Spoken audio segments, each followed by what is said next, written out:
Isn't it? It's kind of interesting that I'm not sick of this song yet. I find it really just...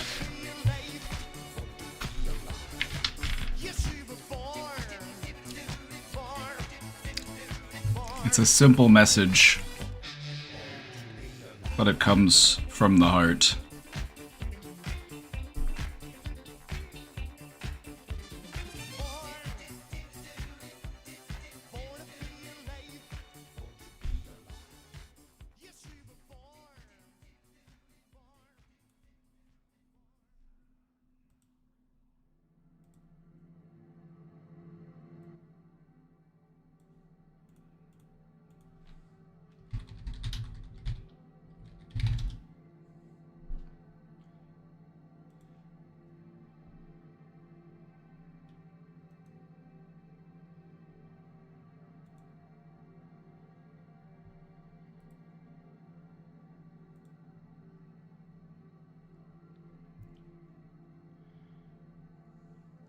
Every day, when you're walking down the street, and everybody that you meet has an original point of view,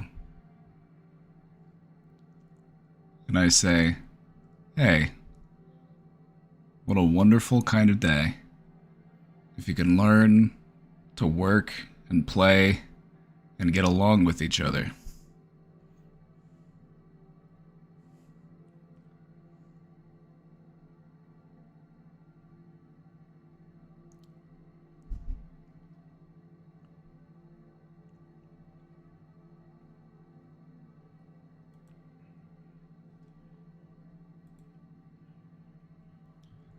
Kind of nervous today, but I don't have a reason for it. Have you smiled at yourself in the mirror today? Have you looked at yourself and just given yourself a big cheesy grin of approval?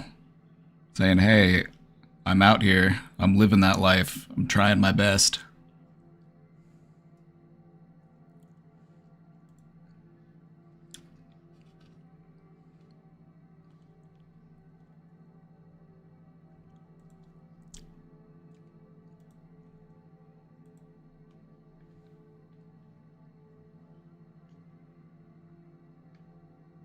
Generic name go. Thank you for the 13 months.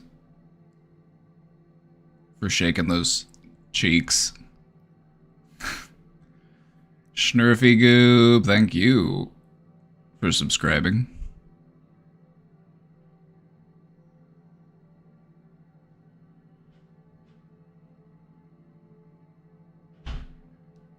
You're gonna look at the mirror and give yourself a cheesy grin. First off, it conveys a nice message to yourself. Also, it conveys the message that I don't need to take myself so seriously. You know, I'm just out here trying my best. I'm doing what I can to make it through this life.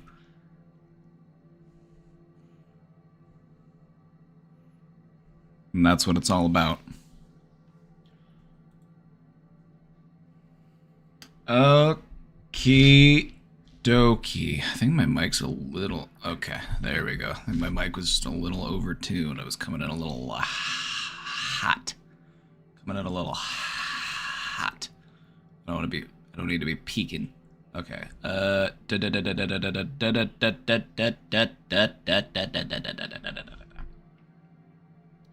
Just testing my microphone. Testing. Okay.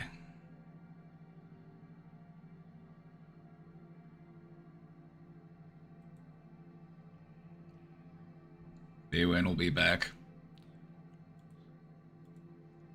Alright, everybody, the mod's leaving. The mod's leaving. The mod's leaving. Do what you want to do.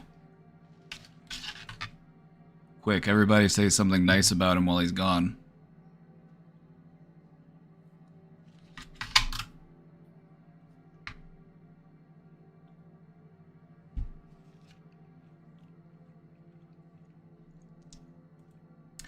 Alrighty. I'm here. Got a little bit of a late start today because I was like, I need to get this under control. My beard was just it was starting to hit the point where I was starting to look a little unhinged. You know what I mean? A little grooming, a little self-care. It's good for you. It's good for you. I thought about trimming my hair, but I was like, nah, I don't have time to do all that. I'll do that later. But I do need to get this under control too, because it's just starting to get a little too long in some spots.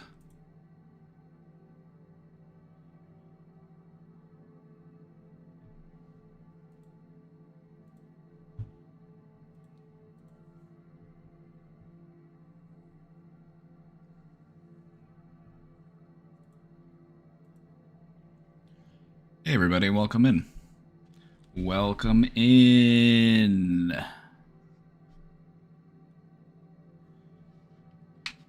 I have lunch. It's partially invisible. But look at the size of this. The people at Chipotle really hooked me up today. It's huge. It's got some weight to it. I set it on the desk and it shakes everything. Watch this. So I'm just going to be periodically munching on this.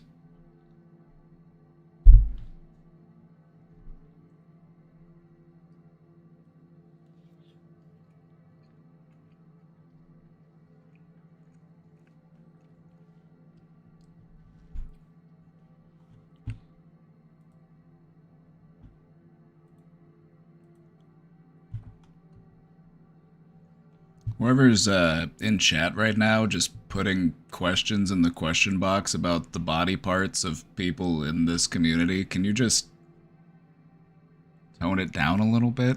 Like, are you alright today? You're kind of... just feels like you're going through something. I can help you with that, if that's something you'd like to do.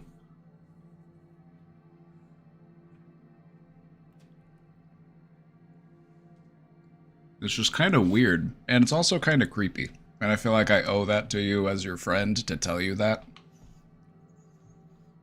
What are they saying? I'm not gonna repeat it. I'm not gonna repeat it. It wasn't anything too wild or crazy, but it was still just like...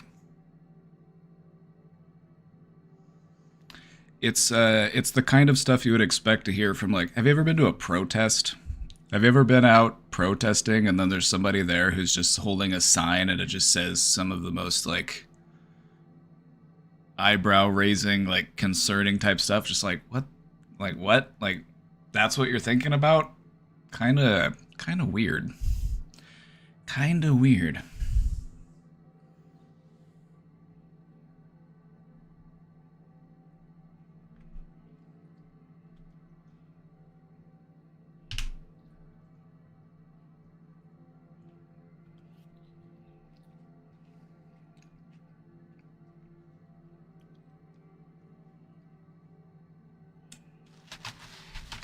They put a lot of sour cream on this, which I like sour cream, don't get me wrong, but they're a little heavy-handed today.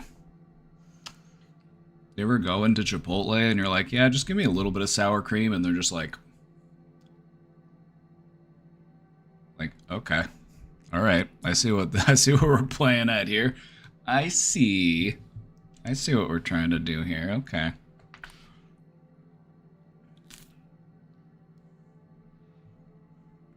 I've noticed that if you are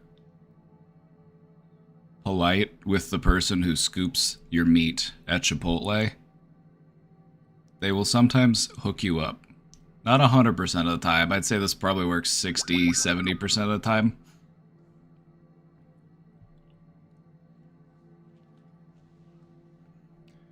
But yeah, they gave me 2 scoops of chicken today, and it was like, it worked.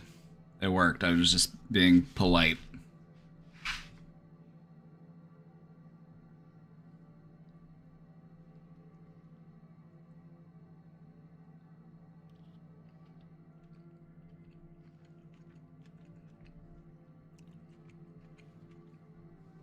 Speaking of Chipotle, you're probably familiar with some of the supposed controversies surrounding Chipotle regarding their portion sizes. Apparently, a lot of people were getting way less food whenever they would order online. And what Chipotle said was, no, they're actually giving you how much they're supposed to give you whenever you order online. It's just that whenever you go there and you're in person, they're more likely to be like, all right, I'll give you a little bit more because I don't want to, you know, cause a ruckus or anything. But no, the controversy was like, people would be like, yeah, I ordered online and my burrito was this big. It was like this big.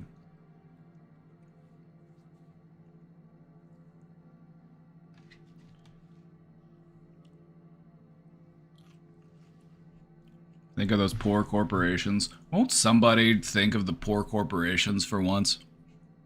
Is there no cup today? No, I got coffee in the cup. It's over here. I just don't want to drink it while I'm eating this food. I don't need to mix and match those flavors. Drinking coffee and eating Chipotle, I'm really asking for it. I feel sorry for my toilet later. I'm like, poor little guy doesn't know what I'm about to put him through.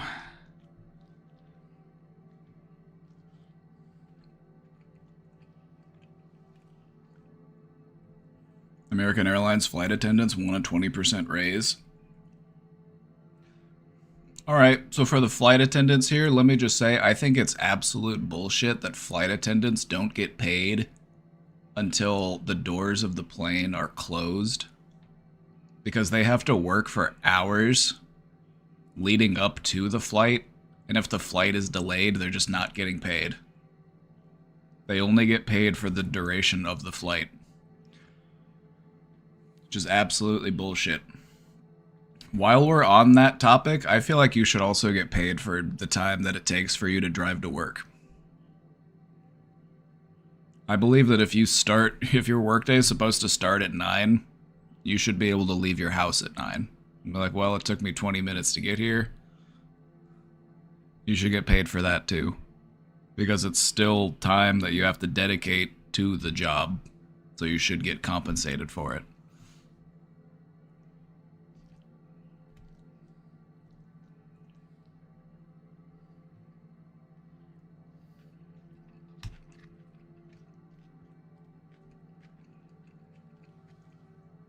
Especially with clock-in apps and GPS tracking. If I had a job that tried to GPS track me, I would find a different job. That just feels so invasive. I'm like, nuh-uh. I'm not a little worker bee. I'm not a little drone.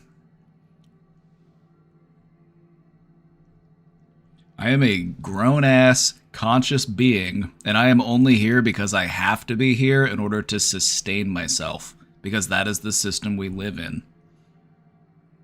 And so please don't violate my rights to any degree, just so that I can be more productive for you. You know what's really fucked up is that it seems like the way that a lot of corporations lean is like, rather than try to like actually treat their employees well and compensate them properly in order to get them to be more productive, they would rather just violate their rights and, you know, exploit their desperation in order to get them to be more productive. It just kind of seems fuck-ass backwards, if we're being honest.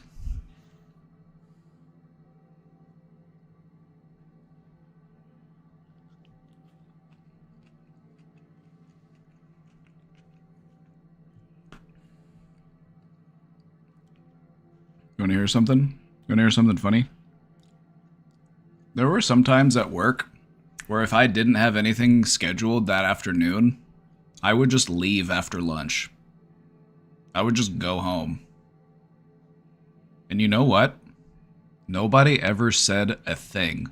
No one ever noticed.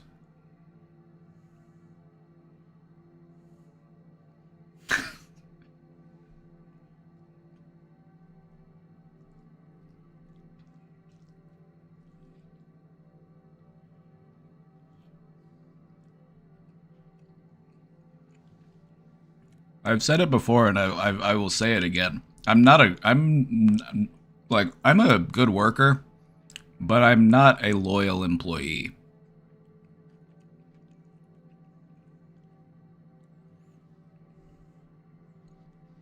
Unless the place I work for is actually like treating me in such a way that warrants my respect and my loyalty, but I don't feel like loyalty should just be freely given. And why should you be one? Um, I got kids in school. I got to buy them clothes and food and school supplies, and I got to pay for a babysitter, and I got to pay to keep the lights on. I got to keep the water running.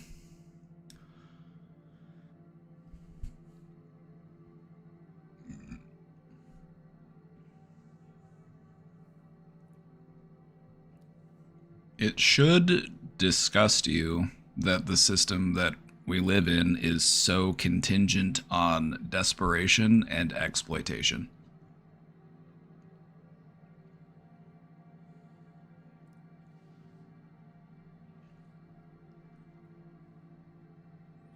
I feel like that's also part of the reason why some politicians are so against abortion. It's not because they actually give a shit. They've probably paid for several of their mistresses to have abortions. So it's not that they're anti abortion. They just want their workers to be desperate. And so they need them to have kids that they might not be financially, emotionally, or physically prepared to nurture and care for. So maybe they'll have to work 2 jobs. Maybe they'll have to work 3 jobs.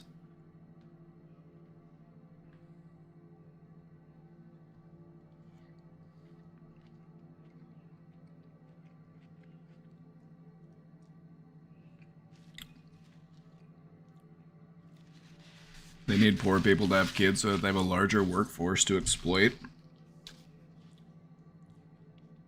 And some of us figured that out a long time ago, but for some people, this is still news. They're like, oh, that makes sense. But then what really gets me is there are some people who are like, nah, that couldn't be the case.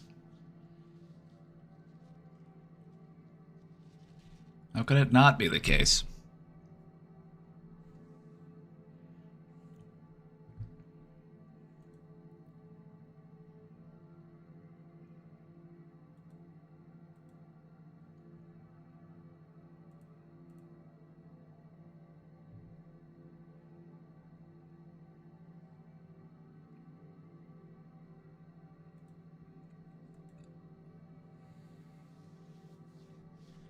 Apparently, they just really care about babies. They don't give a fuck about babies. The second that child is born, they don't give a shit. They don't want to pay for daycare. They don't want to pay for, you know, childcare supplies like diapers, formula, clothes, food, anything like that. They don't want to pay for pre-K. They don't want to pay for school lunches. They don't want to pay anything that actually gives a child a fighting chance in this world. And it kind of makes you scratch your head and wonder why that is. Hmm.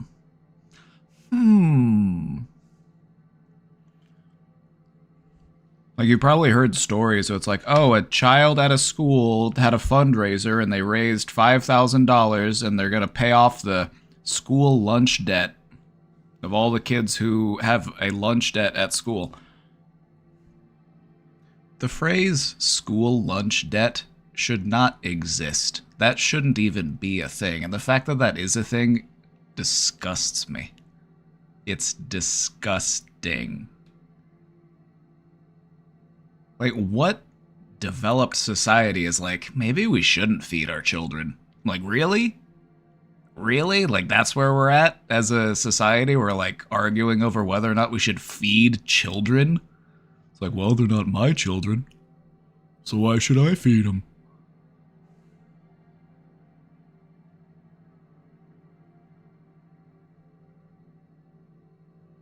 Well, it's because they want the kids to drop out of school so that they can go work at the meatpacking plant or something.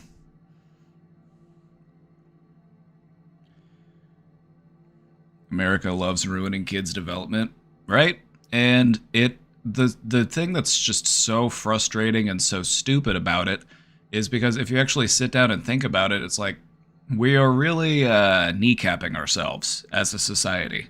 We are really just like taking advantage of short-term gains for massive long-term losses. It's going to result in a less productive, less educated, less capable society.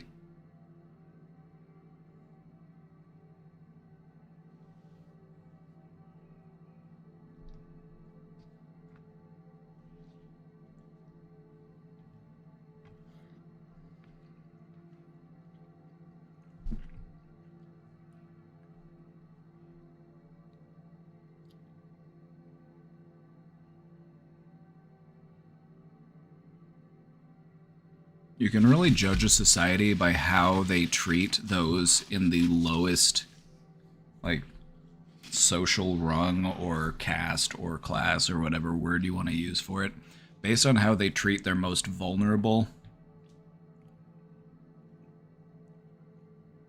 How do we treat our most vulnerable?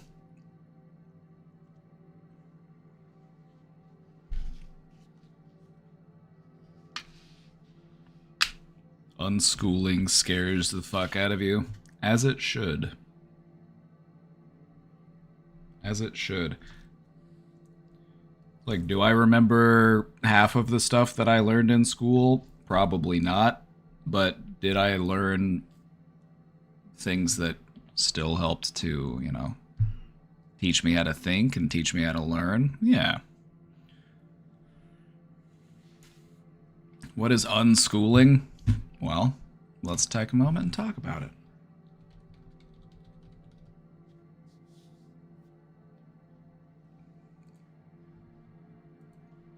What is unschooling? And why do parents consider it?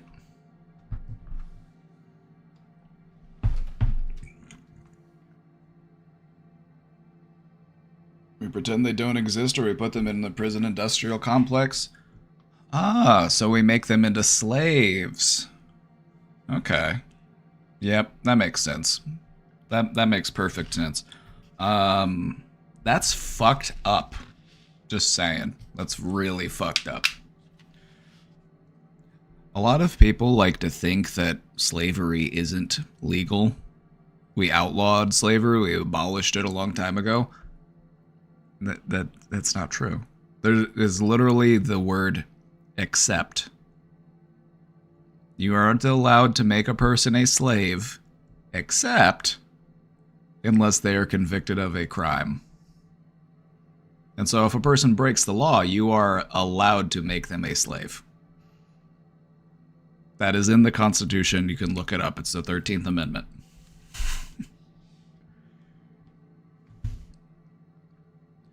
But people like you will find people today and like you could ask them like, is slavery still legal in the United States? And they'd be like, no way, we outlawed that in like the 1800s, right? Because they probably have that level of education. They'd be like, no, actually.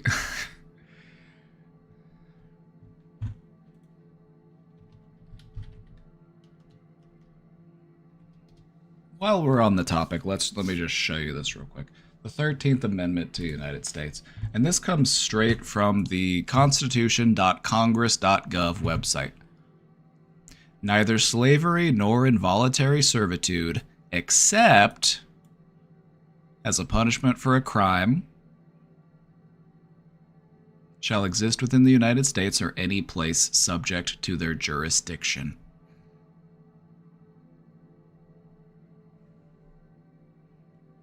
It doesn't say what types of crime, it just says a crime. It's like, oh, you have too many unpaid parking tickets?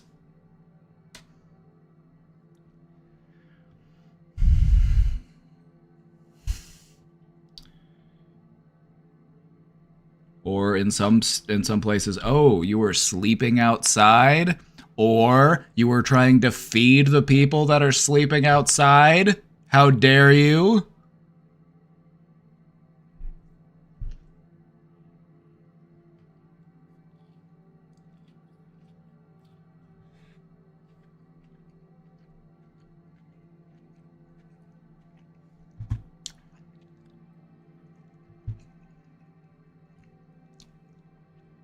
That's why I love crime, because things like helping the homeless is technically a crime in many places. You know, like if you try to feed the hungry, they will cite you, or they might even arrest you. And so, in that regard, I love crime. Any law that is amoral or unjust, you have a duty to break it. Not this streamer advocating for crime. I hope that's not against the terms of service. Why is helping the homeless a crime? Before we get into unschooling, let's take another little side detour.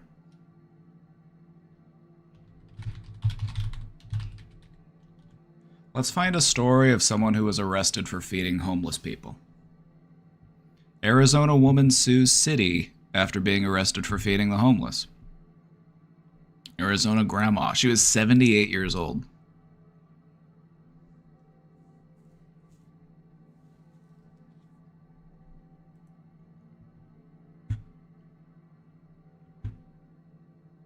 Norma Thornton, seen here, was arrested back in March after Bullhead City Police saw her giving food to homeless people at a public park.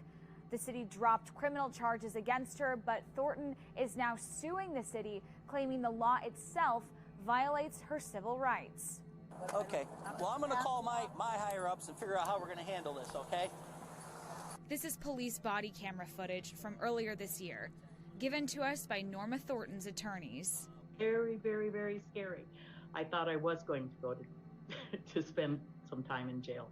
It shows her getting put in a police car after they say... How do you sleep at night after arresting a sweet grandma who's just trying to feed homeless people? Like, how do you sleep at night? Probably terribly. Probably terribly. You spend 8 hours a day sitting around in your squad car. You probably got lumbar issues. You probably got a beer gut. You probably sleep like shit, if I'm being honest. You probably get better sleep in your lazy boy than you do in a bed. Say she was feeding the homeless at a public park. Still, I thought it was kind of a joke, someone playing a prank. Turns out, Thornton was accused of breaking a Bullhead City law. The ordinance makes it illegal to take part in a food-sharing event in a public park without a permit. But it's just for prepared foods, not prepackaged items like bags of chips or canned sodas. And it states the event... So you're allowed to feed them food that's bad for them, but you can't give them a home-cooked meal?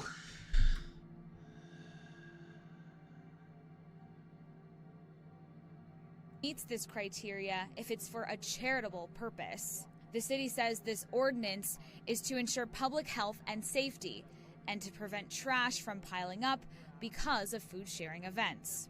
That's their worry? That's their worry, is about the trash? We're worried they're gonna make a mess. We can't let you have a picnic. We're afraid you're gonna make a mess. This woman is a saint, and they arrested her. Claims that's a mask, punishing people for helping the homeless. Bullhead City cannot treat people like this. Norma, like everyone in this country, has a constitutional right to engage in charity. Thornton's attorneys with the Institute for Justice filed this lawsuit against Bullhead City. The suit asks a federal judge to strike down the ordinance and prevent officials from enforcing it. She wants to be able to go back to feeding food in The way the cops were just like, all right, I'm going to call my higher-ups. And then the higher-ups are like, just bring her in, I guess.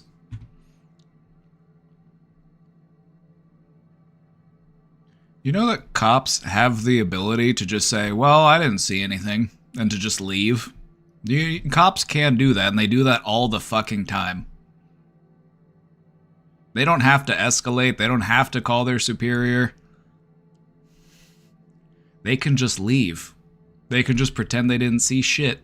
They do it every fucking day.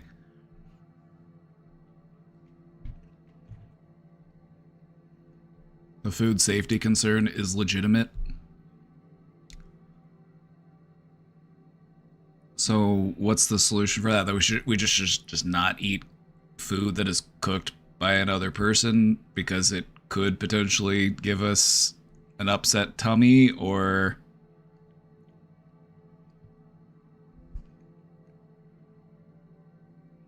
next time you go to a family cookout, look them in the face and say the food safety concern here is legitimate. And then don't eat their cooking.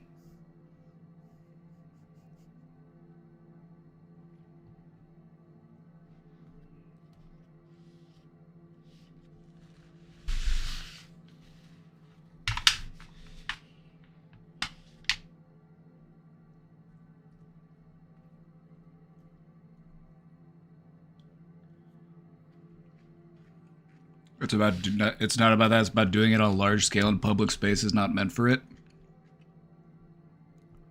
I would say that doing it in a public park would probably be one of the best places to do it. I'm like, name a better place in a city for having people come to have a picnic other than a public park.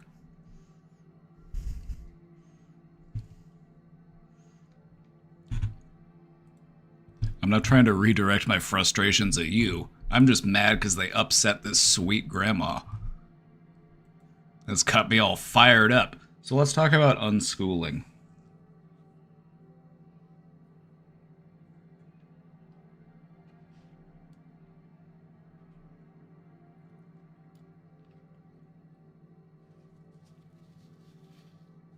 I just feel like, I guess it's for me, it's almost a non-issue. That's like, we're bringing up these other concerns, like, well, the venue wasn't equipped to handle it, or they might leave plates lying around. It's like, there are people starving on your streets. Don't you have a bigger problem to worry about than how other people are taking initiative to help solve that problem that you are failing at as a society?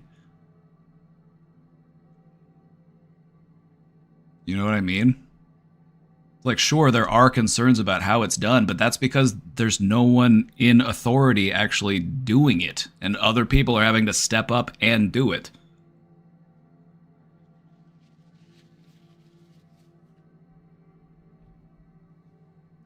So yeah, I just feel like they're just making it a non-issue. They're just like, the issue shouldn't be that people are going to leave plates and cups lying around after you feed them. The fact that should be alarming to you is that there are people who are hungry and who are starving. That should be much more of a concern. Also, people litter all the fucking times. Like, I don't know, maybe pay more people to go out and pick up the trash like they do in other civilizations.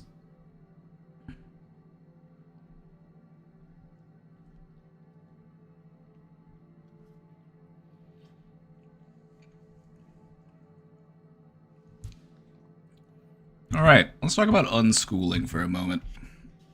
And then we'll I'm waiting for the question box to fill up a little bit, so we're just gonna talk a little bit about unschooling. This actually dates back to 2019, so unschooling has been around for a couple of years now. So what is unschooling? It's growing in popularity, and there's a lot of videos about it on TikTok and stuff like that.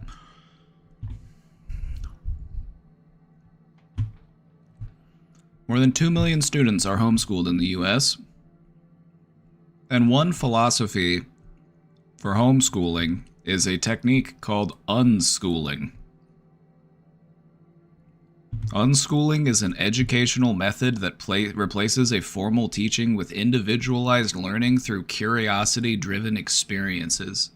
It is estimated that as many as 13% of homeschooled children learn through unschooling. 13% of 2 million? That's a lot of kids. That's a lot of kids. And it's probably more today because, as I said, this article's a couple years old. What is unschooling? It is the idea that children can direct their own learning at their own pace without the rigid structures of formal education.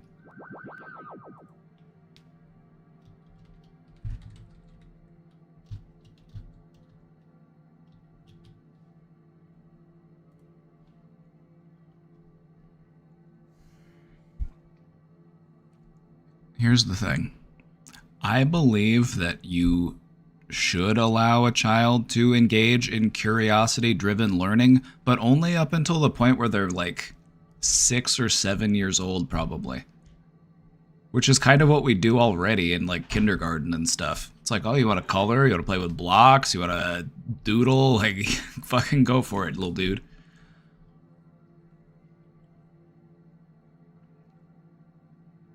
But beyond that, you can't leave it up to an undeveloped little human to know what it is that they need to know to actually function in this society. There needs to be a curriculum.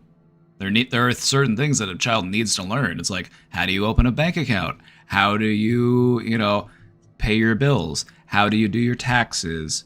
How do you get a driver's license? How do you, resolve a conflict? How do you, engage in healthy communication? How do you regulate your emotions?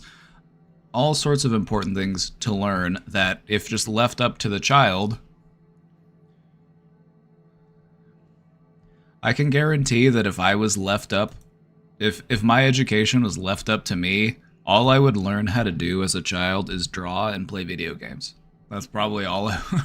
I mean, I probably would have read some books too. Maybe I would have read. I like to read books about animals and dinosaurs and stuff. Like, okay. But if I can't do simple math, I can tell you, I would have never taken up interest in math. Or even some areas of like social studies. It's like you need to learn, like, this is the trajectory that humanity has been on. These are the issues that we've had to resolve as a society and the things that we've had to work through. And this is how that system has operated. It's like, these are all really important things that a child is probably not going to be like, tell me more about the legislative process in this country. Tell me more about the checks and balances system that we have to regulate our governmental bodies.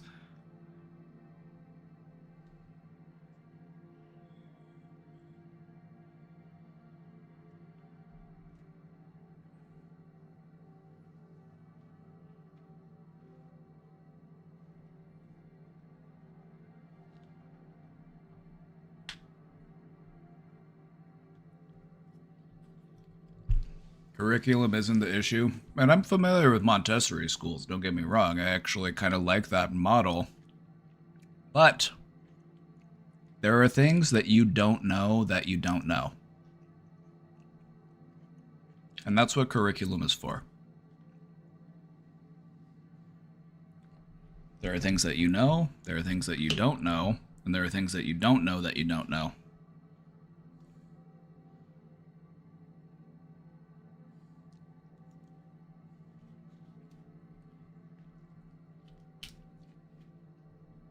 We need you to learn about this because it's important.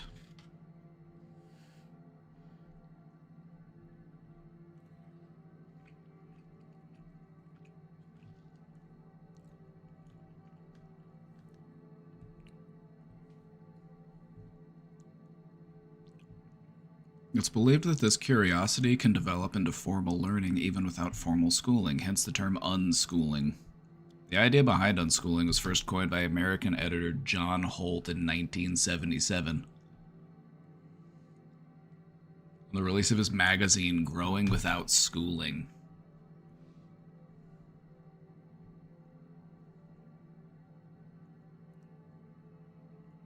Let's move into how it's done. The way in which a child learns is largely determined by their personality type and learning style. In a traditional classroom, personality and learning type are not always considered when the instructor is teaching. And that does bring up a valid point. I feel like understanding the learning style of a student is really important.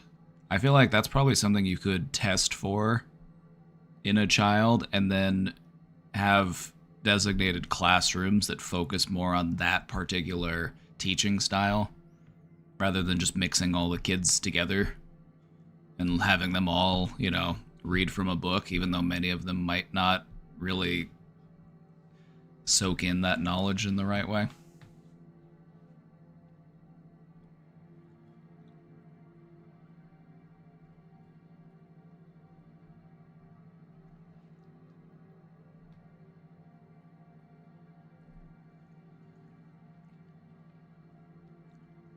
learning style is a bit of a pseudoscience, though. Well, so is psychology. So, I mean, if you're gonna come at me, just come at me.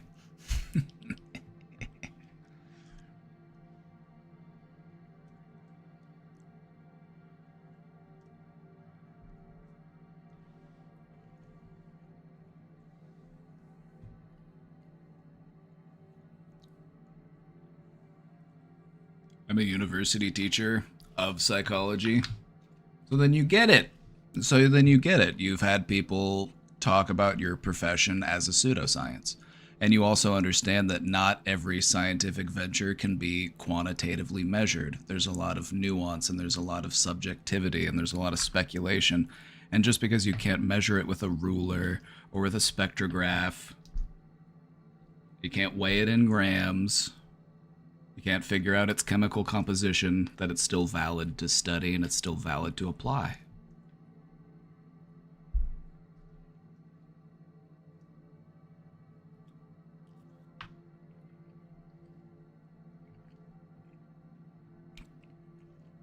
When I was in college for psychology, people would tell me that psychology isn't a hard science. I took it personally. I'm a hard man.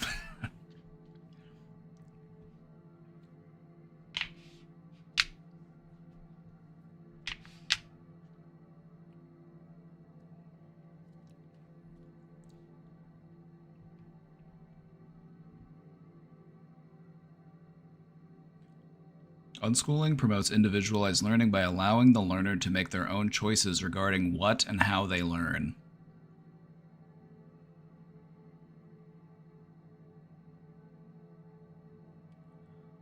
Yeah, let's just let the kids make the decisions. That sounds like a good idea.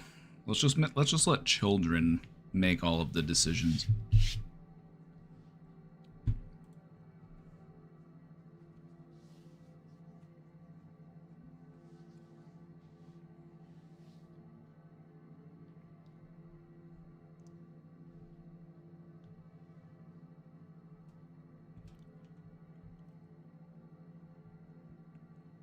No tests or grades to measure competency, no deadlines or goals set by the teacher. Is unschooling legal?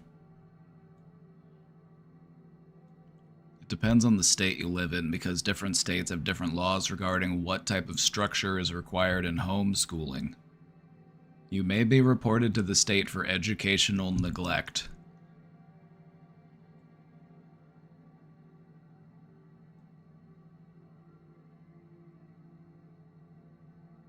What are the benefits of unschooling? There are many reasons why you might choose to unschool your child. Why is this even a part of this article?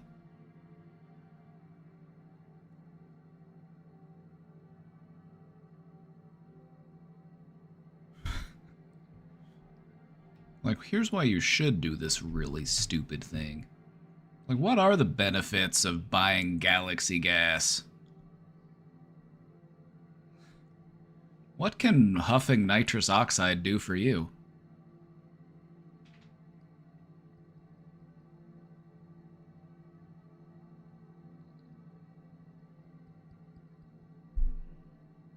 A little hot sauce on my Chipotle. Do not do that.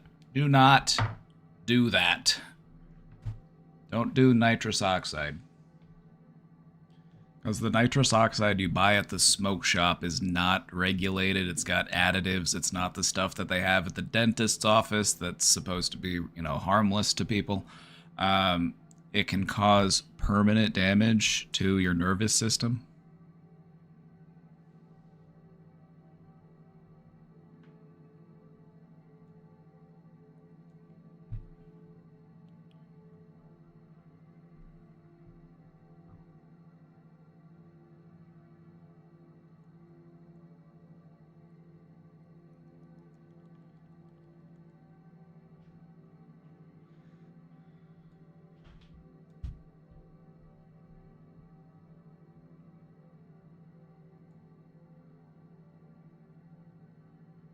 Okay, we have to go to TikTok.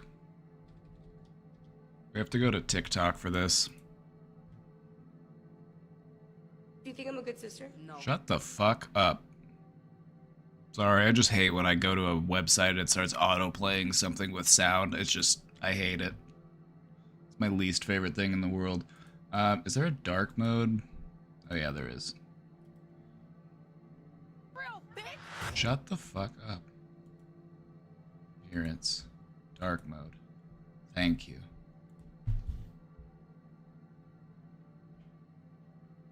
Nothing will make me close out of your website faster than if you start blasting sound at me the second I get there. I'm like, I need you to shut up.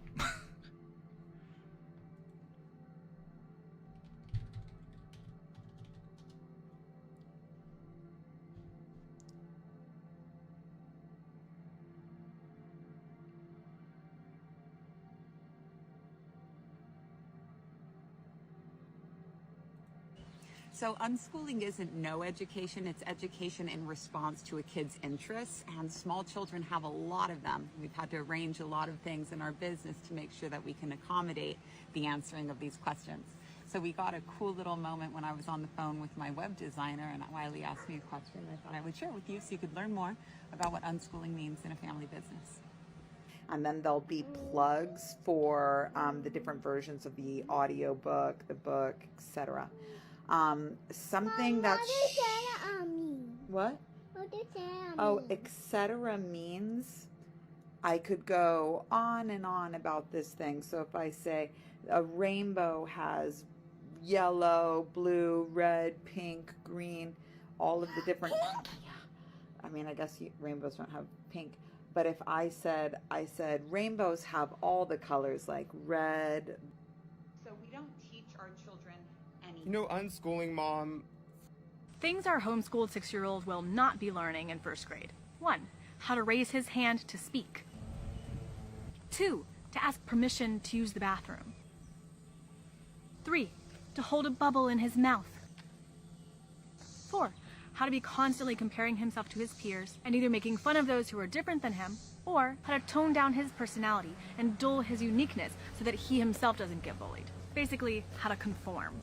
What our homeschooled 6-year-old is learning: philosophy, chess, science, gardening, math, entrepreneurship, reading, how to be bored, how to listen to his own instincts and figure out what he loves, rather than just trying to keep up with what's being forced on him by an outdated educational model. This is homeschool. So this is just kind of what... I mean, like in a rural environment, this is kind of stuff that's been going on for a long time. It's just like, hey, come help me do stuff around the farm. Oh yeah, you're learning math because I'm having you take measurements because we're going to cut some boards.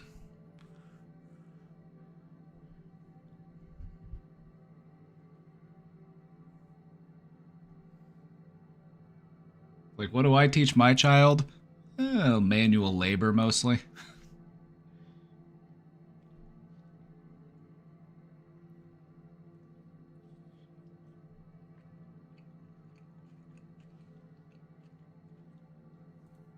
Putting small children on amphetamines because they cannot sit for a 40-hour work week is insane. I actually agree with that. What does it say? What does it say on your forehead? Gentleman?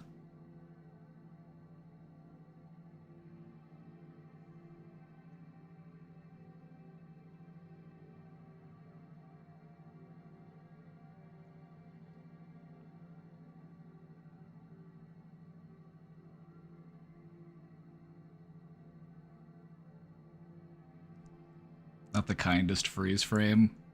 You're right. Children need to move, and children learn by asking questions. The symptoms of ADHD, and there's been a 300%. She's wearing a shirt around the house that says, "Don't bully me, I'll come."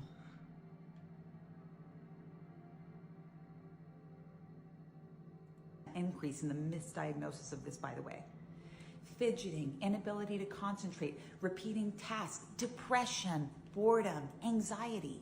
No, I agree. I agree with all of those things. I feel like doping up kids on psychotropic drugs at a young age is entirely unnecessary.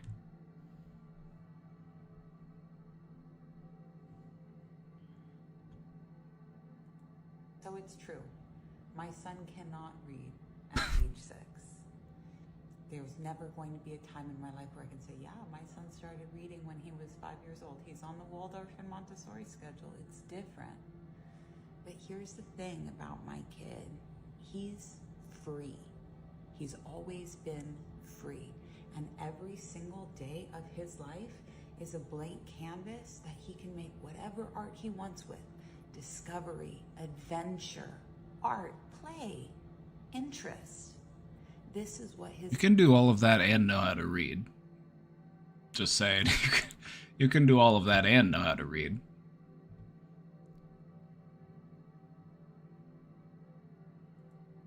We have 52 days until I pull my child out of public school and start unschooling him. He will be in...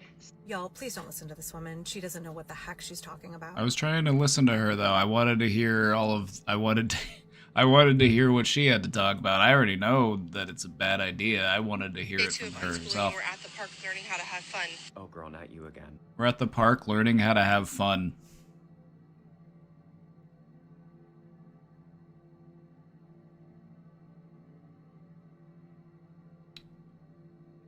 We're at the park learning how to have fun. So the whole we don't teach our children and Mama, what grade am I in? Well, Xander told me that he was going into 2nd grade in the fall. we don't really keep... Hi, my name is Skylar. I'm a grown, radical, lifelong unschooler, and I wanted to start making TikToks about this because I've really benefited from people on TikTok who have made videos about their unique life experiences. For those who don't know, radical unschooling is a life philosophy where young people get to learn about and study whatever they want or not study whatever they want with absolutely no pressure from adults or other parents or people in their lives to pursue particular educational paths or parts of knowledge. So that's how I was raised. It's a subcategory of homeschooling legally, but I was never required to write anything, read anything, do anything, learn anything that I wasn't personally interested in. If you have questions, please leave them in the comments. I'll be answering people's questions about how this educational and life philosophy has affected my life and my career and my existence as an adult now. I do think it's worth saying that I am just one person who's experienced this philosophy. There are thousands and thousands of us out there, many who are around my age. I'm around the oldest that people who were raised, born into unschooling are. The terminology was sort of founded in the 70s, but didn't really take off in popularity until the 90s. Mostly due to the spread of information on the internet.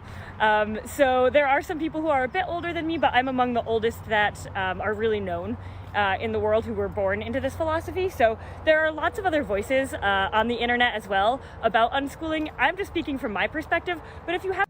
You know what you'll learn in school is how to speak concisely and get to the fucking point. I'm sorry, I'm being mean. I'm just joking.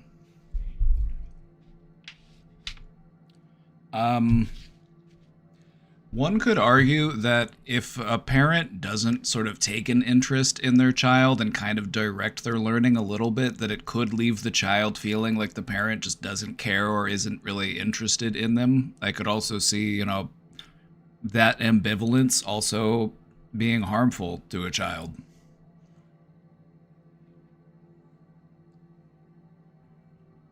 You get what I'm saying? Like, one of the really important things is a child's development is having guidance.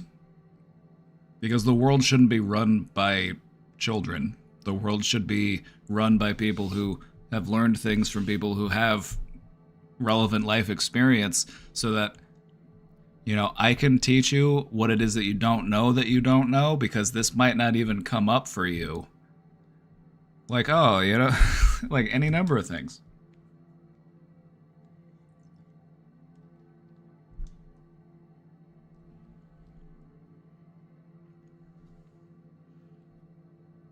Like, if you were born and women already had the right to vote, then you might not realize that women had to fight really hard to be able to get to vote, historically, not that long ago.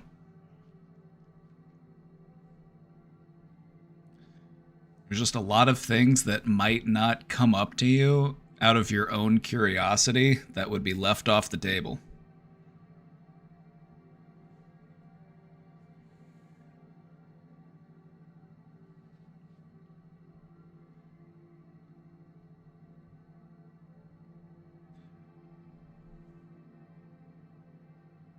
A minty bee.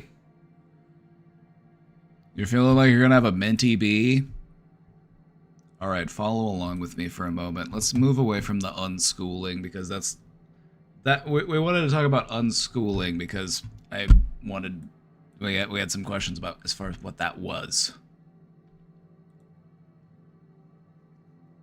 Now, I'm not anti-homeschooling, but I do feel like there are benefits to having social interactions with your peers at a young age. It can help you learn how to have healthy social relationships, how to set boundaries.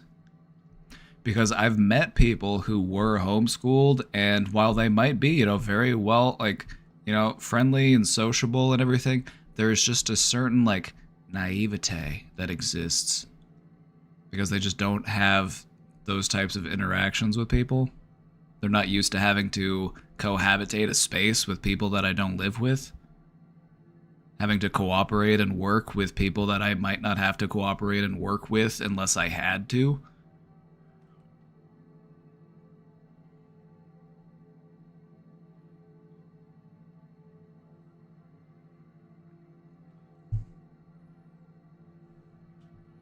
I fear parents are using homeschooling as a method to manipulate their kids. What does it mean to manipulate something?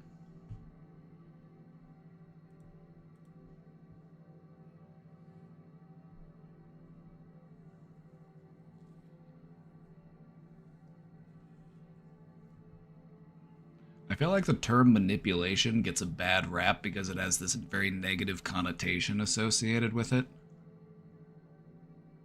But let's say I am invited to a friend's birthday party and I get them a really nice and thoughtful gift, and it makes them like me more as a friend.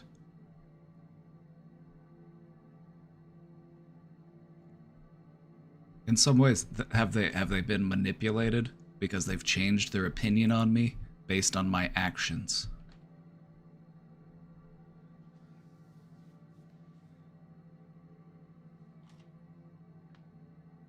I feel like people are manipulating people all the time. It's just part of socializing, but it's about to what end and with what intent are you trying to do this? Like, what is your method?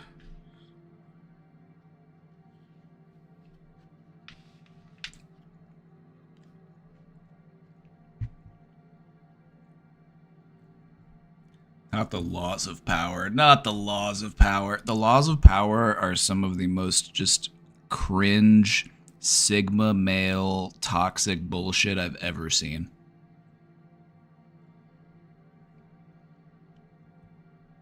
Like, if you really just want to be a lonely, miserable person, follow the laws of power. They are terrible.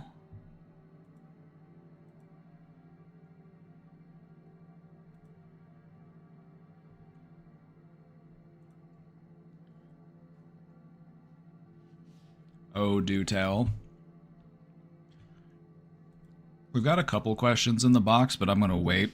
I'm going to wait and see if we get a few more trickle in. Let's go ahead and talk about the laws of power real quick.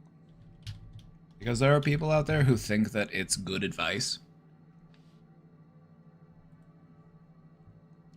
So let me just tell you that it's not.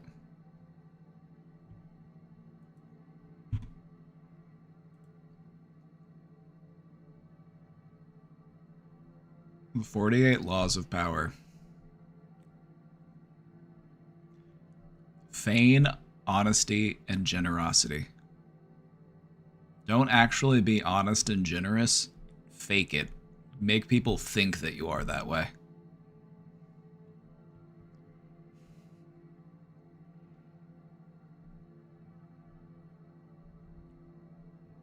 Don't trust friends.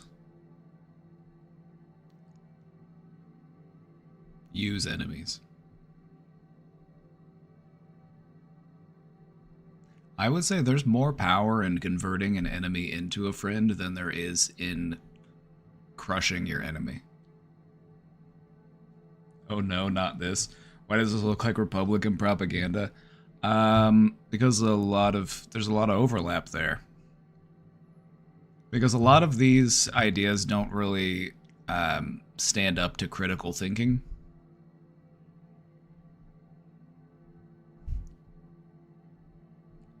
Always say less than necessary.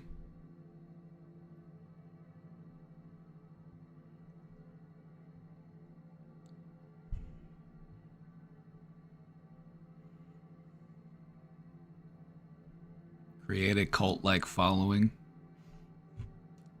Play to people's fantasies. Strike the opponent's leader.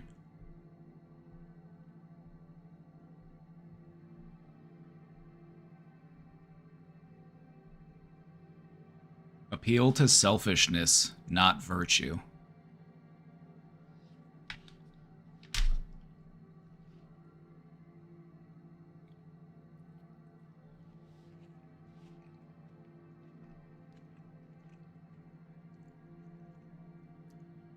Lost me at the graphic already. Yeah, it's terrible.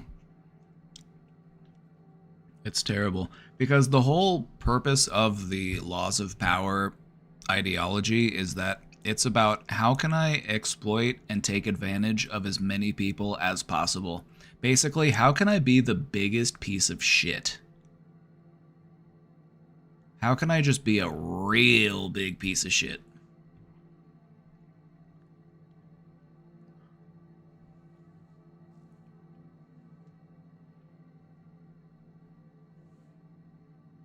I have a cult following. It's a community.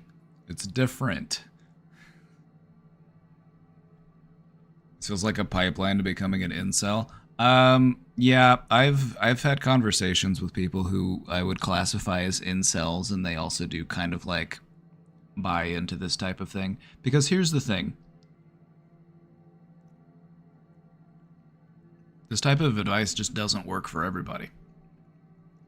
Because no matter how well you do all of these things, more often than not, somebody with more money, more power, more influence is just going to find a way to just ruin you.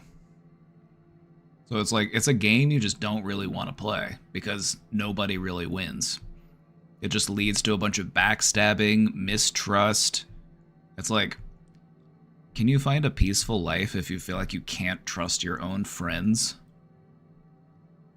It's like, who cares if you have power and influence and money if you're just paranoid and miserable?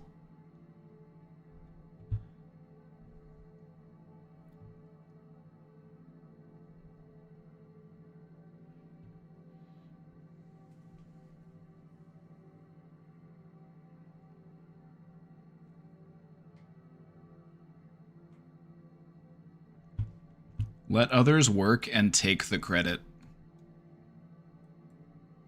Let others work and take the credit. That's literally one of the laws of power. That thing that you hate about every boss you've ever had.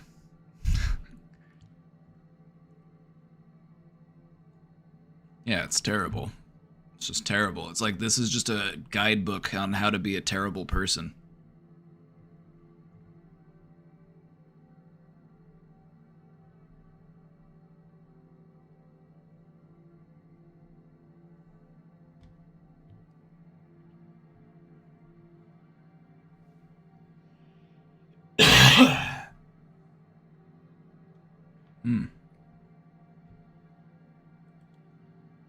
Some are good. Yeah, like, not all of the advice is bad, but some of it is really bad.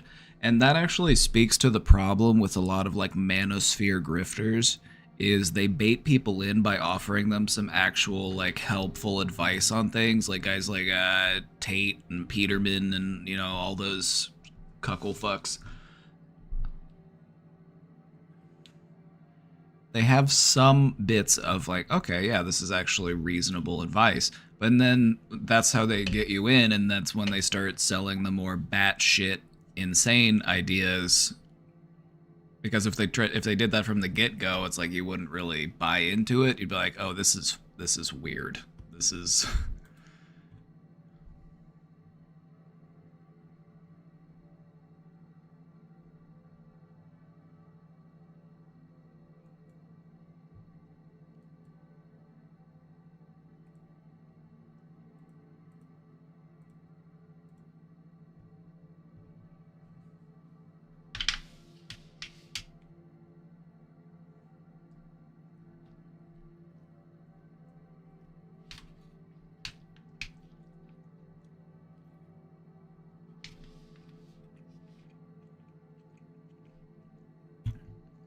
A broken clock is right twice a day.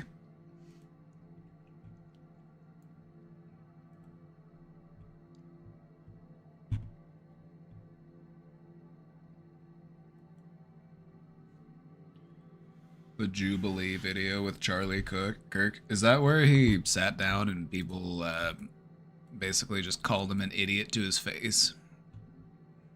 I didn't watch the video, but I had seen some clips from it.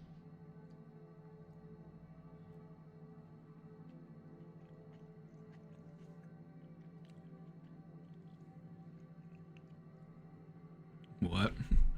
I think we'll get there. I feel like over time my stream might shift in a more political direction because,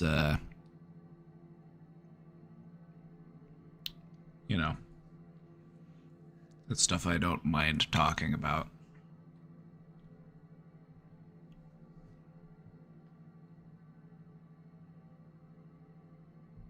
Not trying to bring some conspiracy, but I think that Jubilee is a dark cult. What about the dark cult of the furries? What about all of their satanic rituals?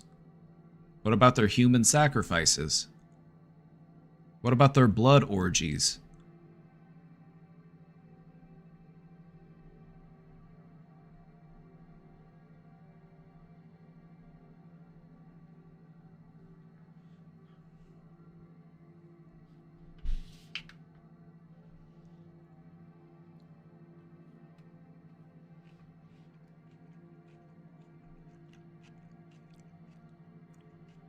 Yeah, I have no idea what Jubilee is. When you said Jubilee, I thought of the character from the X-Men.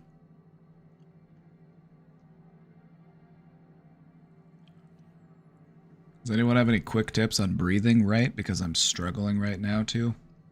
In through the nose. Focus on that point where you feel it the most. You might feel it on your nose, you might feel it in your chest, you might feel it in your belly, you might feel it, you know, wherever it might be. Focus on that point as you breathe the air in. Just hold it for a moment. Just try to feel that air as it absorbs into your body, and then gently let it go out of your mouth. Don't blow it all out at once. Don't be like, just like you're blowing on a candle, but you're trying not to extinguish the flame. You're trying to do it just very slow, very gentle. And then do it again.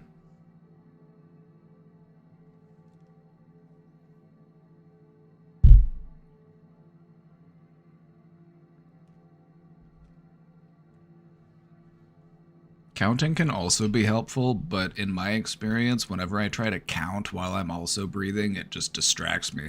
It makes me focus too much on counting. And I'm like, am I counting at the right rate? Are my seconds too fast? Are my seconds too slow? It makes me overthink.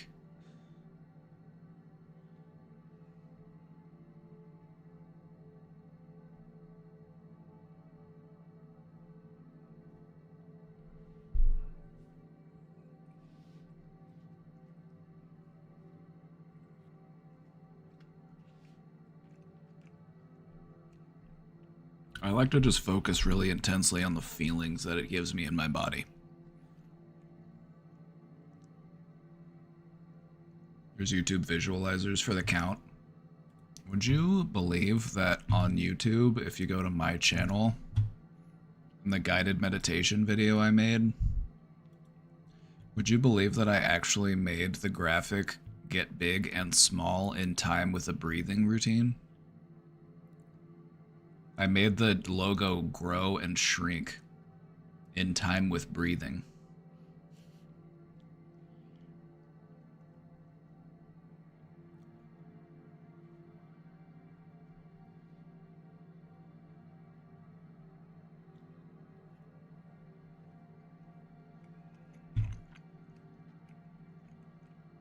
Damn, that was a year ago.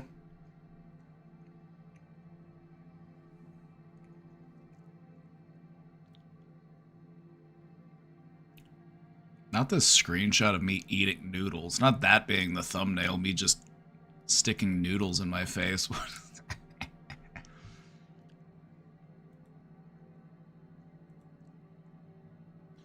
But yeah, if you haven't seen, I do have a YouTube channel, and this is where a lot of my VODs are going to be, because Twitch deletes VODs after a certain amount of time. But on YouTube, they are there. Ever since I started streaming there 5 months ago, so it goes back 5 months.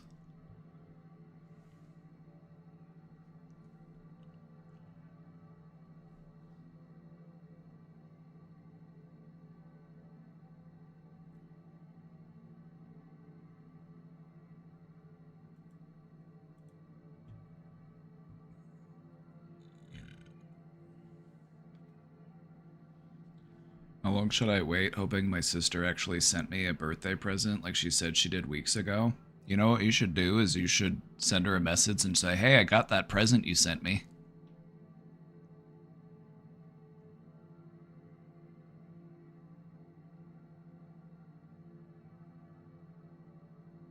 You should tell her you got it. You don't have to do that, Sugar. You don't have to start shit. You could just walk away. But if you feel like if you feel like it, you could do that. Like, hey, I got that birthday present you sent me. It was so thoughtful of you. Thank you. I love it.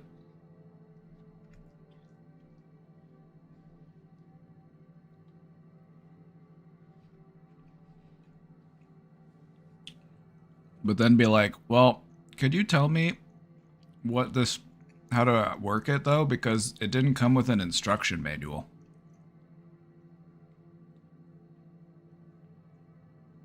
Just start asking her questions about the gift that doesn't exist, and then just see how she responds. Just be like, I really love it. It's really cool looking, but I'm not sure how to turn it on. It didn't come with any instructions or anything, and it looks like it needs a charge cord, but I don't know. It doesn't really look like any type of charge cord I've seen before. I don't see a cord in the box anywhere, though.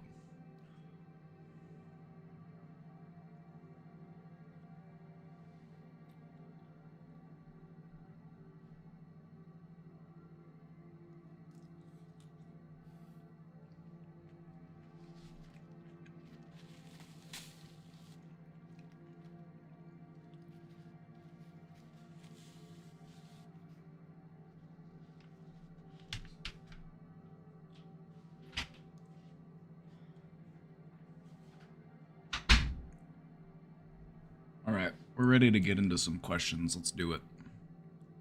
I got my coffee. It's dark today. I didn't put any cream in it.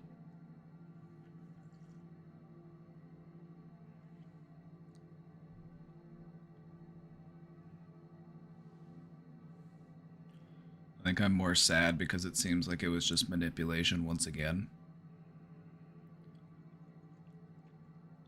Manipulation just seems to be a common thread in a lot of the interactions you have with some of the people that you're related to.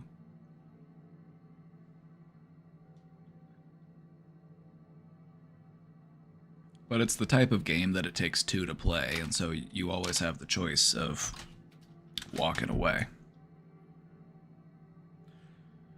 Or just not playing the game.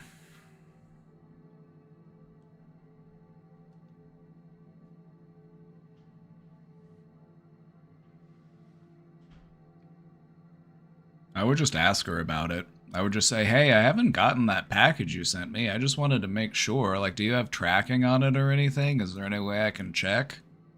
Just ask her. Just ask her, like, hey, you said you sent me something, but I haven't seen it. I just want to make sure. Like, who'd you send it through? There should be a tracking number.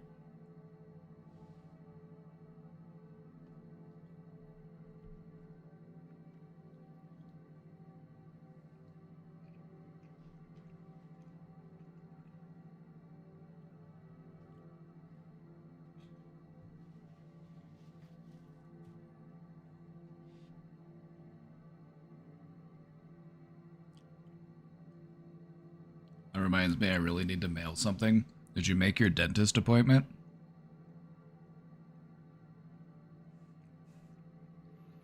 Did you find your new dentist yet?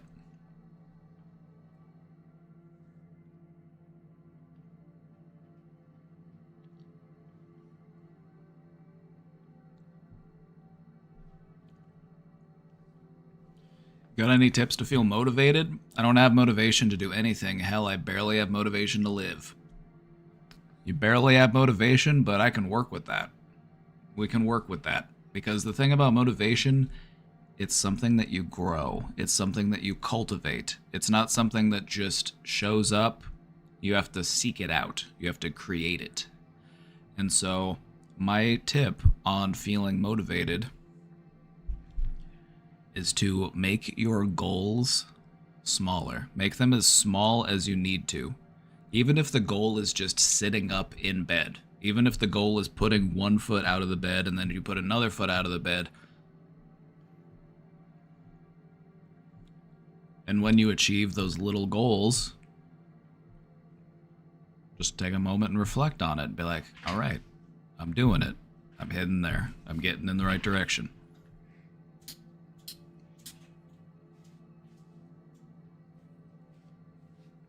Because I feel like the reason...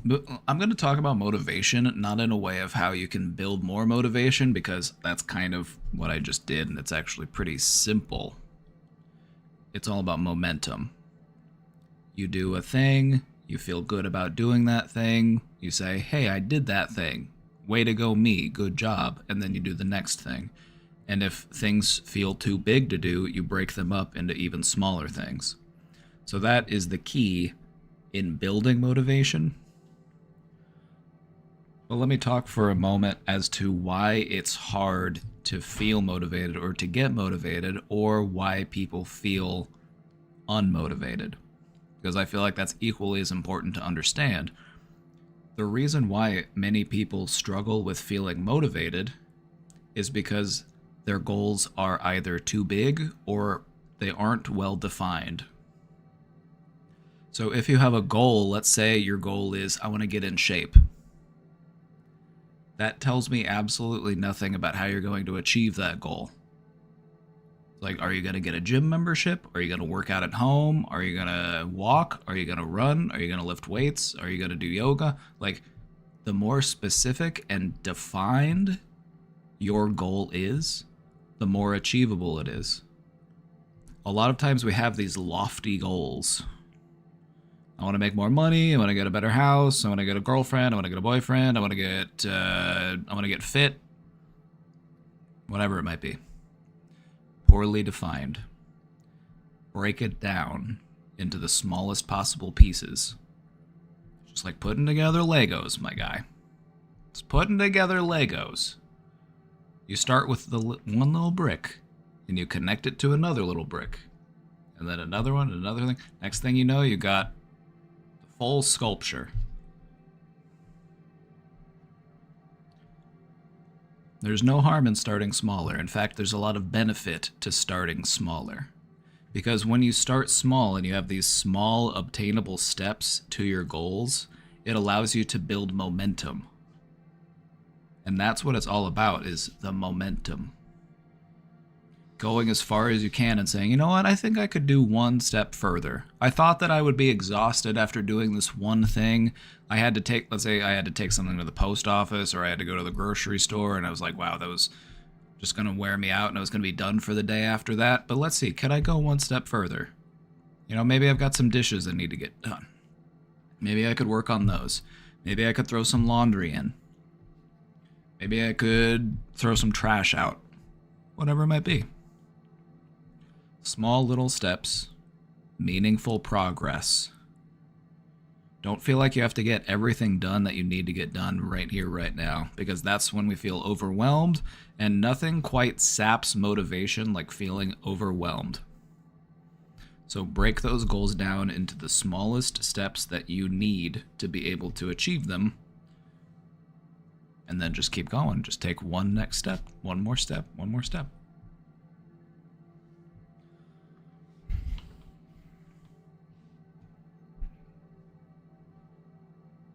I should eat something. It's nearly 1 p.m. Girl, you're running on fumes.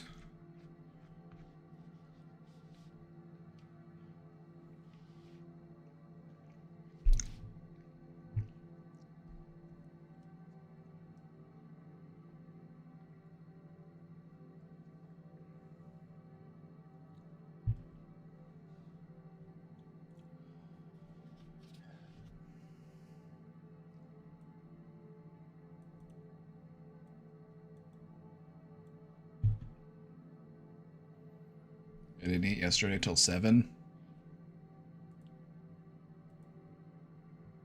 That's a bonkin'. That's a bonkin'. If you want to take care of your mind, you also have to take care of the machine that your mind lives inside of, and that thing needs fuel, it needs rest, it needs many different things. The better you take care of it, the better it can take care of you.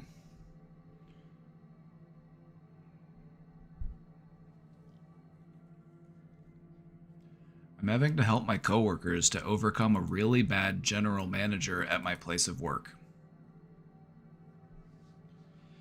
She has a Dr. Jekyll, Mr. Hyde kind of mentality and often snaps at us or twists our words or makes up problems that weren't even there, but then does really nice things to try to make up for it later. It's the most general manager thing I've ever heard.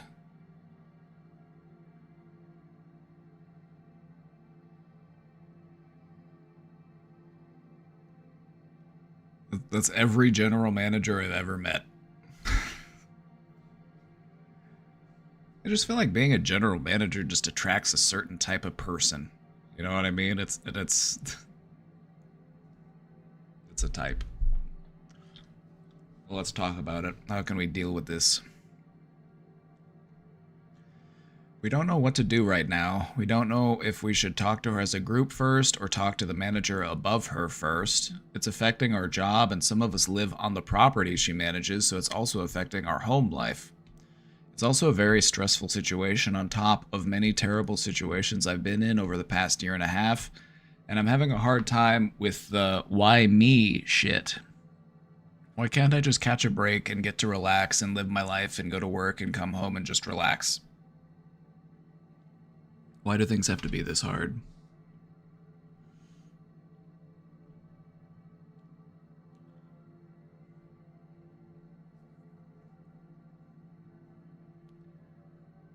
Everyone should talk to her separately in rapid succession.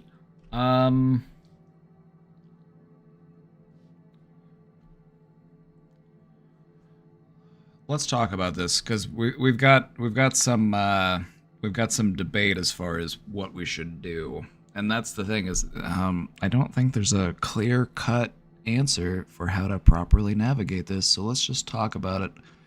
Let's speculate. Let's try to weigh out how different methods might be effective.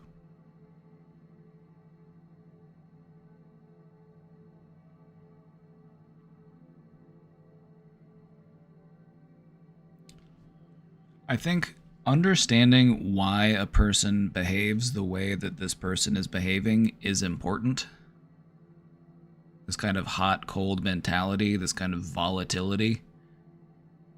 If they have a higher-up manager, you know, they're probably dealing with stresses and pressures in their own way, and then it's rolling downhill. That tends to be how things happen in these work structures, is the higher-ups take it out on the GMs, who take it out on the regular managers and the regular employees, and it's just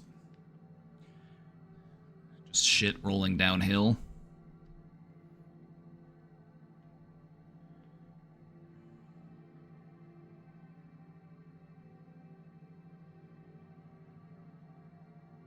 Let me tell you what I would do. How about that? Let me tell you what I would do. Because I've found that I have had some pretty good success in some of the jobs I've had with being able to reduce that tension between me and this type of management. So let me just tell you what I would do. Let's say that you are at work and your GM is just going off. She's having one of those bad days and she's just kind of snapping at people, or she's just really on one. You know what I mean? First off, don't take it personally. Just view it as a person responding emotionally to stress that they are experiencing. Their stress does not need to become your stress. So just try not to take it personally. What I would do is, after they have time to maybe cool down a little bit, I would try to come in, I would try to talk to him and be like, hey, everything going okay? I would come at them with empathy. I would just say, I don't know, you just seem a little off today. Normally you're much more, and then I would, say nice things to them. I'd be like, normally you're much more, like, is something bothering you? Are you doing okay? Maybe, what I've found is that oftentimes in those situations, they might view you as somebody that they can vent to a little bit.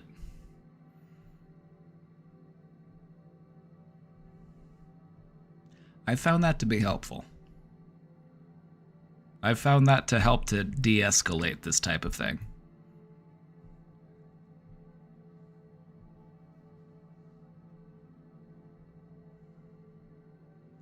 And so it doesn't need to feel like you're having a intervention, because I feel like if everybody gets together and they all come and talk to her, it's like that's just going to feel like an intervention. They're just going to feel ganged up on, they're going to feel targeted, and that's just not really, it's probably not going to be that productive.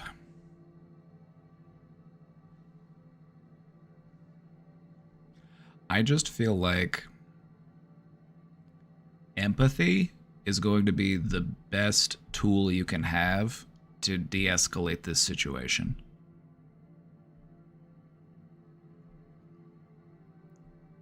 Just remember, their stress doesn't necessarily need to become your stress. It's like, by all means, you can do your work and then you can go home and you can have a distinction between the two.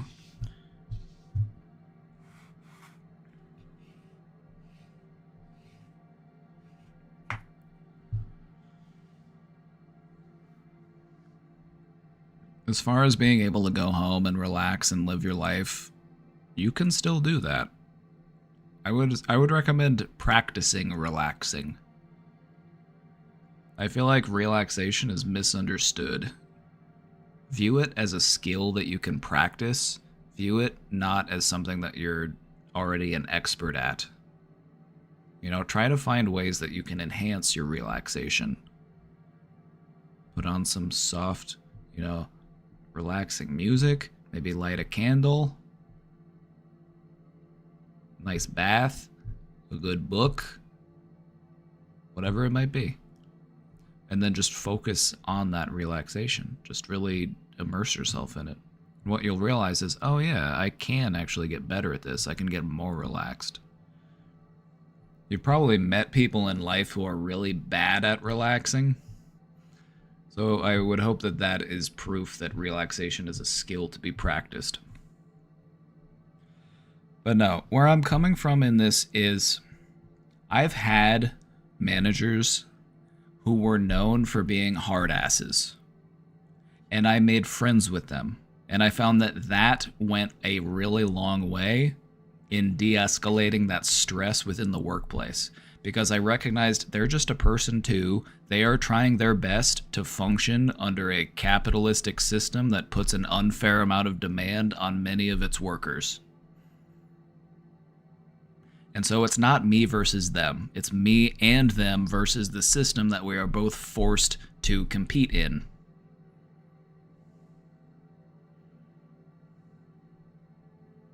And so when a manager is visibly having a bad day,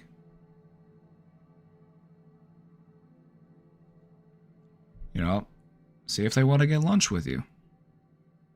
And if they don't want to get lunch with you, they're like, oh no, I've got too much stuff to catch up on. And be like, all right, well, I'll leave you to it. I hope things get better for you. Like, even though they're putting you in an unfair situation with the emotionality that they're expressing, it's like, if you want to resolve it, sometimes you just have to try extra hard to just be empathetic and understanding and kind for the sake of your own sanity.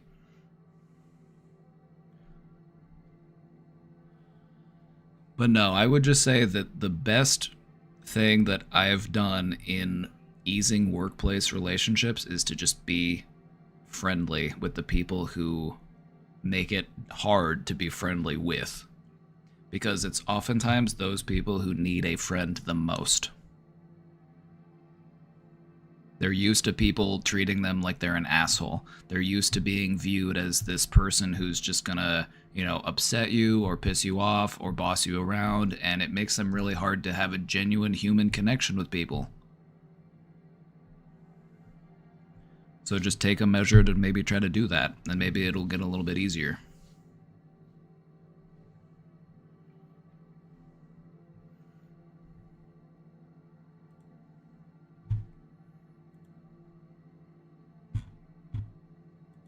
Hi, Joshua. I'm gay. Hi, gay. I'm Joshua.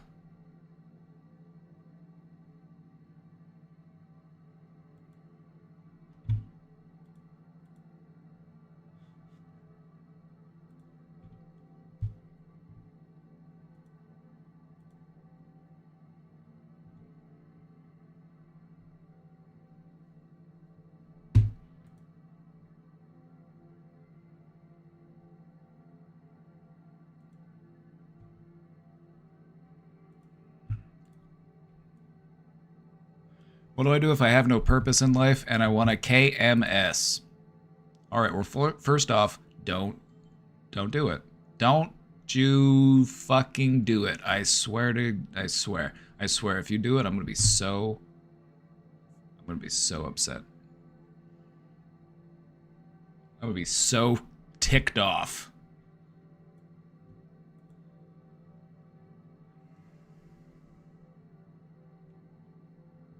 Here's the thing. If you don't have a purpose in life, or if you feel like you don't have a purpose in life, guess what?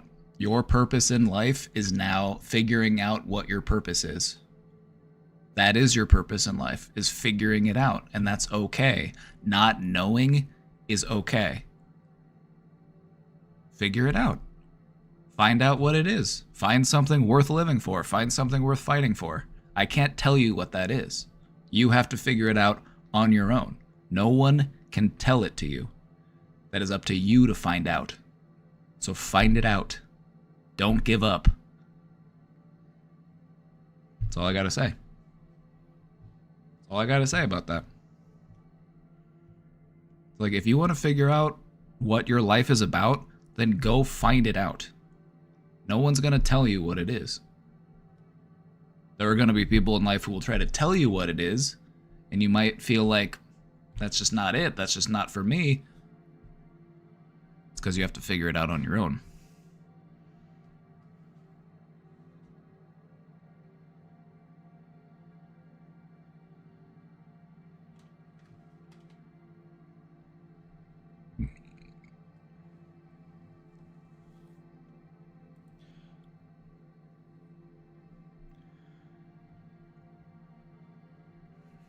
We love Pure Chess Lover. You know, I can just tell that that's a guy who's probably had a hard life. You know, and I'm not saying that people here haven't had hard lives, and I'm not saying that people, you know, but I want people to understand that there is a growing population of, like, incel-minded men on the internet who will gravitate towards these toxic manosphere influencers. And if we want to turn the tide, we got to try to start winning over some of these people before they get sucked into all these other, you know, grifts.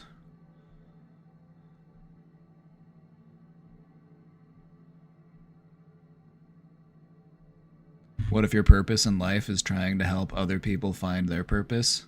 Then that is a noble pursuit. That gives you the role of like a mentor or an educator, and I feel like those are invaluable within society.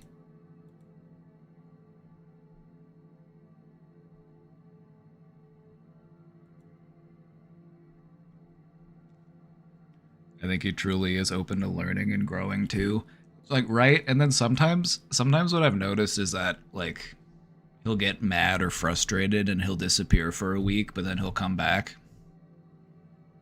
Because I feel like as much as he likes to talk about how stress is good for him and how anger is beneficial to him and, you know, this whole, like, Sigma male mindset, I'm just like, But every once in a while, he does let the mask down, and he says, I'm working on being more positive, and I'm just like, good, I'm happy for you. I'm like, that's what we're getting at. I can see that somewhere deep down, it's just a scared little boy who just wants somebody to tell him, hey, you're good enough. You're trying your best. You don't need to be anybody other than you. But some people just aren't ready for that level of self-reflection yet. But we're getting there. We're working on it.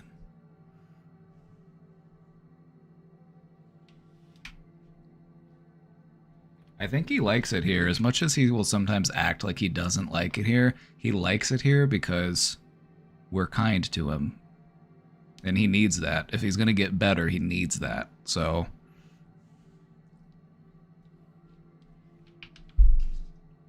like, just being mean to people who are hurting in that way isn't going to do anything to help them. As much as, you know, your instinct is to just be like, this person is an asshole, I'm going to be an asshole to them.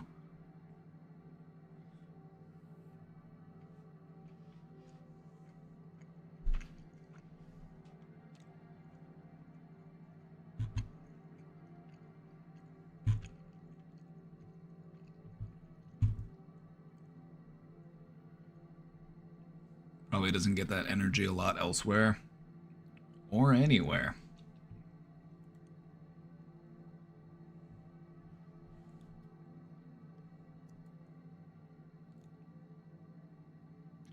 Alright. Let's get back to it. I just got back from my therapy session and I feel bad. I was crying basically the whole time, and this is the first time that my therapist said that we should touch back on the topics of my family trauma, as there is definitely more to unlock. However, all I want to do is cry and cry. Like, that can't be healthy or effective, yet it happens to me.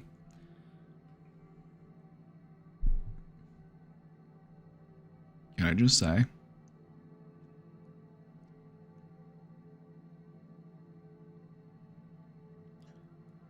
It can be healthy and it can be effective.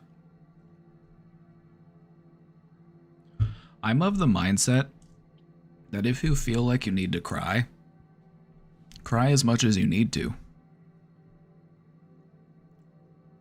Because eventually what will happen is your body will start to re-regulate itself, and it will, you know, it'll feel refreshing, or it'll feel like you're able to work through some things, or it'll feel like you're able to, you know, let some things go. And so I would just try to reframe the way that you do it, because I feel like if you're viewing emotional expression like this, like sad, you know, grief or whatever it may be that you're working through, if you view it as unproductive and unhelpful, then it will be.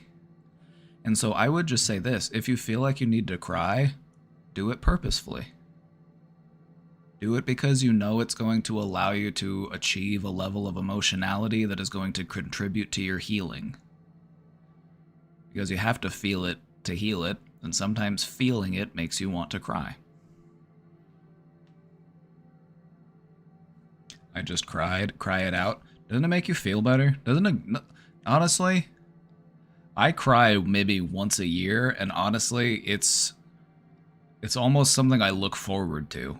It's just such a catharsis. I wish I could cry easier. Some people feel like they can cry, you know, every week or every day or every other. And I'm like, I wish.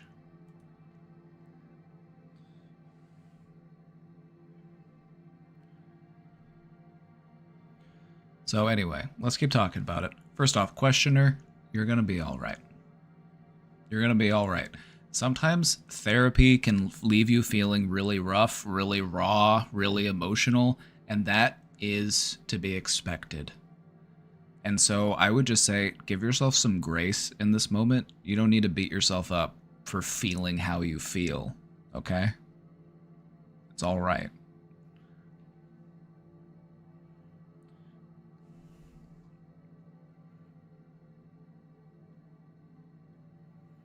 And it's happening more often in therapy as I go.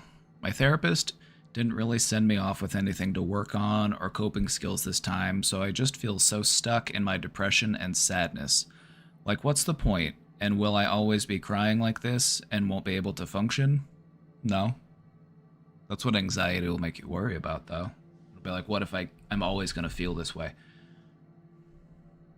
Whenever we have a really powerful emotion, I won't say whenever, I would just say most of the time. When we have a really powerful emotion, we may also have this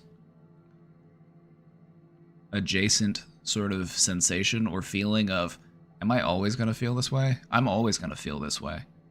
When it comes to like really strong like anger or sadness or joy, in that moment it feels like I'm going to feel like this forever, because you're not looking past the emotion. You're looking at the emotion. Even writing this makes me cry. Any tips on how to feel better when everything just feels hopeless and no point? I would say, first off, there's always hope. There's always hope. As long as you're willing to have hope and to be hopeful, hope exists. So I would just say, it's okay to be kind to yourself in this moment. You're not failing anybody. You're not letting anybody down. You're working on yourself, and you're processing your feelings, and you're processing your traumas. And we knew it wasn't going to be easy, but we knew that we needed to do it. And we're working on it, and we're getting there. So, what I would recommend as a tip, if your therapist didn't send you off with anything to work on or any types of coping skills, what I would have you do is think, what would my therapist tell me to do? If I said I'm feeling this way or I should do this, what do you think that they would tell you to do? Because here's the thing that I've noticed about therapy, is that the client gets a really good sense of what it is that the therapist would recommend to them to do. It's just that we feel more open to those types of recommendations because they came from the therapist, and we view them as a trained professional and as if they know what it is to do.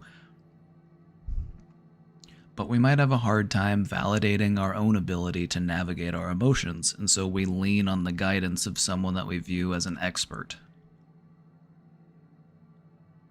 But just think, if I were to ask my therapist, what should I do about this? What you'll probably find is that you will come up with an answer that will be pretty close to what your therapist would tell you. And this is part of the thing that people have to work on as they graduate outside of therapy, is because they get so in the habit of running things past their therapist. They're like, what should I do about this? And then, they'll talk about it and they'll process it and they'll come up with a solution. I'm like, okay. But most of the time, those are things that the person could have come up with on their own. But you just get into the habit of running things past the therapist because you trust them. And that's good, because you should, but you should also trust in yourself. That's what therapy's all about.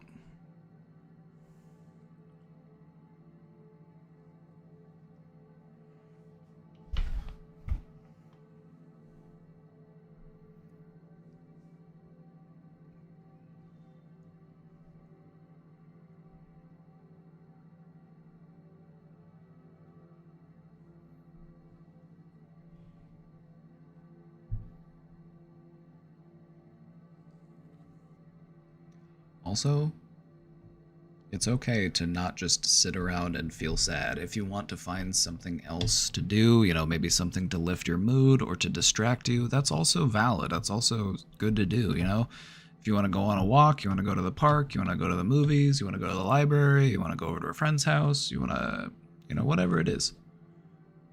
Whatever it is that helps to support you in those moments of intense emotion, lean on those things. That's what they're there for.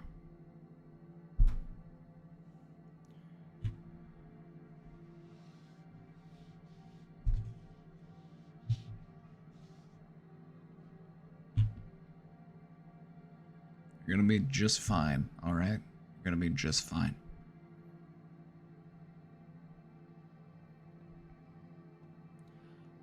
But give yourself some credit.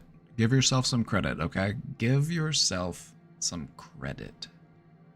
Not everybody is brave enough to do therapy.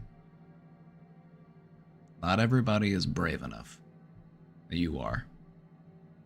You're actually willing to look back and reassess, look back and reflect and process.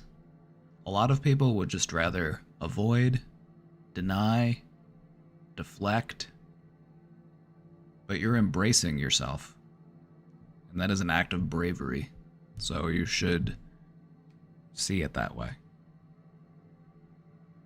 Celebrate your own capabilities.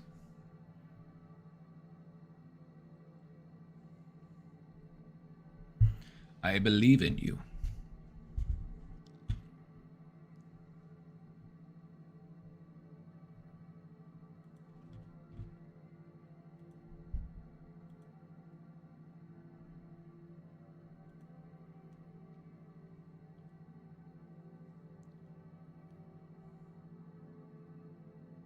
Black coffee with just sugar. I don't know how else to describe it, but it kind of has this like...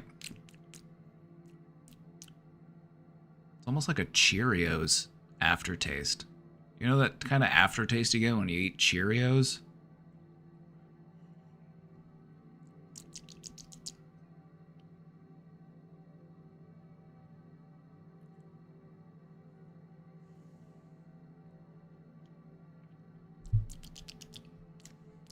I don't normally drink my coffee black.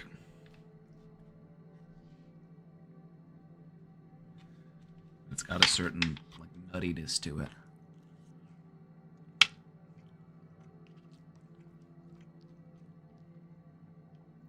can't do black coffee. Well, I did put sugar in it. I did put sugar in it because I'm not addicted to sugar. I do energy drinks now, I fear.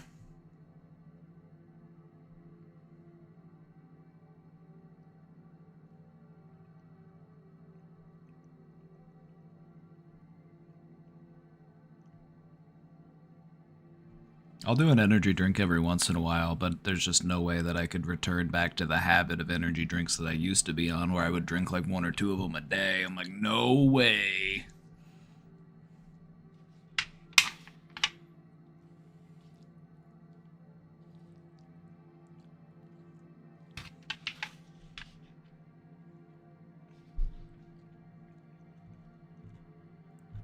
My grandma would chase me around the house asking why I was crying and that she'd give me a real reason to cry.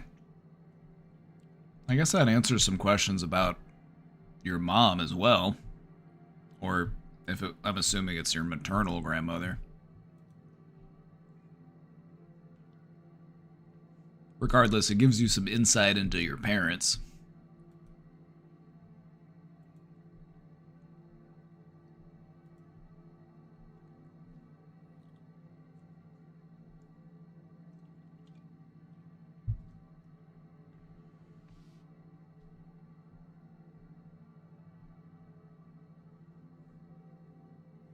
For anyone in chat, consider me a supportive family member.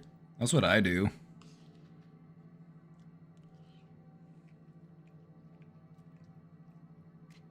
I kind of feel like your adopted son sometimes.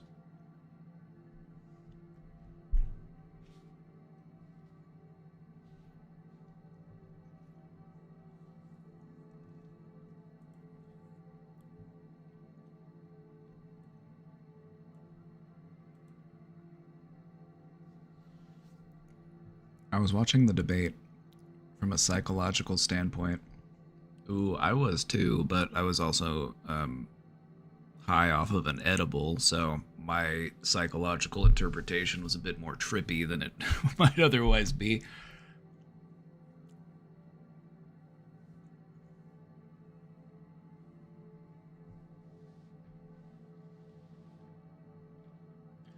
Who did he debate? Kamala Harris, the Democratic nominee for president.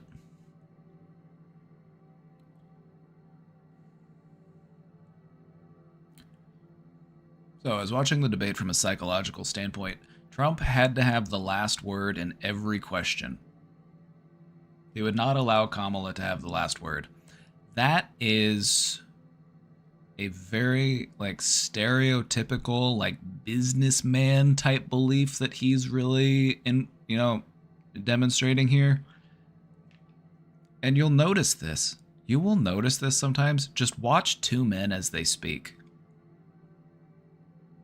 Just watch two men as they speak. The compulsion to sometimes just have the last word is a strong one.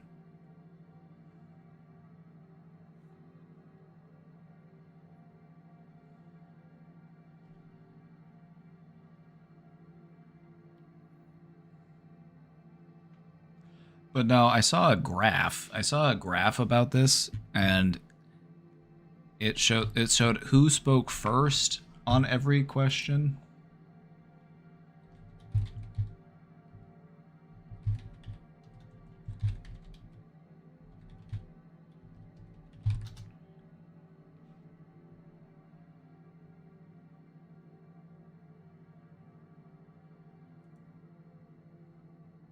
Let me see if I can find this graph again. I saw it earlier, but I don't really remember where I saw it. It might have been on Reddit or something. But on the graph, I can't find it, but if somebody has it, that'd be cool.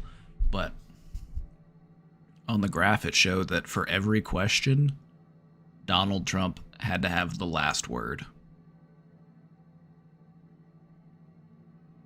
He had the last word on every single question that was asked.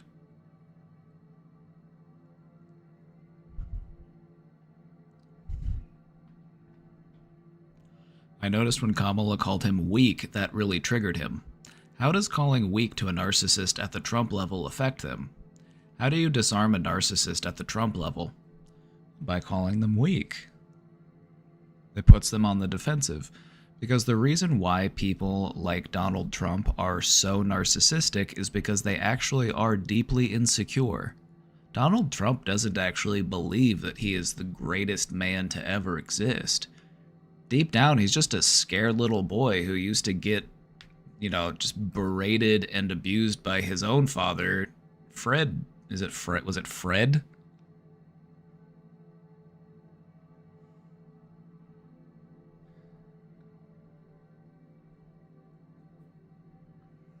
Are people disarmed when they're feeling most defensive? It's not about necessarily disarming them.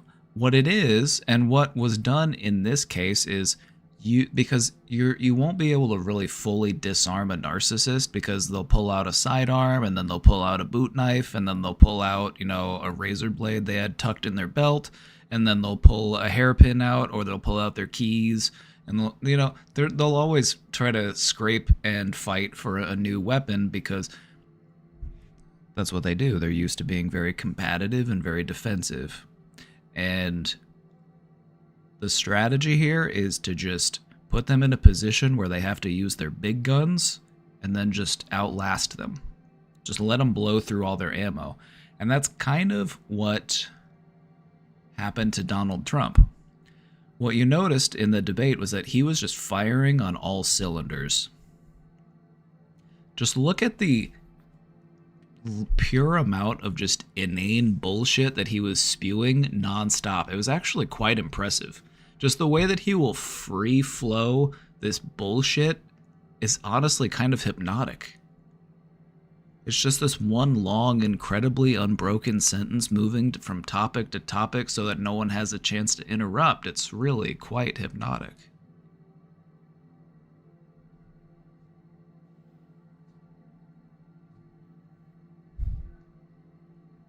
But what you noticed is that since he was on the defensive, he had to start firing on all cylinders and he had to unload the big guns, which is why he said stuff like, "They're eating people's pets. The illegal aliens are eating people's pets." He would say stuff like that. Or he literally said, One of the most absurd things I have ever heard a politician say. He said, and this almost felt like a Mad Lib. Are you familiar with Mad Libs, where it's like you just insert words here? It's like, okay, give me a noun, give me an adjective, give me a verb, and it'll form a funny sentence. That's kind of what it felt like when he said, they are giving illegal aliens transgender surgery in prison.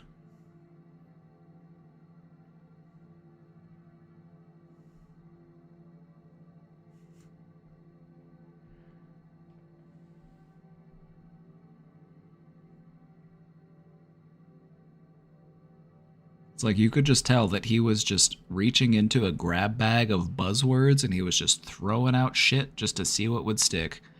And that's kind of what a narcissist does.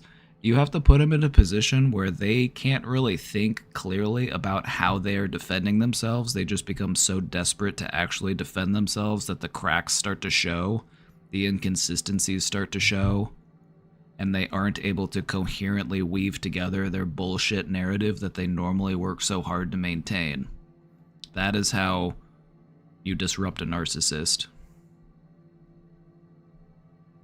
There's an art to it. There's an art to it. Narcissists are exhausting to deal with. You have to tire them out.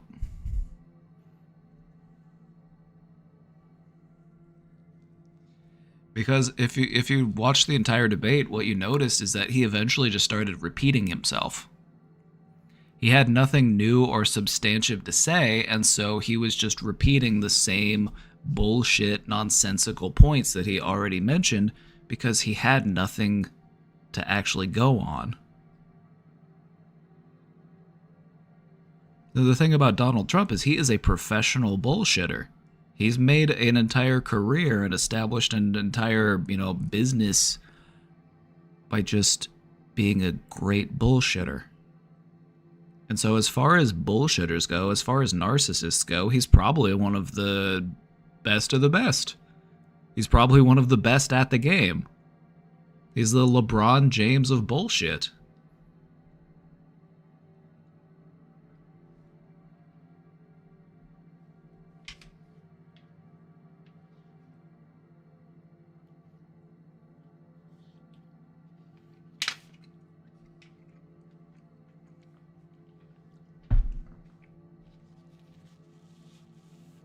But no, whenever he said because this is a literal quote from Donald J. Trump. He literally said, they're giving illegal aliens transgender surgery in prisons. I fucking cackled. I was just like, he did it. He found it. He found the string of words to just try to really scare some 80-year-old grandpa.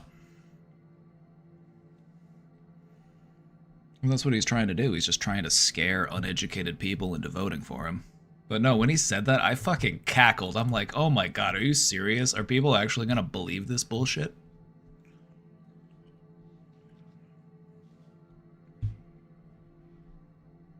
When he said they're eating their pets, I'm like, yeah, Kamala laughed at him too. I was fucking laughing too. I was like, what the fuck?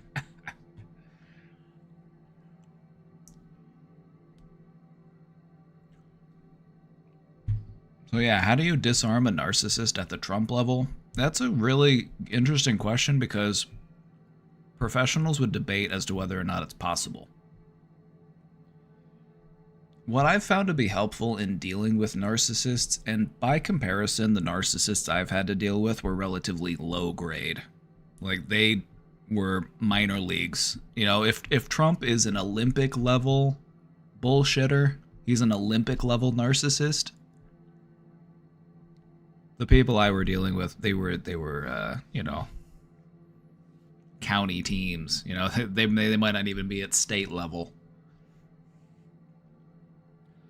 But what I've found to be helpful in dealing with a narcissist is if you're trying to talk to a narcissist about something that you need to talk to them about, maybe it's, their insecurity or maybe it's whatever, make it seem like it's something everybody deals with or it's something that you also deal with, because narcissists really don't like to feel pointed out, but it can be easier to broach the subject if it's like, Yeah, you know, we all feel insecure sometimes.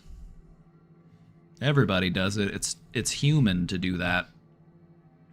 So in some ways you kind of have to be clever with how you approach things.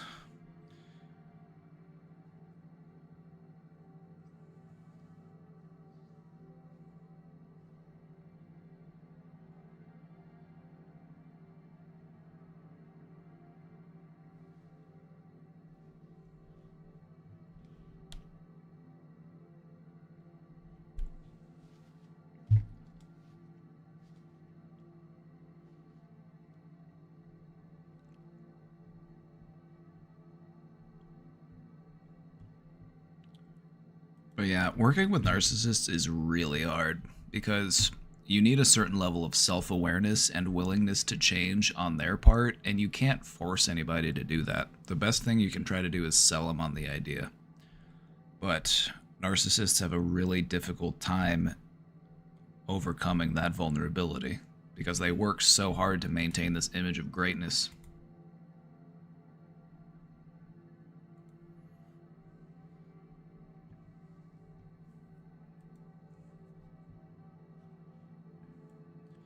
What do you do about depression or other mental illnesses if you don't have access to professional help?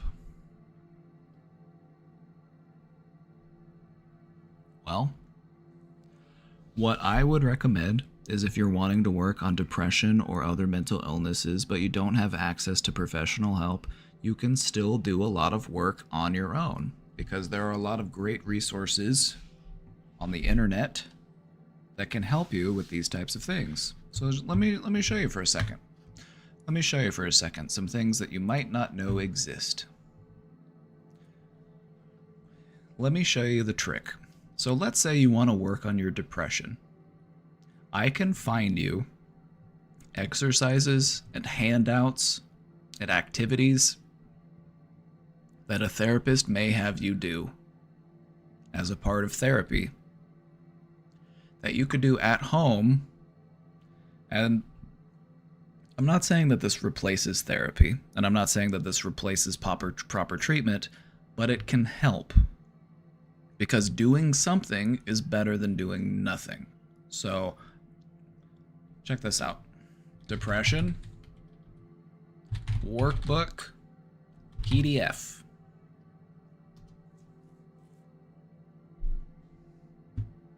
You will find many. Look at all these. Look at all these. Free workbooks. You got one from the Beck Institute. Aaron Beck, Dr. Beck, he was one of the pioneers of cognitive behavioral therapy. And there's also a tool that we still use today known as the Beck Depression Inventory, and so a lot of what his work did was in helping people to overcome depression. So this one should be pretty good. It's 7 pages.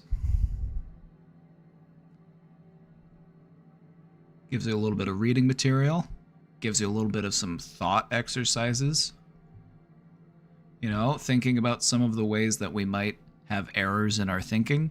This is what CBT is all about. Cognitive behavioral therapy. It's about recognizing the errors in your thinking and then practicing a new way of thinking so that you can have a better level of functioning.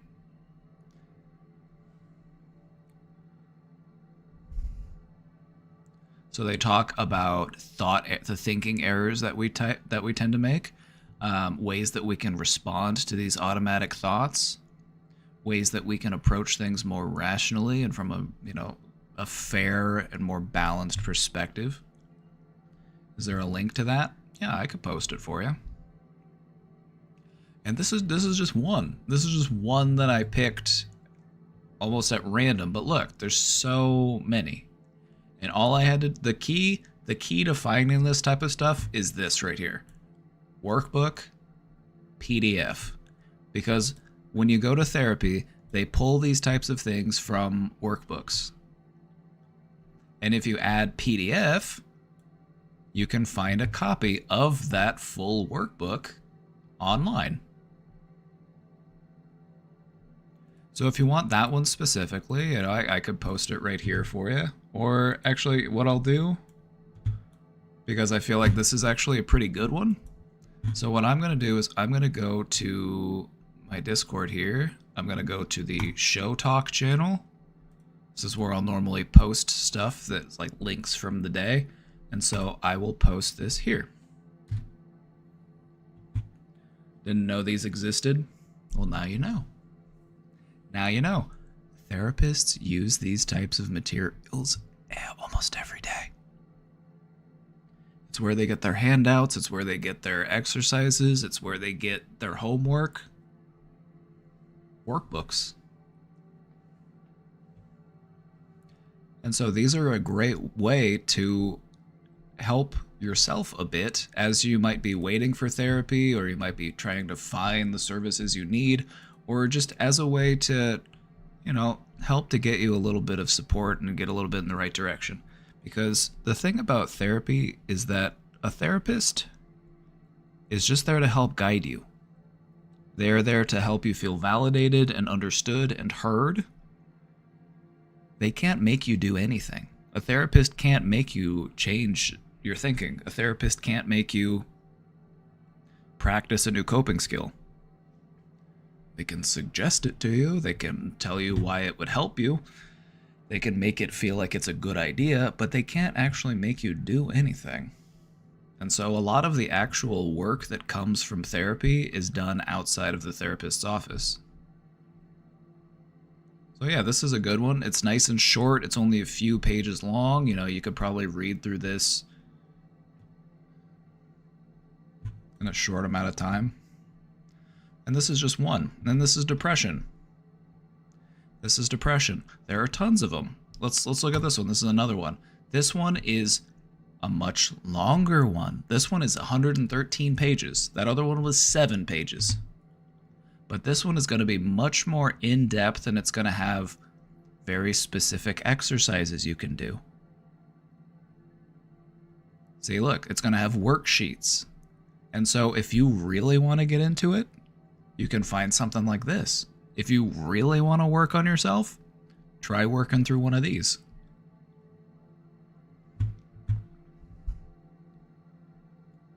Well, I'm just going to scroll through. Just look at all this. We're a quarter of the way through.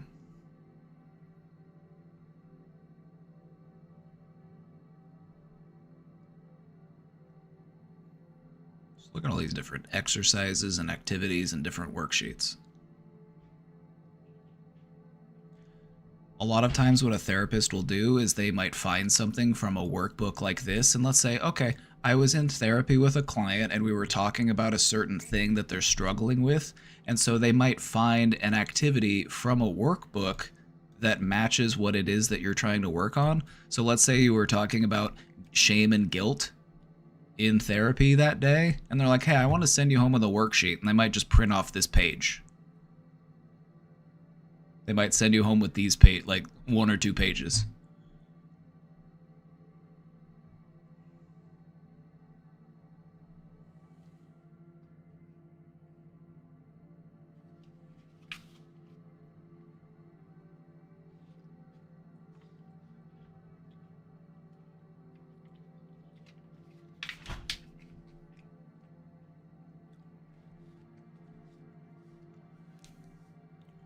One made me change my medication that before worked great. I promptly crashed my car, stopped taking the new medication.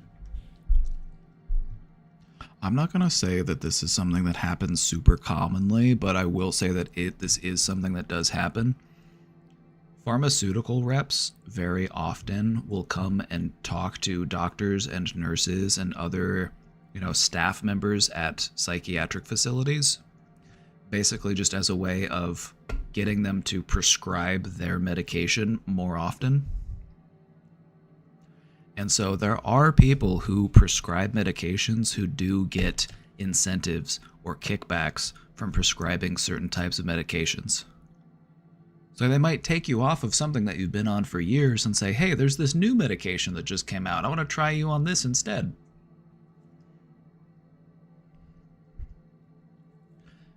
When I worked at a mental health facility, this happened like almost every week. The pharmaceutical reps would come and they would bring a catered lunch and they would have all the doctors and the nurses in there. And they'd be like, this is our new extended release injection for schizophrenia. And this is how it works.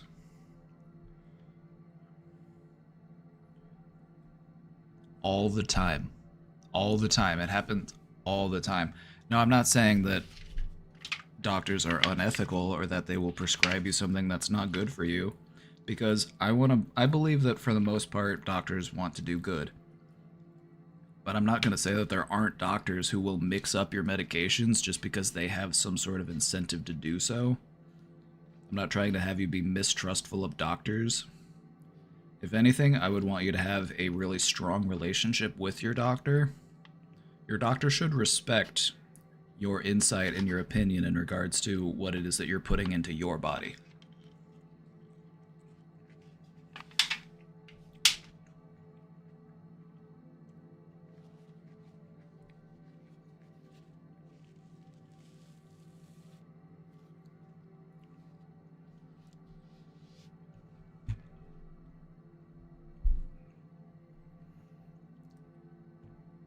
So yeah, if you want to work on your mental health at home, this is a great thing that you could try to do in conjunction with therapy or in conjunction with support groups or group therapy or, you know, even just on your own as a self-learner. And this is just for depression. We just did depression and look, there are tons.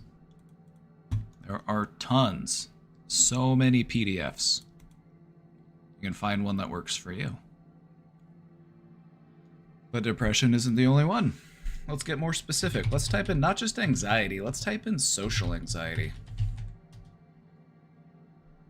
Look at that. 1, 2, 3, 4, 5, 6, 7, 8, 9, 10, 11, 12, 13. Give me another one. Give me another diagnosis.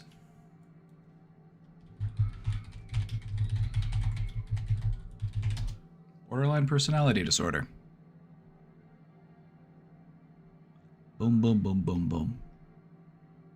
There are tons of workbooks for any diagnosis you can think of that will have supportive literature, exercises you can do, suggestions on how to reframe your thinking, ways to identify the errors in your thinking.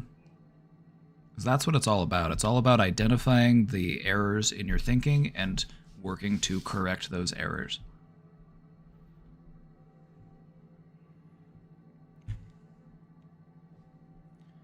Chiropractors. Okay, so the thing about chiropractors is they basically will just say, oh, you're misaligned, and then they'll pop you back into place. But then you end up needing to go back to the chiropractor to get popped back into place again, because the real thing that you want to be doing is physical therapy. You have to train your muscles to hold your body in a different posture. And that takes time, and it can be challenging, and it can be stressful. A lot of people are just like, just pop me. Just pop me back in. Like, no, you want to train up your body so that you don't need it to be popped like that again. Like, some of the things these chiropractors, you'll see them doing, like, they'll be out here, like, paralyzing people. Like, ugh. Honestly, the worst thing I've seen is the animal chiropractors. Animal chiropractors give me, like, the deepest level of concern.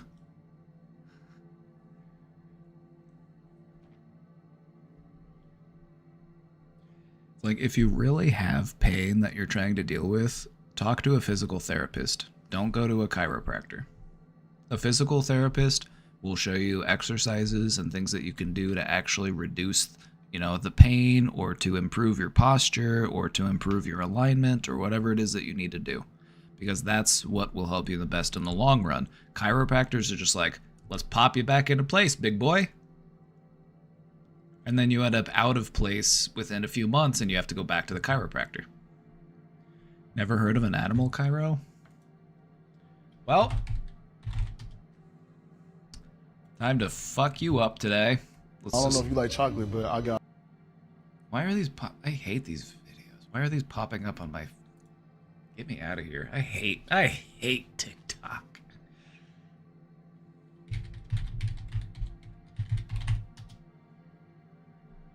All right.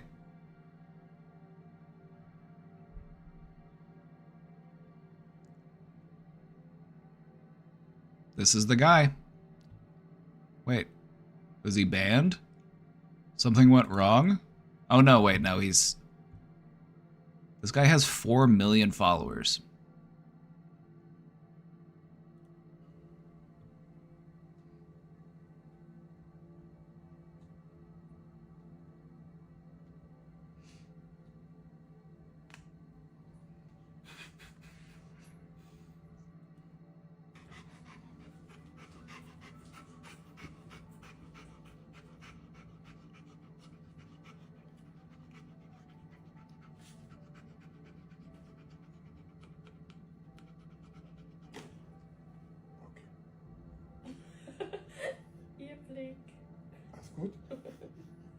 Oh, he's Deutsch? He said, das gut? He said, das gut? Please do not try this on your pet. This guy's account literally has a warning down at the bottom to not do this. Ja? Mal festhalten? Warte. 2. 3. Gut, Katalea. Dafür, dass du keinen Bock hast, machst du es ganz schön gut mit. Okay, jetzt nochmal gut festhalten. Ja. Ja. Okay. Okay, so here's the thing. You can pop joints. Joints pop. The thing about animals is that they are very good at regulating their bodies. Like, they're very good at doing stretches. They are very, like, you don't need your big man hands on there snapping dogs' necks. That's wild.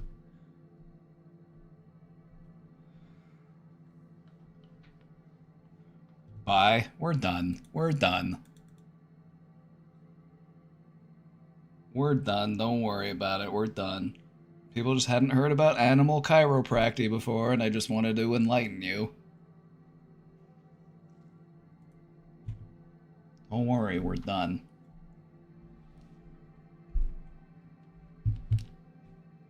Like, just pay attention to your dogs and your cats. It's like they're out there doing yoga. I'm like, we literally name yoga poses after dogs and cats. What are you talking about?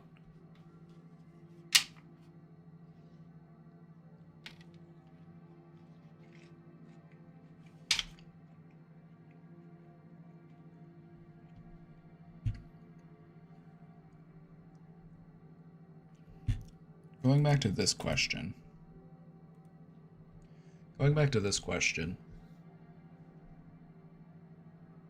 Outside of like some workbooks and stuff, there are also good resources online. I would just say, you know, maybe find some support pages or just finding some support groups near you, because there will probably be, unless you're like out in the middle of nowhere, there will probably be local community groups near you that you could go to, and you can, you know, just interact and converse with people who might also be struggling with some of the same things you're struggling with.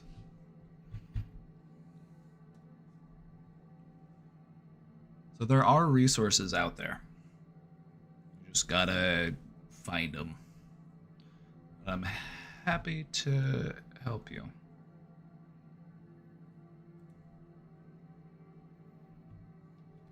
What does I am healed from my father wound look like? All right. Let's get to it. Let me stretch for this one.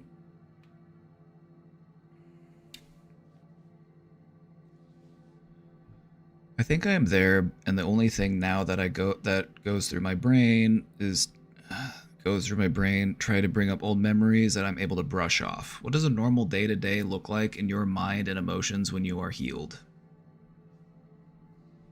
I think before I talk about what a father wound is, because I do want to elaborate on that because some people probably aren't familiar. It's a kind of it's a newer concept, and it has regards to like generational and parental traumas. But as far as your question of what does a normal day-to-day look like in your mind and emotions when you are healed,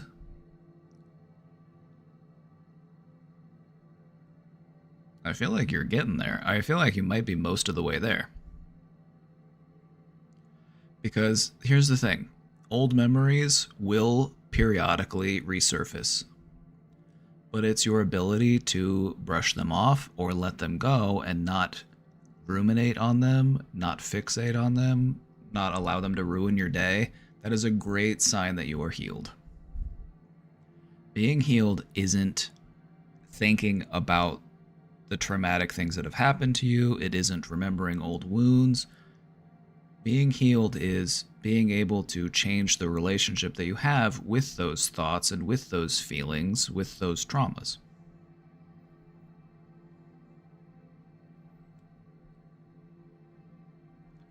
A great indicator that you are healing is noticing the things that used to bother you no longer bothering you. So let's try this together real quick. I would like for you to try this wherever you're at. Take a moment to think about something that used to bother you that doesn't bother you anymore. For some of us, it might be easy to come up with something. We might be able to think of something right away. For some of us, we might have to think a little bit more on it. And if you aren't able to come up with an answer, that's okay. It's just something I would like for you to think about. Because recognizing the progress that we make in our healing is a really important thing. It helps to keep us motivated. It helps to give us a sense of progress.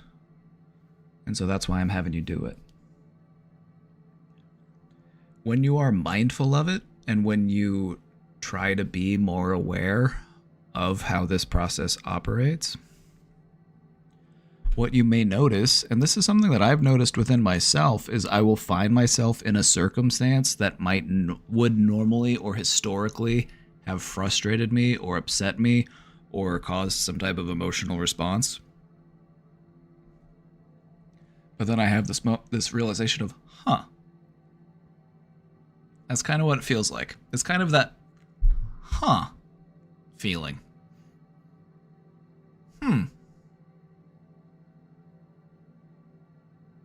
I'm pretty sure that, a year or two ago that would have really bothered me, but today, I'm okay with it. It doesn't really bother me.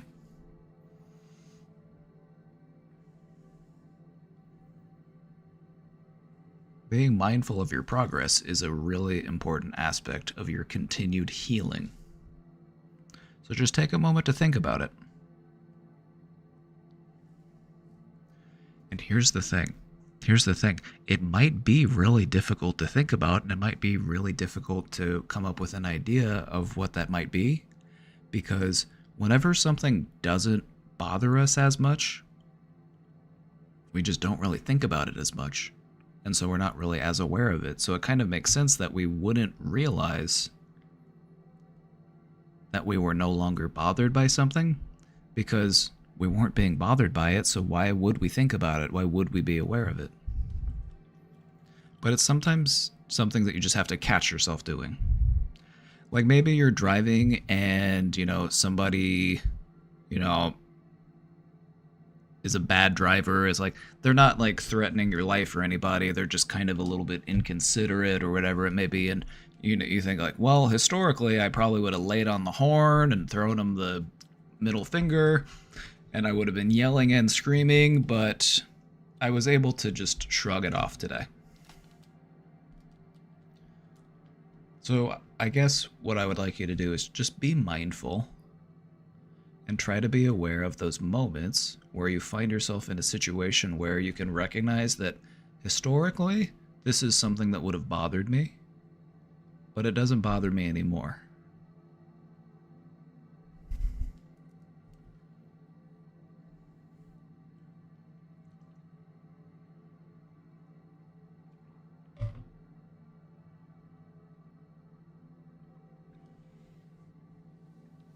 So,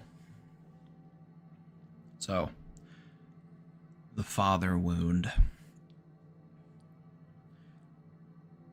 To my understanding, the concept of a mother wound and a father wound are relatively new concepts as far as our understanding of things like trauma.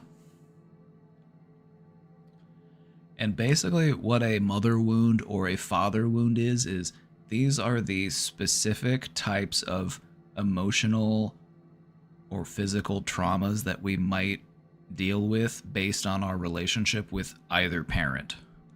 And so it's basically just a way of identifying the ways in which your father wounded you.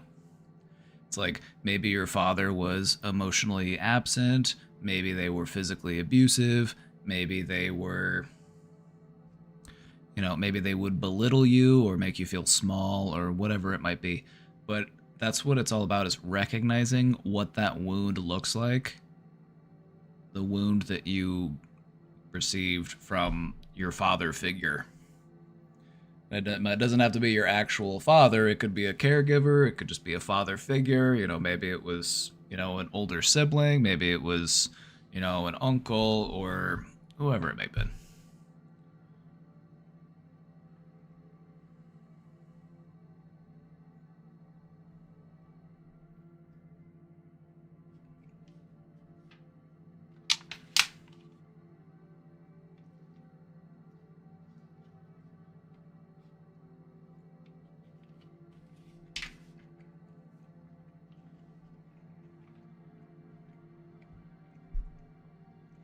I think road rage is a good example of a way that people can identify the ways that we change our response to things that have historically angered us. Because I feel like for most people, road rage is something that tapers off a bit as you get older.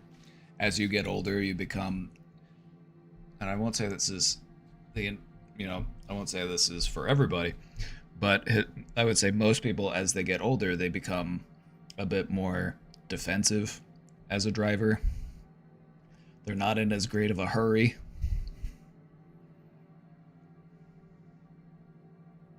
Like me, in my teens and 20s, like I was a bit of a speed freak driving. When I was driving, I was cruising. But nowadays, no, I drive like an old man now. Because what's the rush? What's the rush? I'd rather get there a few minutes later, but safely, than risk getting, you know what I mean? It's just not worth the risk.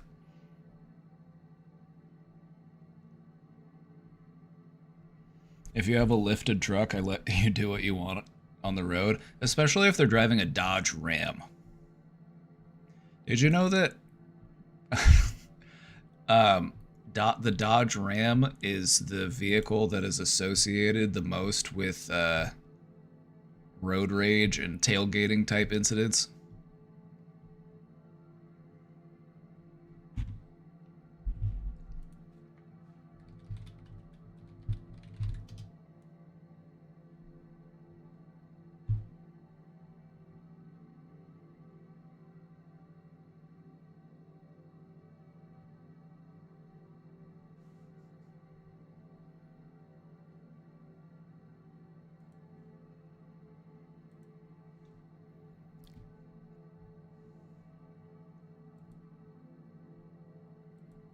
Dodge Ram drivers are also highly likely to have DUIs in the past, if I'm remembering correctly. And it's interesting. It makes you think, it's like, is there some psychological component? What is the ram? It's an animal that has these big horns and it just likes to headbutt stuff. It's always like, get the fuck out of my way. And so you gotta think that the person who purchases that kind of vehicle kind of identifies with that mindset. Like, get out of my way. I'm gonna ram you. Like, I go horn first into things.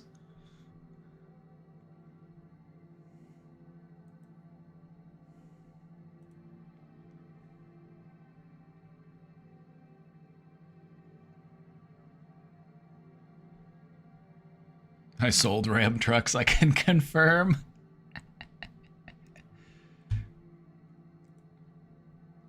So, like, if you're driving down the highway and you see a Dodge Ram tailgating you, just get out of their way. Just let them go past. It's not worth the trouble.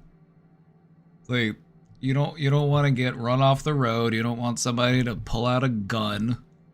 That's a realistic concern in America. I'm just like, just go around me. I don't need to deal with you.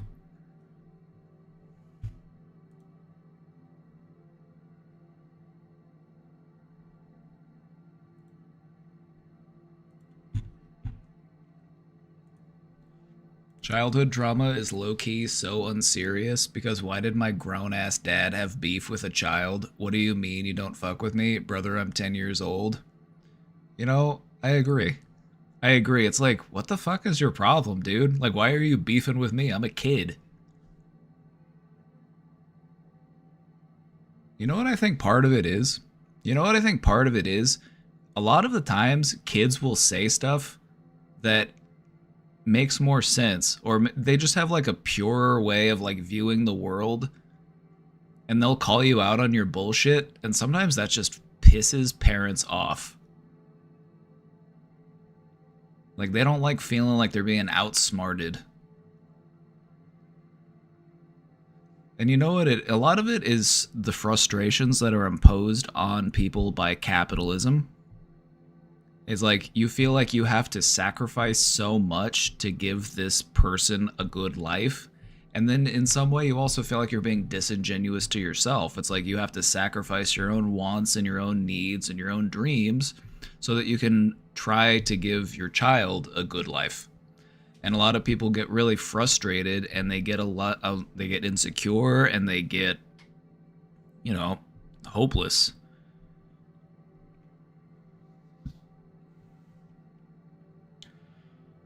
No matter how much I think about it, I'll never understand the mindset that leads to people hurting children. Right? The thing that I've tried to understand, because this is something I think about a lot. You know, a lot of the people that I work with and a lot of people I try to help, it's like they have had, you know, childhood trauma that they've had to deal with. And what I think is, the type of person who expresses their anger through physical violence is just a very emotionally underdeveloped person. Because using physicality as a way of expressing your anger is just childish. It's just childish. Also, a lot of people will justify or rationalize it because they'll say, well, my parents used to beat the shit out of me. My parents used to really lay it on thick.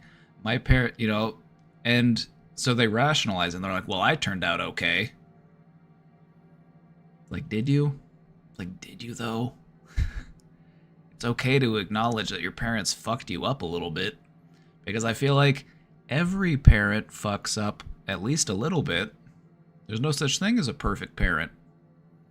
You could be the most loving, compassionate, giving, and patient parent, and you could end up leaving that child underprepared for the reality of the actual way that the world works. You could end up making them spoiled and entitled. You could fuck them up in a different way by being too nice.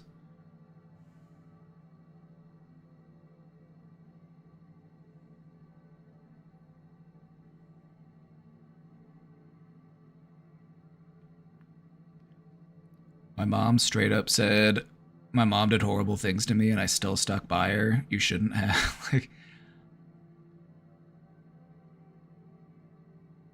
I guess I would just ask her more questions about that. I'm like, why do you feel like you had to do that? I would ask things like, how do you think that affected you? What do you think things would have been like if things were different? Because those are the types of questions you have to ask parents if you want to really help to break the pattern. Because parents will be like, well, my parents used to beat the shit out of me, so it's not that bad if I spank my kid every once in a while because I'm not as bad as my parent was. I feel like most parents are motivated to do better than their parents did. And this is why generational trauma has persisted, is because they're like, well, back in my great-great-great-great-grandparents' time, they had 9 kids and 3 of them died. 3 of them died from some disease. 1 of them was eaten by a bear.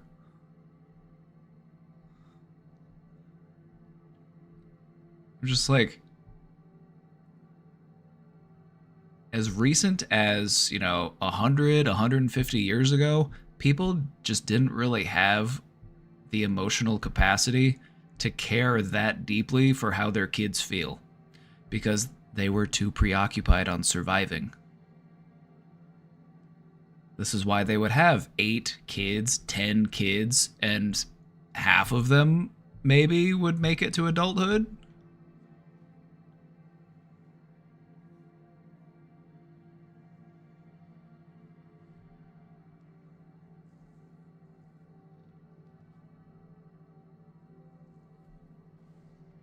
My dad told me his dad stabbed him with a fork once, but it was more of a, you think I'm punishing you by grounding you for a week?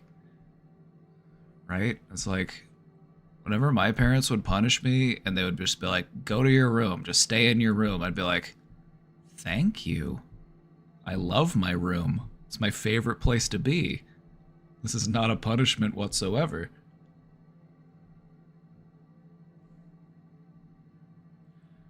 I would say this, when it comes to your parents and talking about the trauma that they've suffered, just try to show them some empathy if you feel up to it. Just be like, I'm so sorry that that happened to you. Things should have been different. You should have been treated better.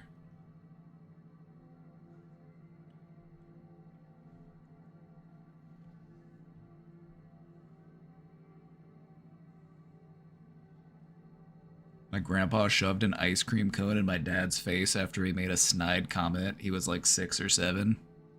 Childish behavior. The closer you look at it, the more you realize that we have been a species of children raising children for thousands of years.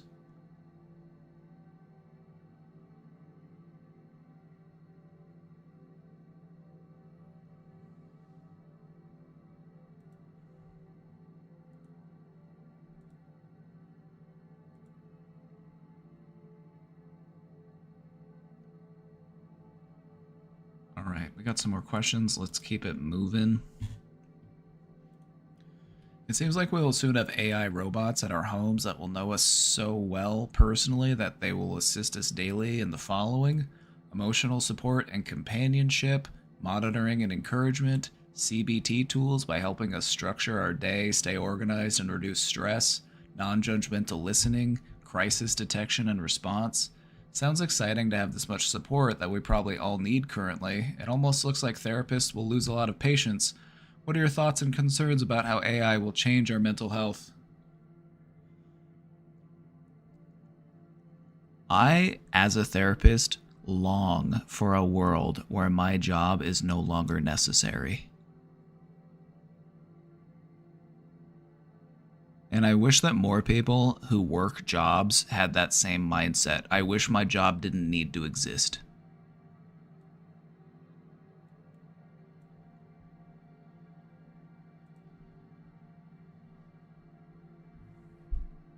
So I'm okay with it. I'm okay with it. My concern is that it's gonna try to pull the same shit that we try to pull today. A lot of our treatment in regards to mental health is centered around getting people back to work and being more productive. It's like, stop crying, get back in line. This cog is depressed and he's making the machine run slowly. We need to get this cog up and running again so that the machine works, so it can keep cranking out product. Because that's the way that a lot of our mental health is set up, is it's about a return to productivity.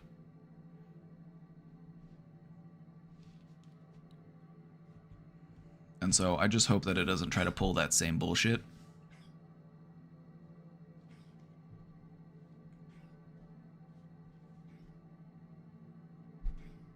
I cried at my desk on Tuesday and no one knew. Your serve.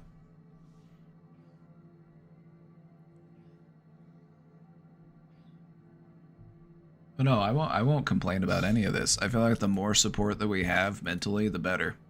But what my concern is, to what end? Why do we want to help people? Also, I feel like people are always going to prefer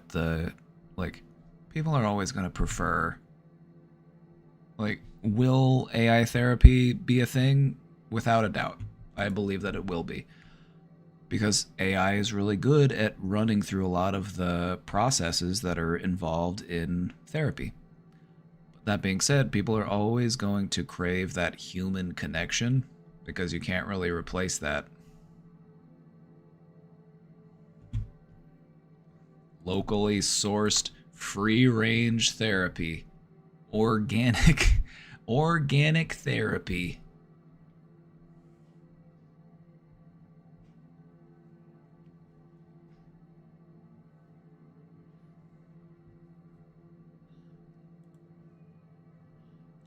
The thing about AI is it's great at doing a lot of the mundane things. Then a lot of therapy can just be running through those same kinds of things, and AI can be pretty good at it. But as far as like feeling heard, feeling understood, feeling genuine compassion from another human being, AI can't do that yet. So maybe in the future I'll have to market myself as an organic, free-range therapist.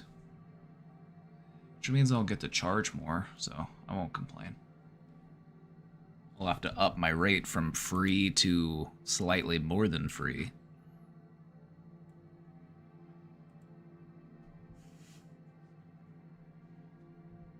Any subscribers? It's September. Also, there's a bit boost. There's a bit boost. Any cheer over 300 bits, you get an extra. I think I'm addicted to binging and purging and I don't know how to stop. Alright, here's the thing. Eating disorders are serious. Eating disorders require professional help. So be open to talking to somebody about it. This is something that you probably won't be able to work through on your own. Eating disorders are one of the most serious conditions that you can have from a mental health standpoint.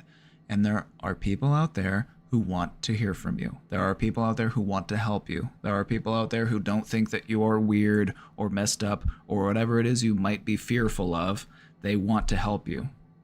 And so there's no shame to be had in asking for that help. So that is my recommendation. Talk to somebody who knows the subject. Talk to a professional.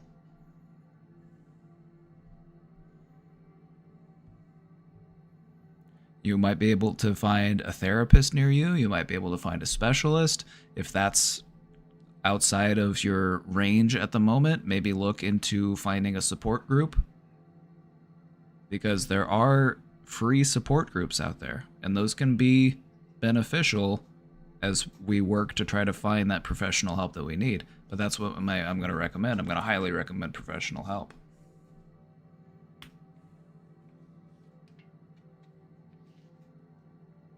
Then the reason why is because disordered eating is a multifaceted issue, and it's something that most people might not be equipped to properly treat because it's something that you really have to understand the intricacies of.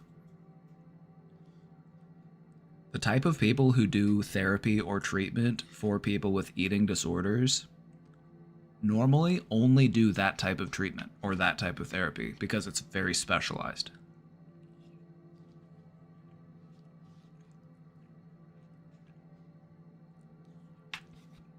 But that being said, there is help and there is support.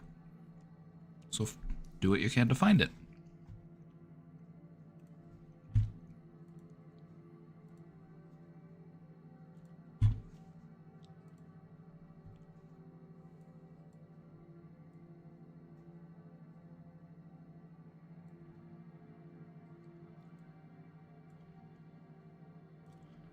Last year, when I was talking about my suicidal thoughts to my therapist, she cried.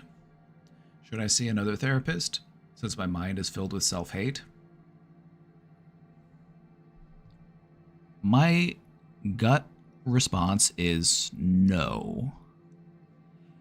And my reasoning for that is just based on what I've heard, and I don't have too much to go off of. Based off of what I've heard, the reason why you would want to change therapists is because you're dealing with this feeling of self-hate.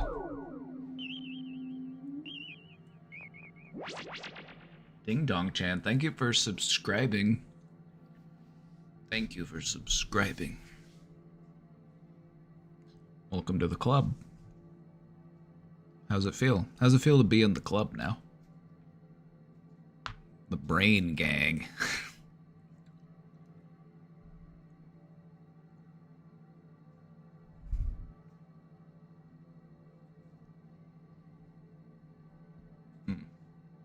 Let me just say, there is no rule that says that a therapist can't cry. There is no rule that says a therapist can't feel things when they're having therapy with you. I would take that as they care. They care about how I feel, and that's really important. And so do we want to start all over? Do we want to find somebody new to talk to so that we can try to feel better about ourselves, perhaps? I don't think so. I think the work that you want to try to do is just reassess that self-hate. Why is it here? Why is are there any aspects of it that I could let go of? What do I need to do to allow myself to love myself?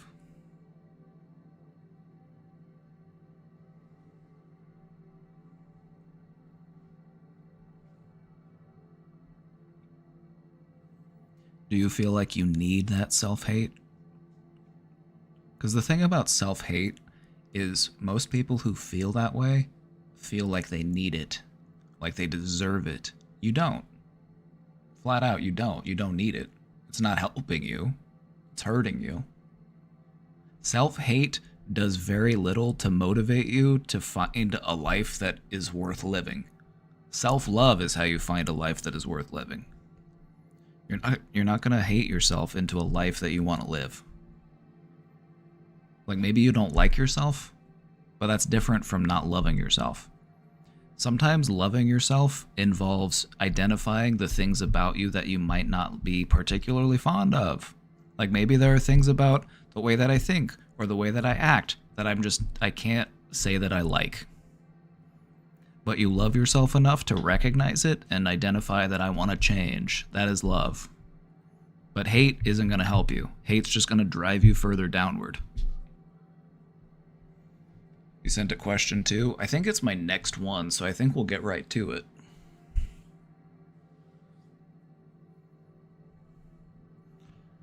You know what I found helpful? You know what I found helpful? And I'm just going to put this out there. I'm not saying you have to try it or you have to implement it. But this is what I found helpful. When it came to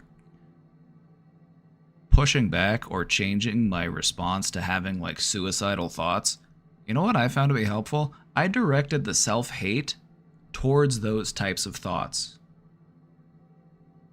So if I had a thought that was like, oh, I wish I was dead, I would direct my self-hate towards that. I'd be like, well, that's fucking stupid.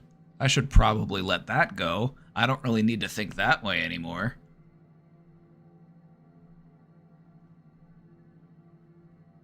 I just started bullying them. I just started bullying my depressive thoughts.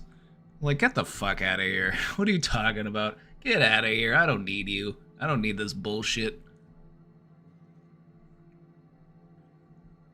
And I'm not saying everybody should do that, but I'm saying, hey, it worked for me.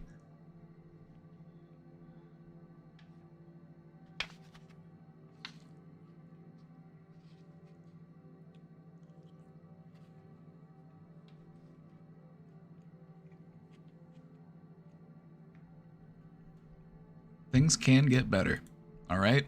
Don't forget it. Things can get better. But it takes work. You got to do the work. If you want a better life, if you want a better mind, you got to build that shit. You You gotta put it together piece by piece. And that may mean taking apart some of the old stuff that you put together. I feel like making another Lego analogy. It's like your personality, your concept of self, your image, you know, that you have of you, your beliefs about yourself as a person. It's this intricate sculpture. And what you want to do is you want to take some of those pieces apart and you want to repurpose them and you want to reuse them.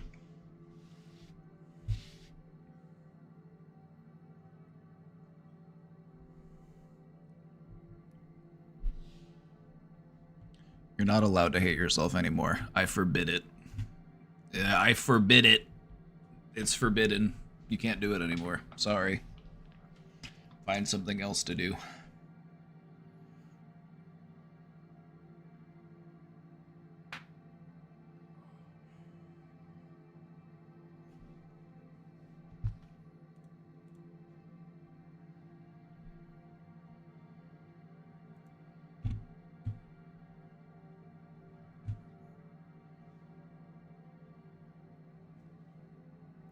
I used that technique to cure my night terrors. Several doctors did nothing, had no ideas. Were like, well, these things happen. So one night, instead of just getting scared when I had one, I got pissed. I got upset. I fought the night terror and it went away.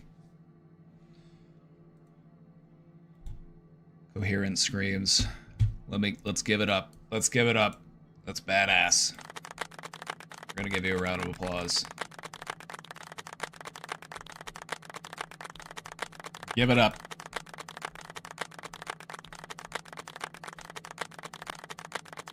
Good work. So it really can help though, can't it? And I'm glad you spoke to it. I'm glad you spoke to it because I found it to be helpful.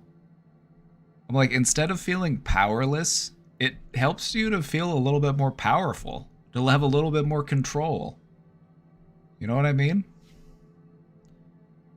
Like, push back against those thoughts. You don't need to let those thoughts just exist with impunity. It's like, no, push back against them. Fight back. Come on. We're making the transition from being a worrier into being a warrior.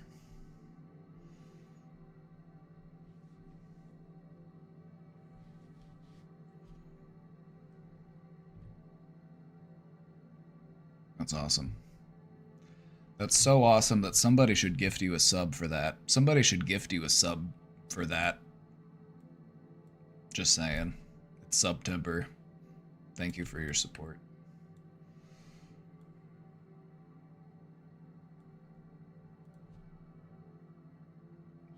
Let's see if it works. Let's see if it works. I tried. All we can do is wait. Fingers crossed. It may happen. We'll see.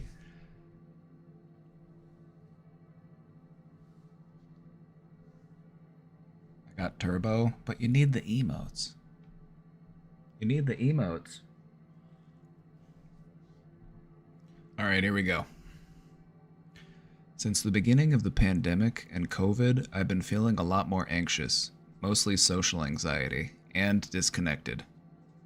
Let me just say. And this is Ding Dong Chan's question, I believe, because you said you had a question, and this is the last one in the box, so I'm assuming this one's yours. Relatable.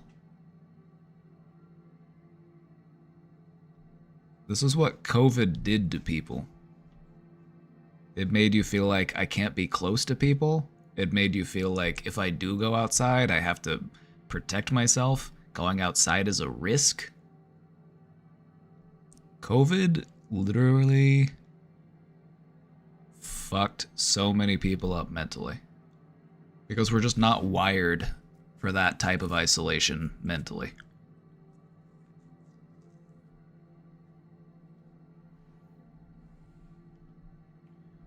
I don't laugh as much as I used to, and going out with friends is not as fun.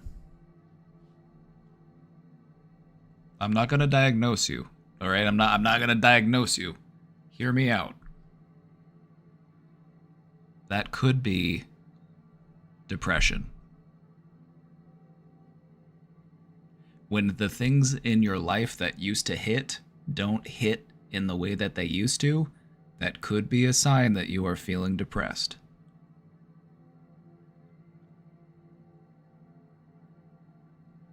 The thing about depression, though, is it will try to make you feel like, I couldn't be depressed. I have all of these reasons why I couldn't be depressed, or I shouldn't be depressed. Depression is one of those conditions that makes you try to believe that you don't actually have it. It's twisted in that way. But just think about it. Depression will have you trying to convince yourself that you aren't depressed. If you find yourself trying to convince yourself that you aren't depressed, that's actually a good sign that you probably are depressed. Because people who aren't depressed don't take time out of their day to convince themselves that they aren't depressed. Just so you know.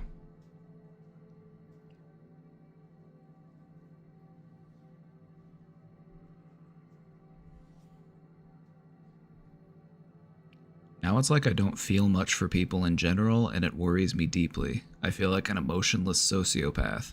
How do I get back to the way I used to be? I used to crave human interactions. Alright, here's the thing. It's not necessarily about getting back to the way you used to be. It's about finding a new way to be. Something similar, but distinct. Because we might be able to feel the same ways, or we might be able to do the same things, but it still feels a little bit different, because that's part of what having a linear life is about. You know, we're always getting older, we're always changing in subtle, small ways, and so we don't want to view it as I'm returning to the past, because that's not possible. It's about finding something new. It's about finding, maybe we could be even happier than we used to be. Maybe we could even surpass what we used to be.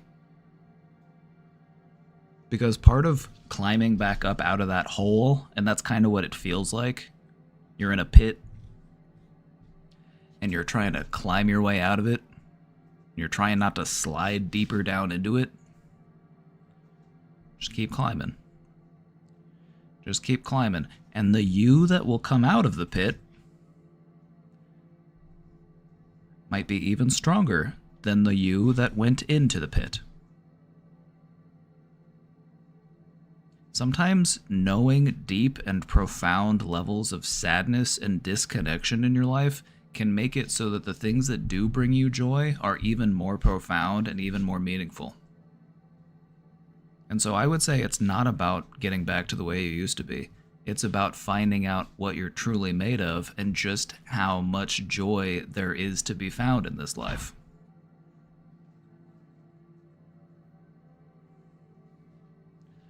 So, the question is how? The question is, how do we get there? Let's talk about it. Let's talk about it. Do you want something that you could do this week? Do you want something? Let's set a time, okay? How much time do you want to work on this to be able to get a noticeable result? Do you need, I would say, a couple weeks or a month, perhaps, would be a good place to start?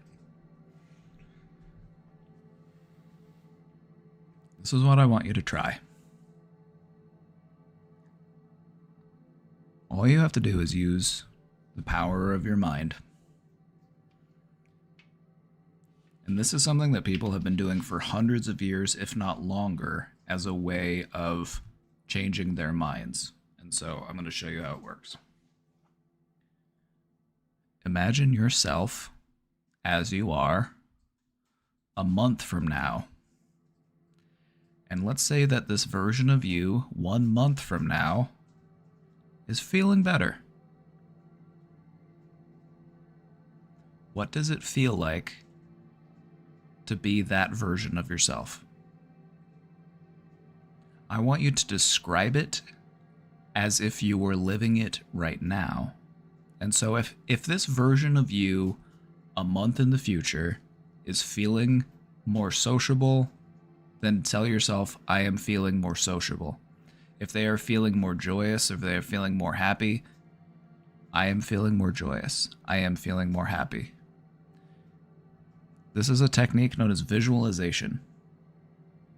If you want to become that version of yourself, you have to get to know them. You have to learn how they think. You have to learn how they act. You have to become that person. And the way that you do that is by getting to know them better. So what would it feel like a month from now if you've made a month worth of progress and you're feeling better? We're not trying to go too far in the future, right? Because this is the type of thing that could take a couple months, it could take a little bit longer. It's not going to take forever though. But I find that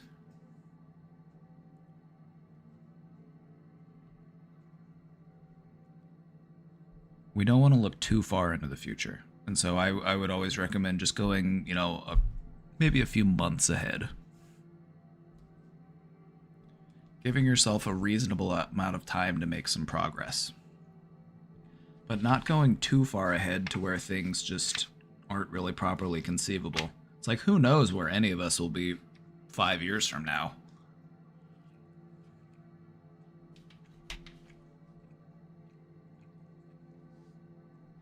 Which is why I think that that's such a really dumb question to ask people in interviews.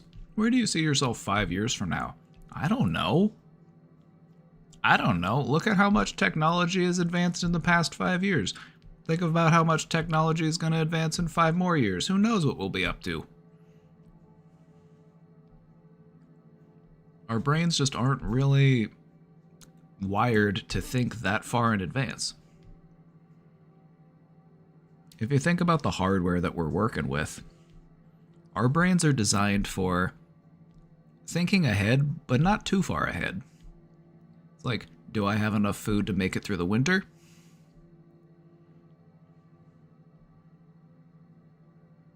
Do I have enough seed to plant for my crops in the upcoming season? Do I have enough pairs of socks? Do I, our brains are designed to think ahead, but not that far ahead.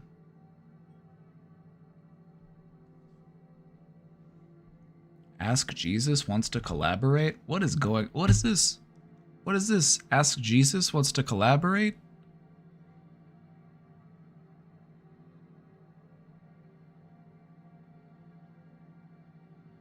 Guys, Jesus is on the phone. Christ is calling. Do we pick up?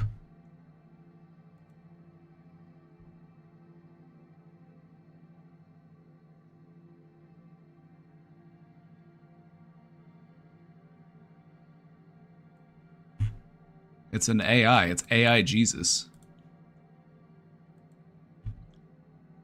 It's AI Jesus. I don't know if I want to pick up the phone call from AI Jesus.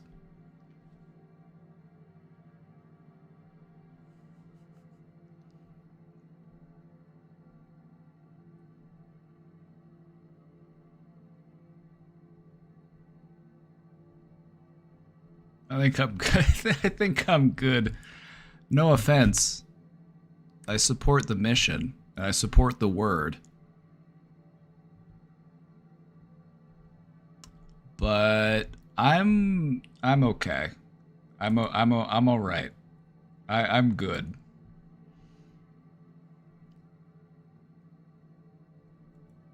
We're kind of doing our own thing here. We're kind of doing our own thing here, and I don't need an AI version of Jesus button in. So I think we're okay at the moment.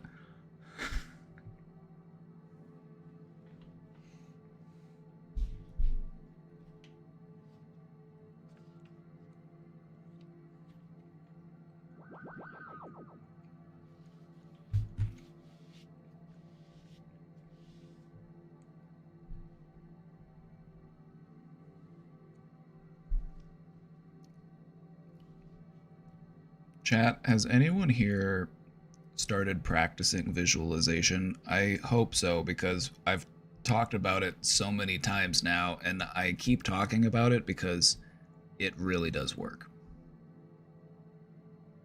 Visualization, mindfulness, meditation, compassion, gratitude. These should all be in your emotional tool chest. Maybe a little. Alright, cutie cheeks. Since you're volunteering, I want you to visualize into the future. I want you to visualize a version of yourself that has found a new dentist, and they've scheduled an appointment. How does it feel to be that version of you?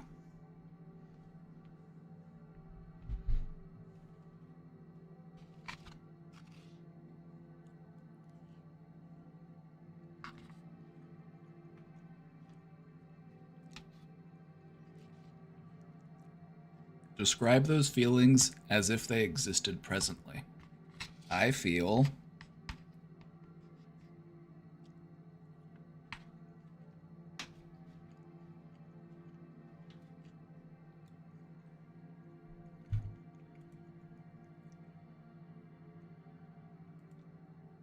those all sound like good feelings. Now, how does it make you feel right now? Do you feel more empowered?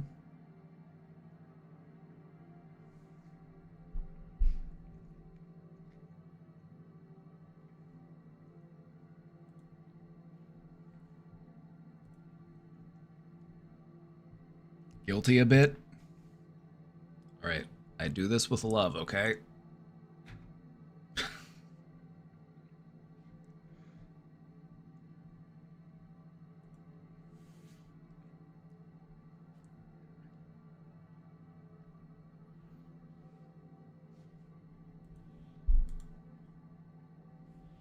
Just a friendly... I'm sorry, that was out of pocket. I take it back. I will bonk myself for this.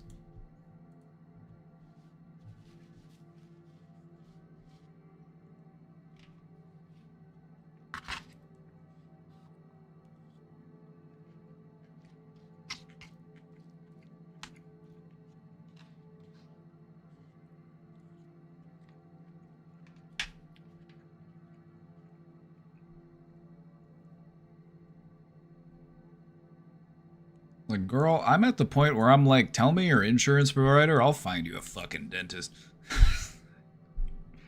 But that wouldn't help you. I know that you have what it takes to do it on your own.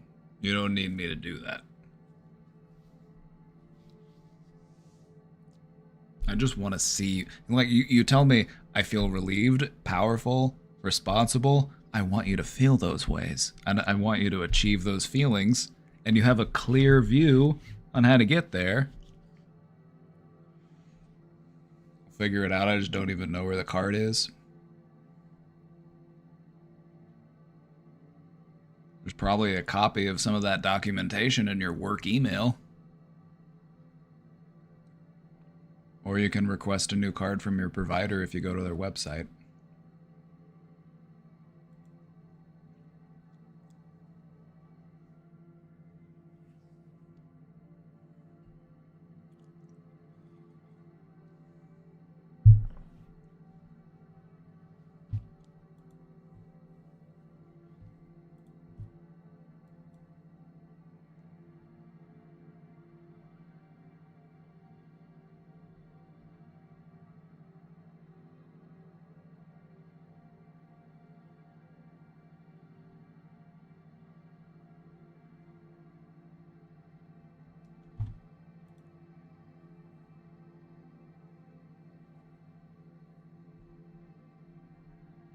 Will be scheduled by the end of the month. It's going to be scheduled by the end of the week. I feel like this is something you could do tomorrow.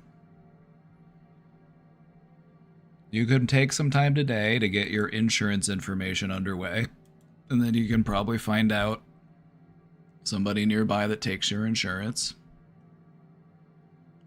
If you have a big insurance provider, and I don't know what but if you have a large enough insurance provider, most dentists nearby will probably take your insurance. Alright, I clicked on the TikTok homepage and it automatically started playing TikToks again, which is just another reason why I don't like that platform. That's just one of the things that I despise on the internet is when things start auto-playing and they start making sound without my permission.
Oh.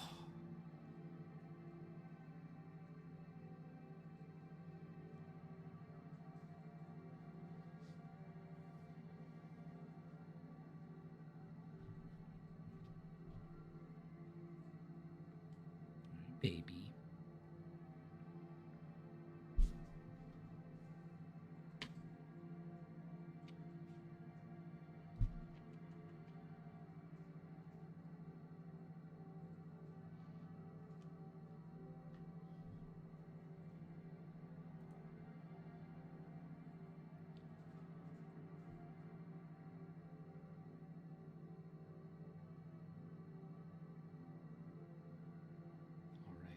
We're back.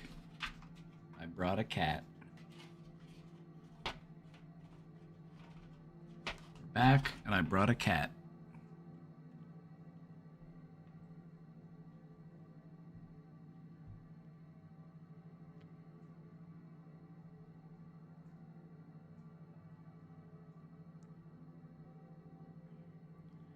I'm not sure the difference between EPO and PPO. Health insurance is designed in a very confusing way, and I feel like that's by design.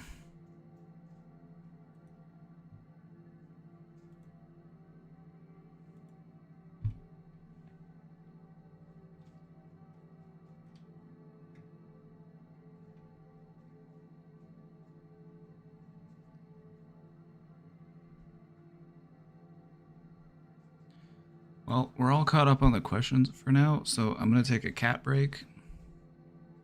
I'm going to take a little cat break. I'm going to pet her on the head. Isn't she so cute? Look at this little baby.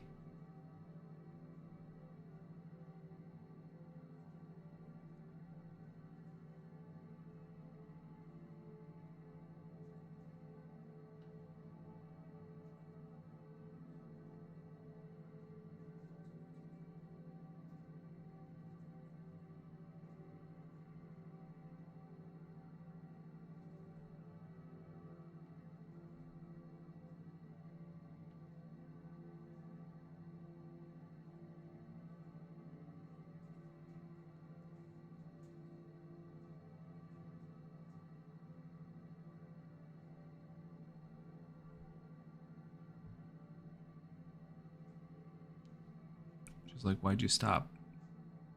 She's like, keep going. I'm like, okay. Okay.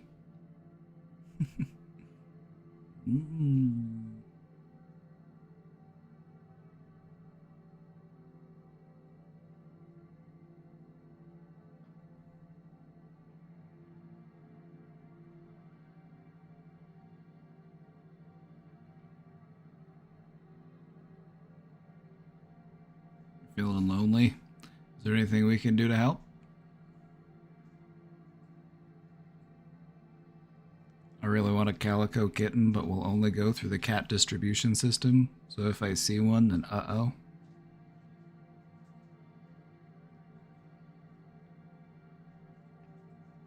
Not really. Does talking about it help?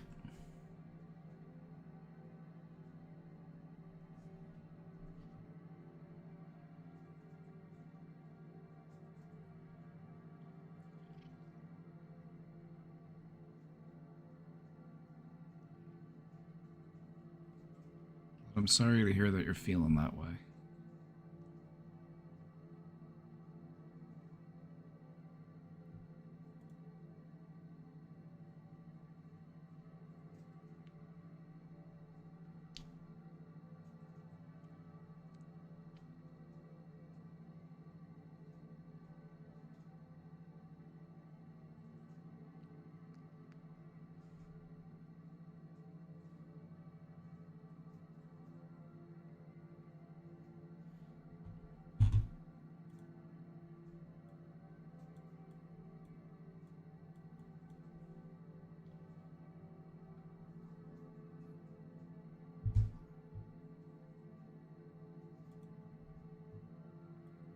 I'm curious about your thoughts on diet and medication for mental health.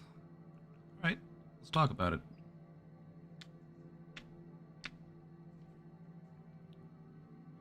When it comes to mental health, Sindra, I need both hands for this. There we go. It's a two-hand job. There we go. Hey, baby.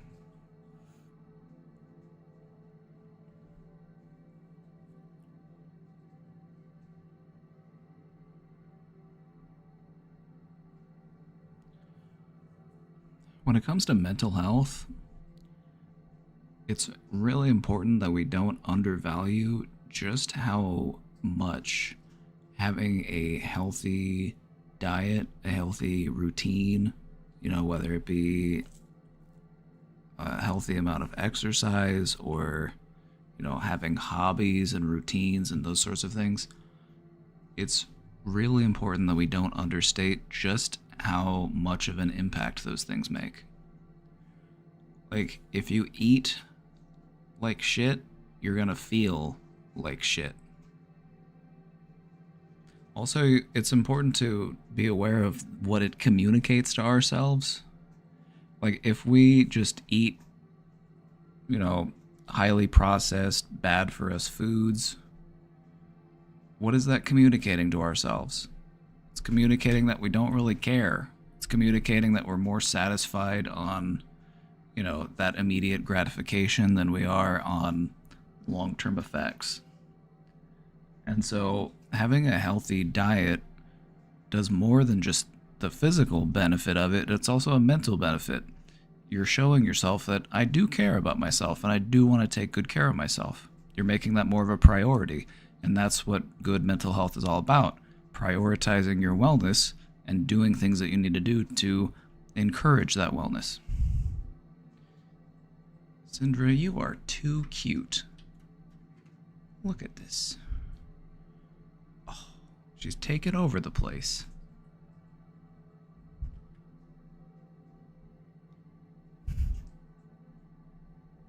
She's taken over.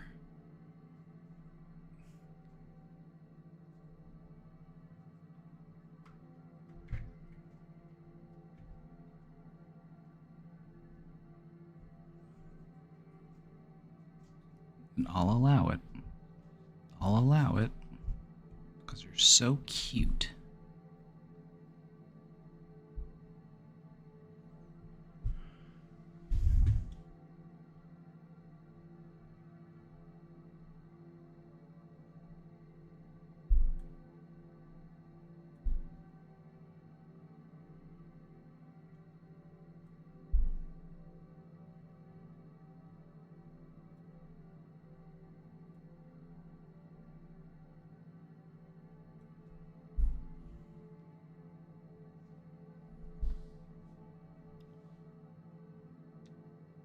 So my thoughts, diet is a really important part of a bigger picture.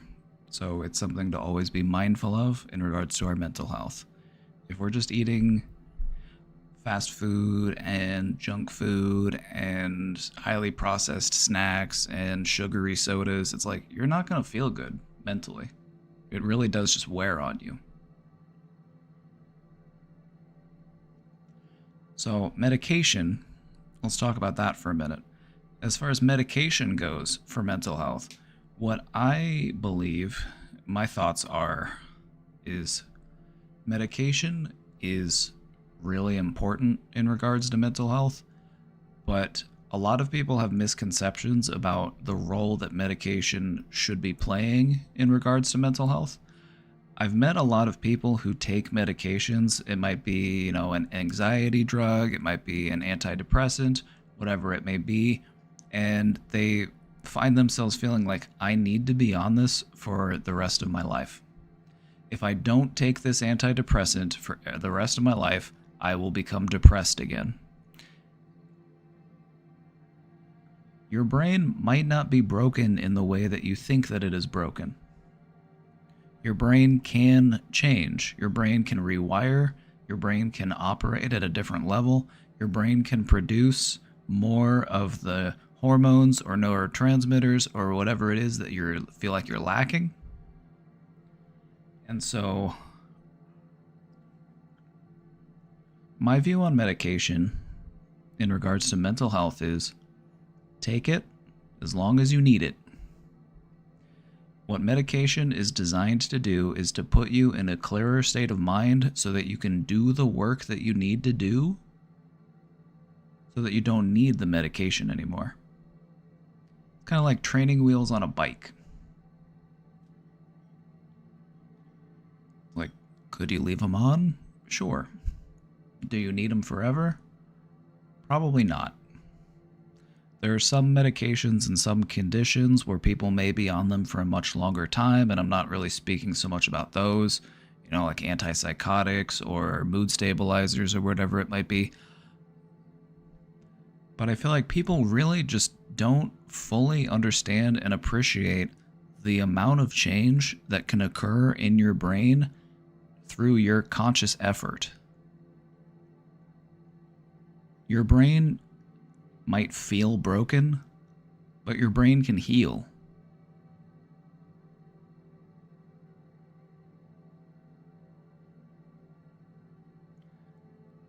Chad, someone said I look like a chalupa today. So they said you look delicious. They said you look like a snack. I don't, like, why are you sad about that?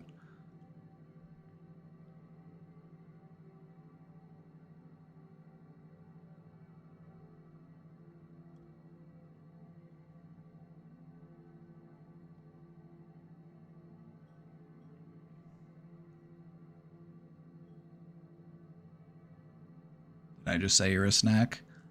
No, they did. I was just helping you reframe it. My perspective on medication for mental health is also, it's by and large a guessing game when it comes to properly prescribing and treating. There's probably more guesswork in psychiatric medication than there is in any other medical practice that prescribes medications. They're like, oh, you're depressed? Well, let's try this drug. It seems to work for a lot of people that we prescribe it to, but it might not work for you. It might make you feel worse. It might make you feel numb. It might make you feel sick. And so they'll try a different one, and maybe that one works, but it doesn't really work in the way you're hoping, or maybe it just causes more problems than it fixes. So maybe they'll try another one. And that is the story that I've seen for a lot of people in trying to find a medication that works for them. And so, before I just end up repeating myself, because I feel like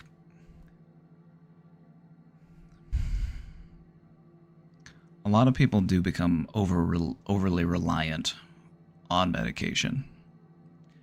And what I would like to see more people do is embracing their own ability to grow and change, their brain's ability to heal, their brain's ability to change its functioning, because that is real, that is possible. And so when you're on a medication for your mental health, I would just always try to keep in the back of your mind, I'm working on myself so that I no longer need this. Does that make sense? Like, you might be on it for years, you might be on it for the rest of your life, and I'm not going to judge anybody for doing that. But I feel like more people stay on medications for much longer than they may need to, because they just view it as the cure for their illness. You are the cure for that illness. Your brain's ability to rewire itself and to heal and to adopt a new perspective, you can change the level of functioning. That is the true healing that can happen in regards to mental health. And medication can't really do that. It just kind of puts you into a place where you're okay with what it is that you're dealing with. Or it makes it feel more manageable. Which is okay. It's what it's designed to do. But I would just say, if you're on medication, continue to practice and continue to apply yourself to putting conscious effort into your own healing, your own recovery, so that you can find a better way for your brain to function.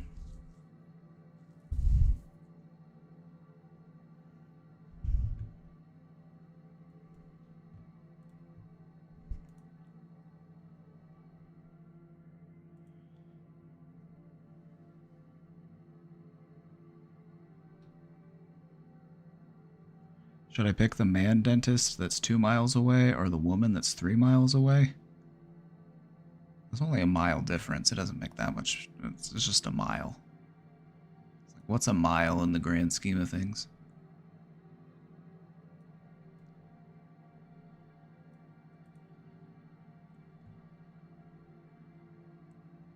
So, like, my dentist is a guy, but I only talk to my dentist for like 2 minutes out of every appointment.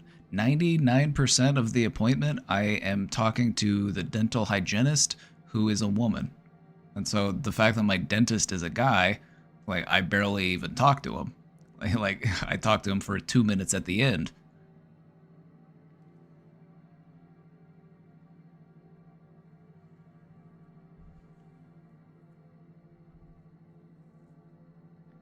I'm just scared to make the wrong choice and end up hating it.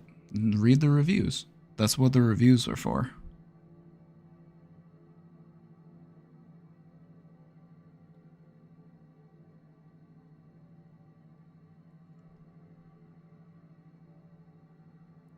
That's why I would read the reviews of the dentist. Because if they tried to pull that where they were like, oh yeah, you need 18 fillings, there will probably be people in the reviews that are like, they tried to tell me I needed all this work, and then I went to a different dentist and they said that I didn't need any of that work.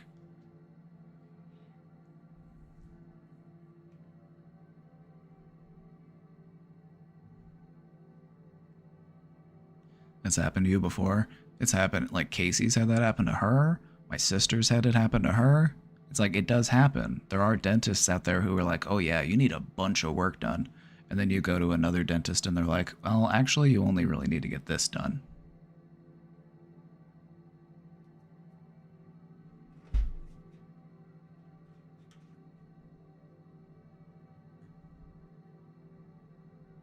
I've found that it happens more often at those more like corporate dentist places. The types of dentists that see like a high volume of patients. Those dentist places that have like multiple locations. I've found that it happens more at those types of places than it does at like your run-of-the-mill, like independently owned dentist office.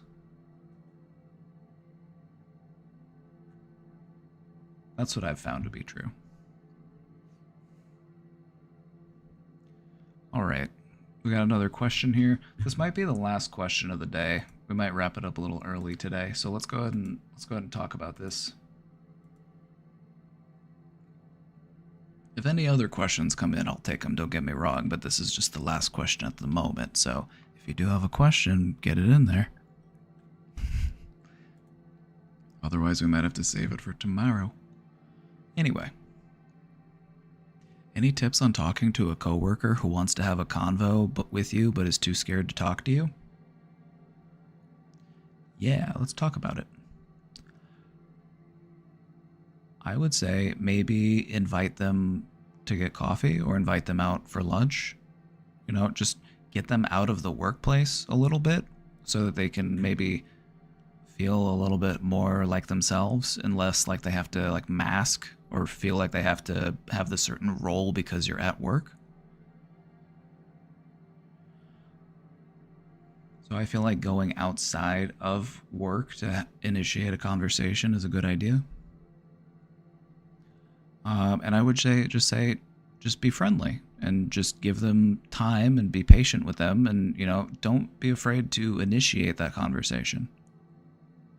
Even if it's just you, like, making friendly small talk with them. Be like, hey, and then call them by their name. Just be like, hey, name, good to see you. Hope you're having a good day. Just help them ease into it. Let them, you know, you have to communicate to them that you are a safe person to talk to. If they're dealing with social anxiety, you know, you gotta give them some reassurance. So just be nice, just be friendly, just be patient. That's all you gotta do. What you don't want to do is try to force them, because that's just gonna push them away. It's like you're trying to, like, you're walking around and you find a cat, and the cat, they're like, oh, I wanna save this cat. The cat's hiding under a car or something. Like, you don't want to scare it off. You want to just be there, be friendly, and let it come to you.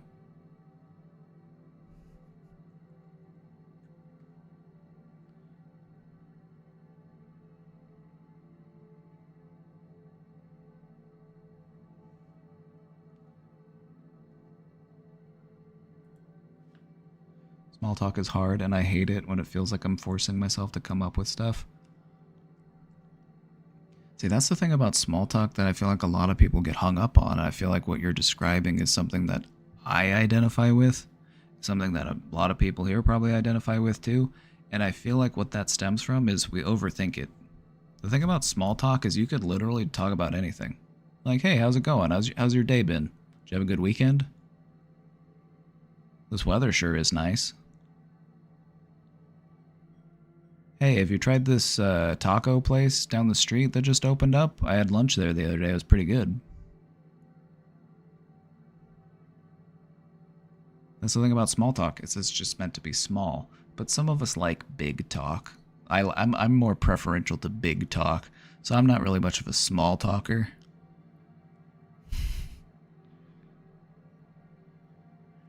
But if you feel like you're having to come up with stuff, there's a different strategy you can adopt. Just ask people questions. Let them do the talking. Like, hey, how was your weekend? Do anything fun? I'm thinking about going out to get lunch soon. Any places near here that you could recommend?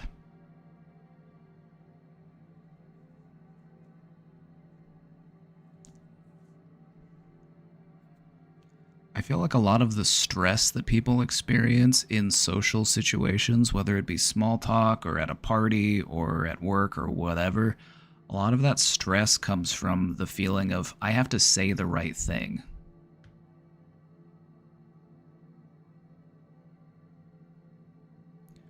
But in reality, one of the best ways to handle that is to focus less on being the one to speak and just ask people more questions. Like, get them talking, let them do the talking.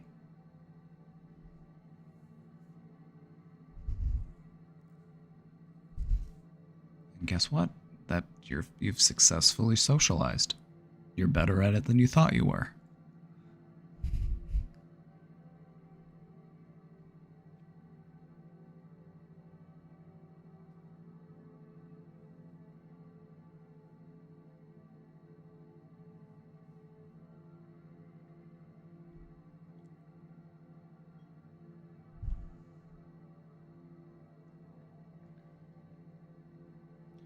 Any questions?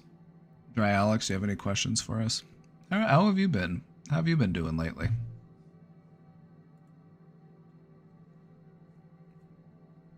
Chat, how's it going?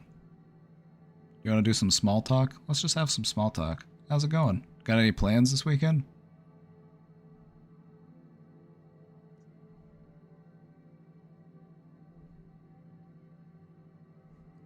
The thing about small talk is you can largely play it off of what day of the week it is. If it's Monday or Tuesday, do anything fun over the weekend? If it's Wednesday, hey, just a few more days till Friday. If it's Thursday or Friday, got anything excited planned for this weekend?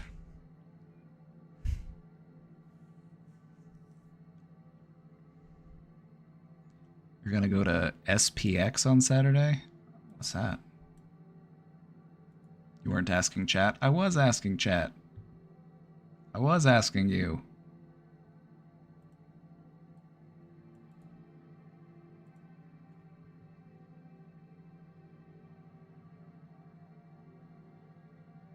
I don't know what SPX is. I Google it and it's bringing up stocks.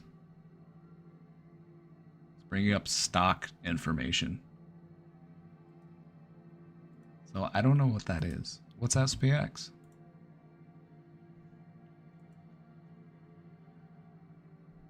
Pork Tree, we're engaging in small talk so that other people can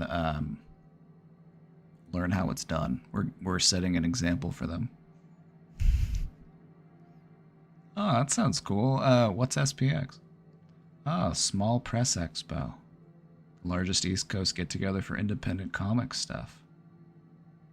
Okay, cool. Is this your first time going? Just watch what I'm doing. Just watch what I'm doing. I used to hate small talk, okay? But take it from me. If you hate small talk, I get it. I still don't really care for small talk, but I know how to do it. because the fundamental aspect of it is it really isn't that hard. But I feel like what people get hung up on is they focus too much on saying the right thing, when in reality, all you have to do is ask questions and let other people do the talking. Like, what do you have planned for this weekend? Like, oh, we're going to go do this. Oh, that sounds cool. Have you done that before? Is that something you do all the time? They're like, oh yeah, I'm going out to the lake. I'm going out fishing. I'm going to my son's baseball game or whatever it is they're doing. Like, ah, your son plays baseball? How old is he? People tell you a thing, ask them a question about that thing that they just told you. That is the easiest way to do small talk. And it takes almost zero effort on your part. All you're doing is making them talk by just asking more questions. Ah, you've been there a few times. Been there a few times? Welcome in, Raiders. Welcome in, Raiders. Alright. Alright. Welcome in, Raiders. We were practicing small talk. If you just got here, Raiders, if you just got here, can you tell me, how do you feel about small talk? How do you feel about small talk? I hate small talk, but I know how to do it.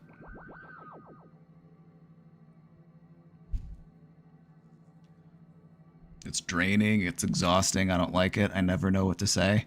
Alright, here's the thing, because we were actually just talking about this. Small talk is not just about knowing what it is to say. If you don't like small talk, or you feel really pressured to like say the right thing or whatever it may be, focus more on just asking questions. Just ask people questions and just let them do the talking.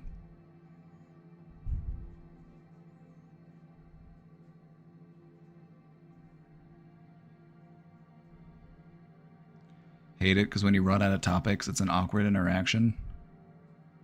Doesn't have to be. Let me show you. You run out of things to talk about?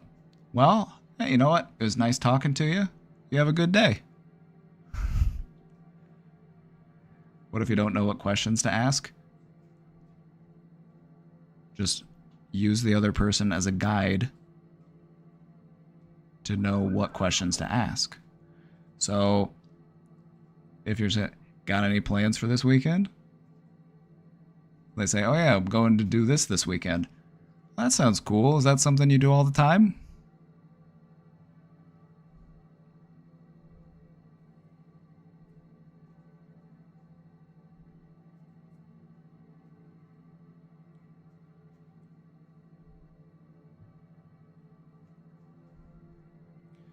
What if you can't walk away, like they come up to your desk? Then go to the bathroom. Bathroom break.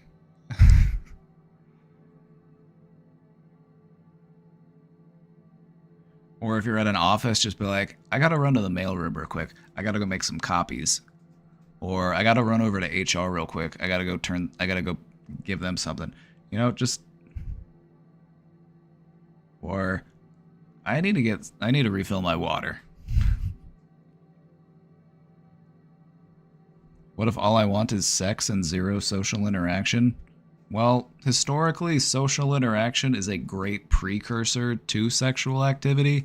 It's a great way to, you know, make that more likely to happen. Also, some would say it makes it more fun if there's actually an exchange going on. It's not just two bodies of meat slapping against each other.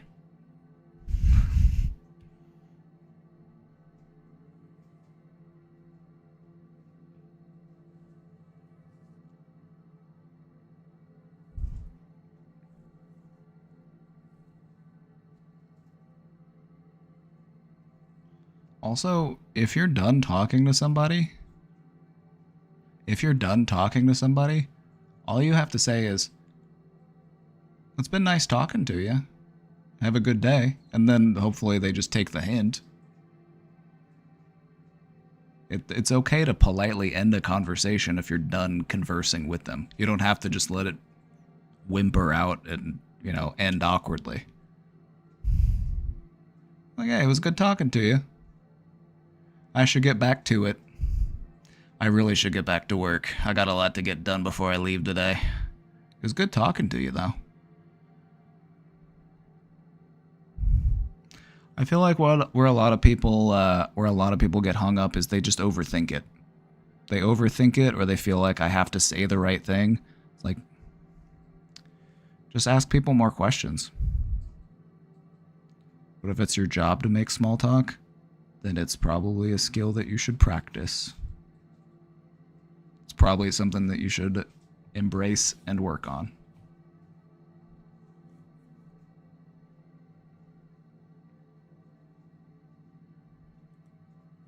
Lennox, thank you for subscribing. Having fun? Oh, we're having a great time. Look at this.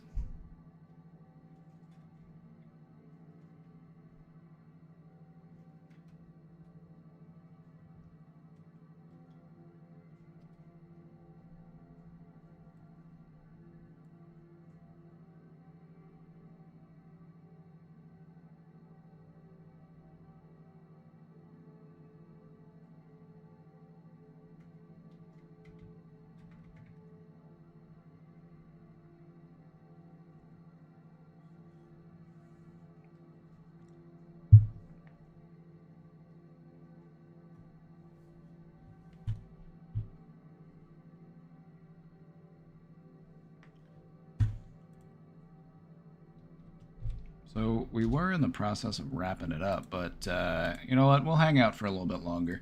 We'll hang out for a bit longer. I'll put the question link back up there. Hey, if you have a question that you want to ask me, if this is your first time here, welcome in. Welcome to the brain domain. I should have done this sooner. I should have done this sooner. I should have been more excited about saying, "Hey, Raiders, welcome in. How's it going?" But that was my bad. My bad. I fumbled on that one. But if you're new here, welcome. What we do here is we do mental health. We do mental health on the internet. And we have an anonymous question box. So if you have any questions, you know, you're looking for advice, looking for guidance, looking for support, you're looking to vent, feel free to drop it in the box.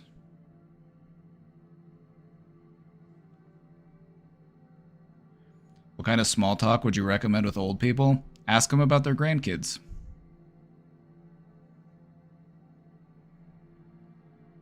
You decided on a dentist's office, now you just need to make the appointment? They're probably still open. You could call them today, or you could call them tomorrow. It's your choice.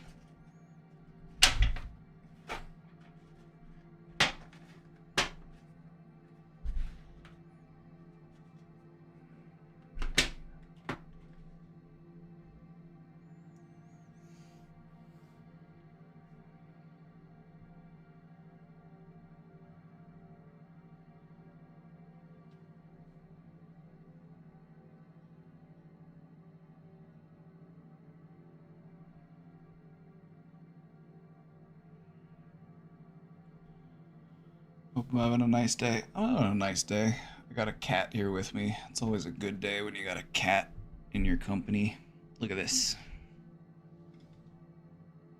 It's a good cat. Look at this.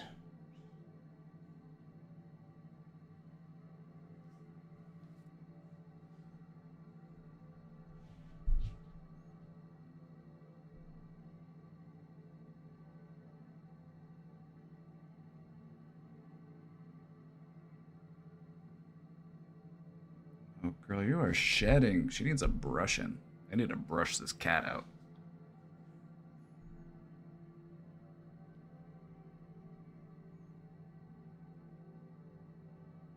It's time for the torculator. Time for the torculator. It's time for the torculator. Don't shake what your mama gave you.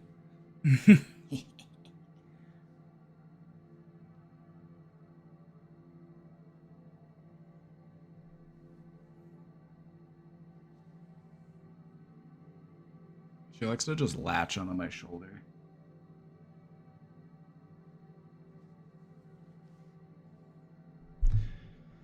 She's a shoulder cat.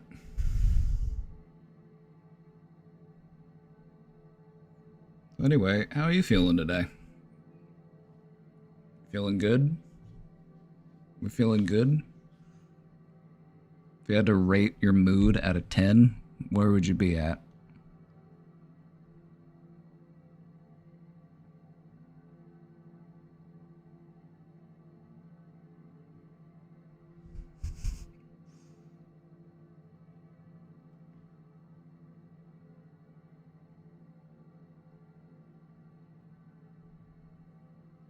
Ah! Ah! Cinder, what are you doing? Ah!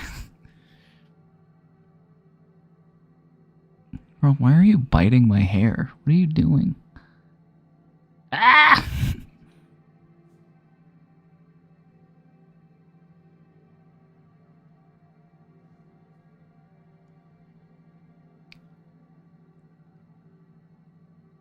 Ow. Ow! She says, I'm a mess. Ah, she's trying to groom me. She said, boy, you are a mess. She says, I don't even know where to begin.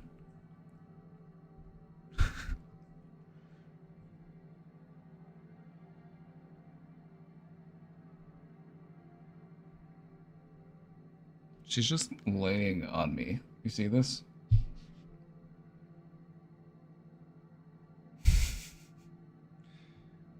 All right.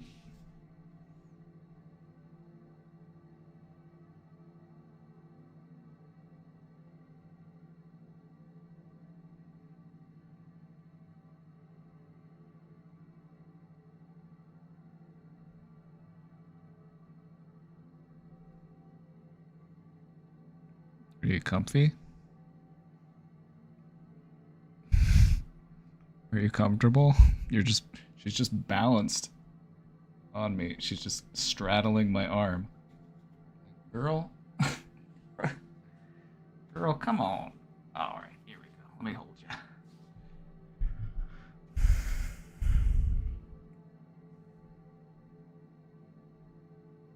She's feeling very cuddly today. See this? This is a cuddle kitty.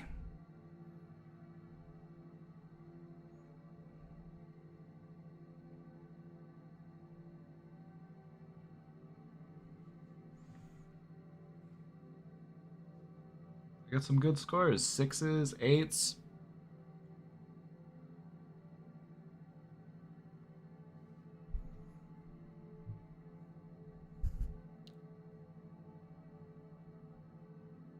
I'm feeling pretty good today. Got a fair amount of questions in the box. Feel like we covered some ground. We did some good work. Cutie Cheeks found a new dentist. Today was full of wins. Today was full of wins.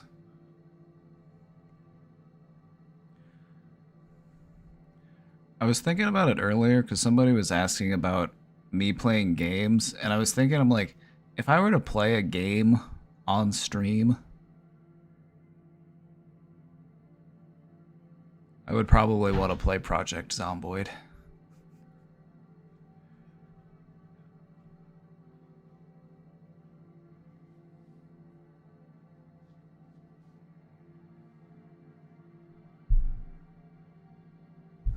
The game's too hard.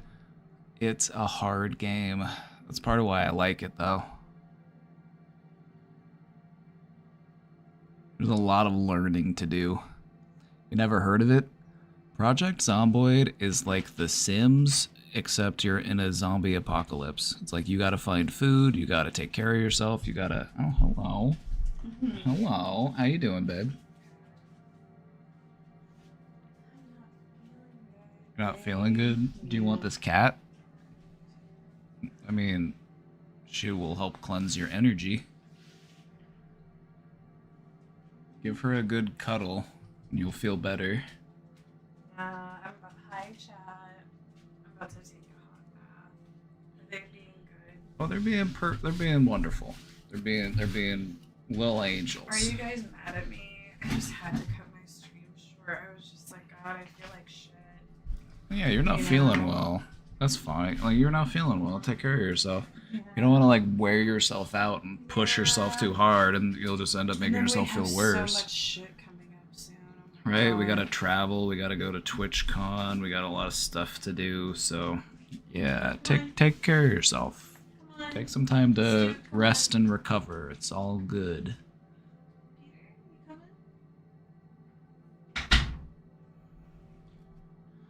Bath sounds kind of nice. Love a good bath. Miss Poopy? Miss Poopy's here? Come here, Miss Poopy. Oh, you want to see another kitty? Come here, Miss Pooh. Come here. This. Oh, look at this. Look at this. Isn't she so small? She's so little. She's a little kitty. But she's got a big attitude.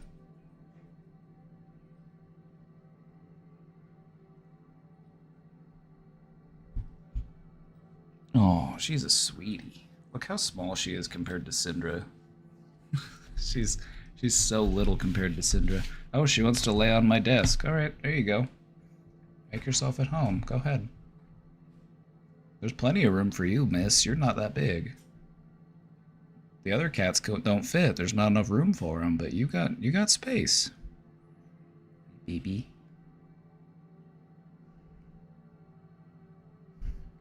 She's like 50% fluff. She's a little kitty. She's little. She's so sweet. She's such a sweet little kitty.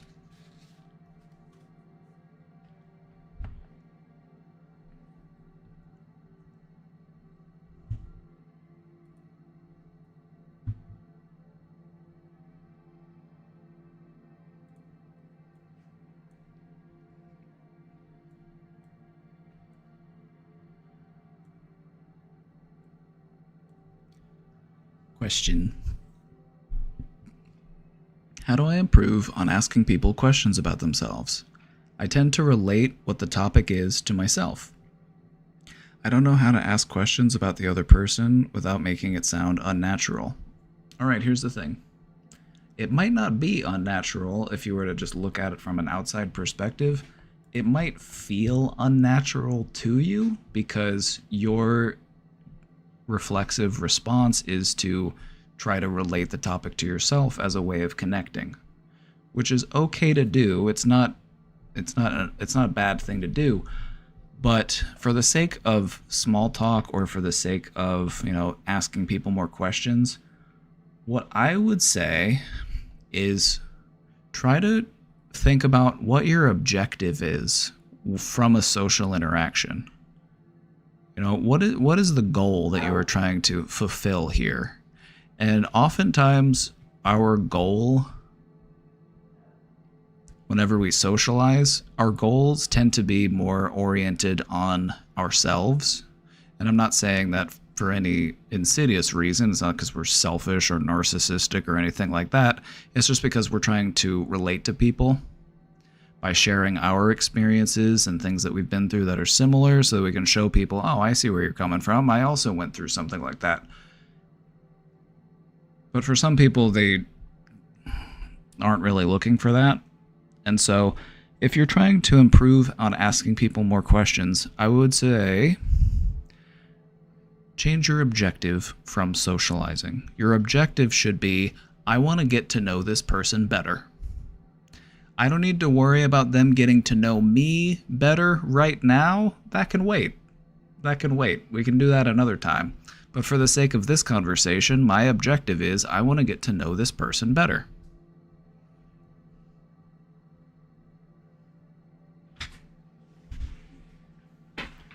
So just ask them more questions. And all you have to do is let's work through it. Let's give some examples.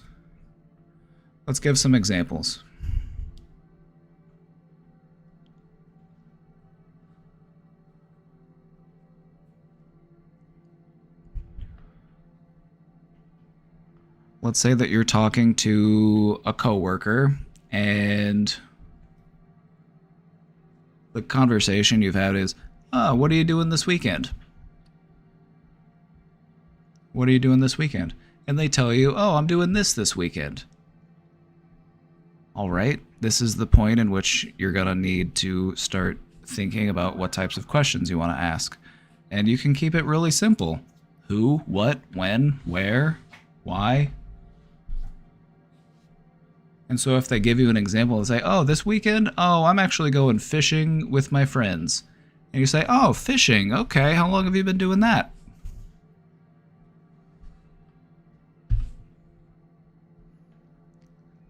How about I give you a few examples of some really easy to ask questions that will give the appearance of you being an expert socializer. These are questions that you can ask people that will make them think, wow, that person that I just talked to is really good at socializing. How long have you been doing that for? What first got you interested in that? What's your favorite thing about doing that? You could even keep it simpler than that. Oh, that sounds like fun. Tell me more. That's not even you don't even have to ask a question in that case. Just say, "Oh, that sounds cool. Tell me more." It's a way of politely asking somebody, "Keep talking so that I don't have to talk."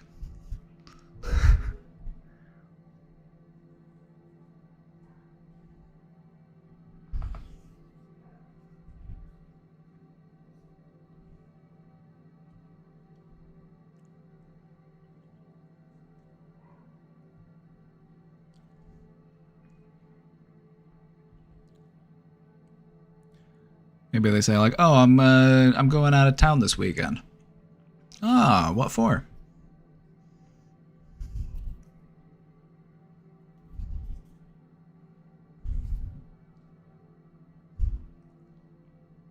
You could say, "Go on." That also works. One of the things that we learn to do as a therapist is the strategic use of silence. Oh, hello.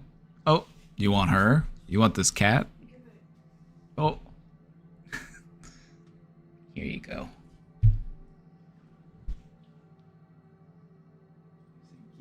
Kitty.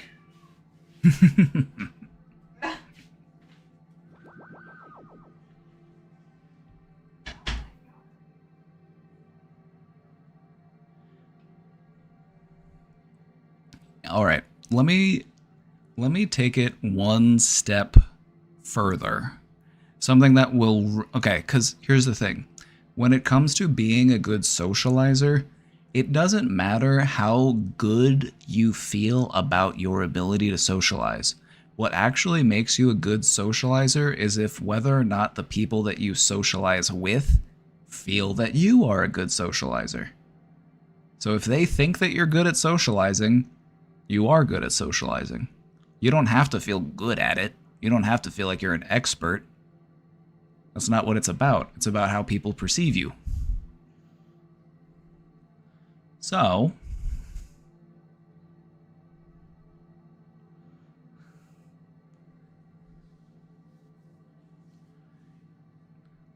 one of my favorite techniques is if you're talking to somebody about something and they start to get excited about it, get excited with them. Try to match their energy. People love it when you do that shit.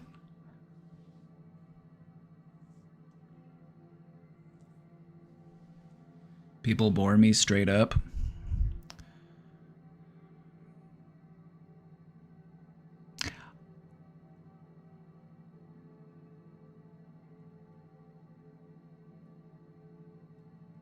I feel like okay, is that an issue that other people have, or is that an issue with our own ability to entertain ourselves? Because when you said that, I'm like, okay, I can kind of relate to that. Like, I find a lot of people to be kind of mundane, but I don't view that as a fault of theirs. I view that as my own inability to entertain myself. You know what I mean?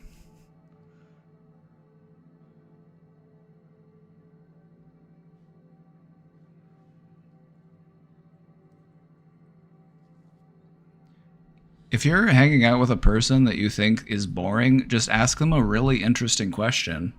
What's the craziest thing you've ever done? Ask them to tell you an exciting story, a tale of triumph, a tale of mystery, a tale of excitement and adventure.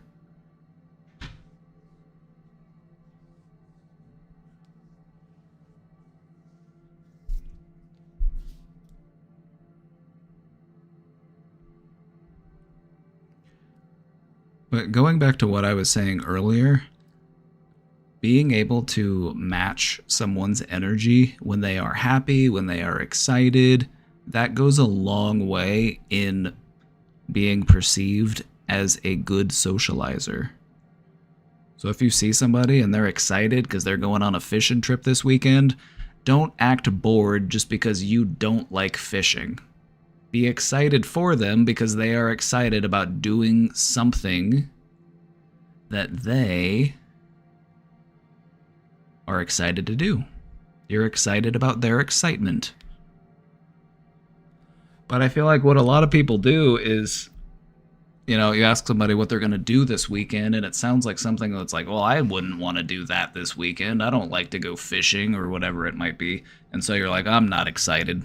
Well, it's not you that's going fishing. It's them doing something that they are looking forward to. So just try to be happy for them. Try to match their excitement.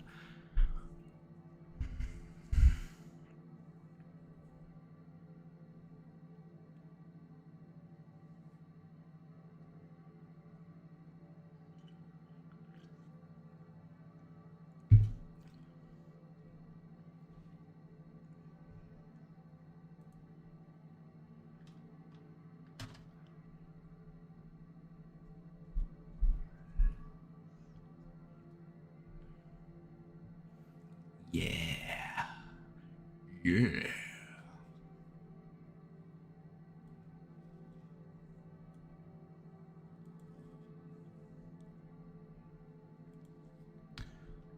Also, socialization is a skill. It's something you can practice. So don't beat yourself up if you feel like you're not good at it, or if you feel like you're not getting good at it fast enough.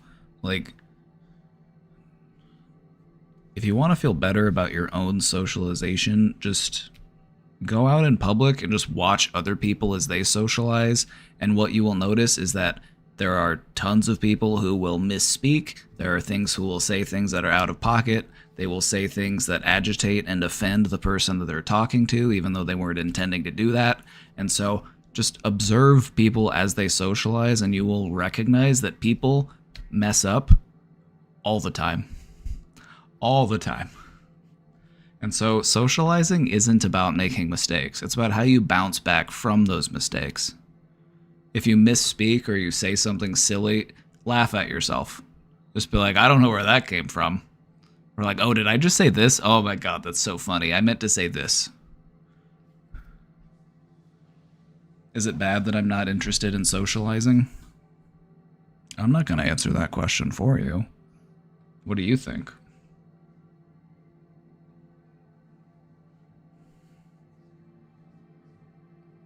Also, this counts, by the way. This is socializing. We're doing it right now.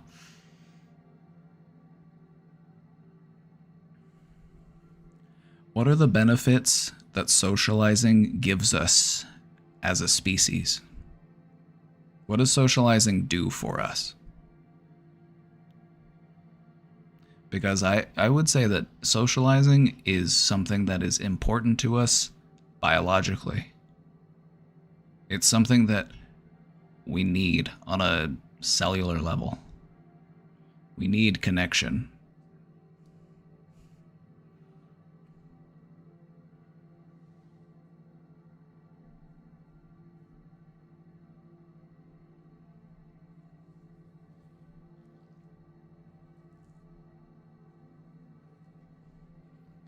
You tend to do that a lot, point out your mistakes or flaws or mess ups when socializing. You find it helps. It does help. We call that rolling with the punches. You're just rolling with the punches. If you can learn to laugh at yourself, you'll never run out of things to laugh at.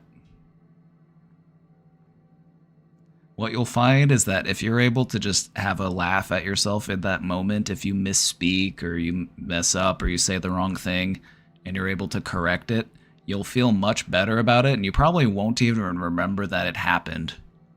But it's those things where you mess up but you don't bounce back from it. Those are the things that, you know, you find yourself dwelling on at night when you're trying to fall asleep. You're like, oh my god, I can't believe I said that at work. They probably totally misunderstood what I was trying to say. It's like, well, there's nothing you can do about it now. You're in bed. But that's what anxiety likes to do. Anxiety likes to revisit all of your mistakes at a time when you are powerless to do anything about them. The human brain, huh? Isn't it funny? Isn't it funny?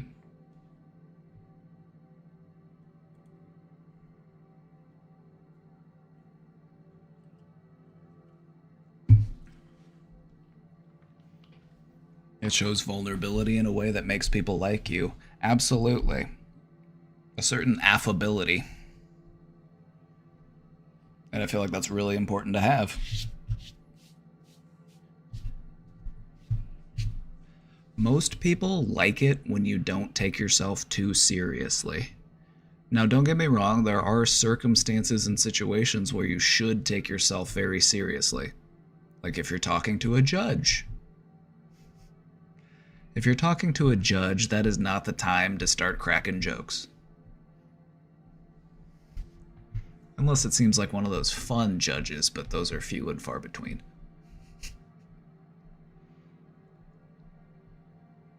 Why not? I don't know. They might not go easy on you when it comes to administering a fine or sentencing you for an amount of time in a correctional facility, so probably not the time to start wisecracking. They're not really too fond on that.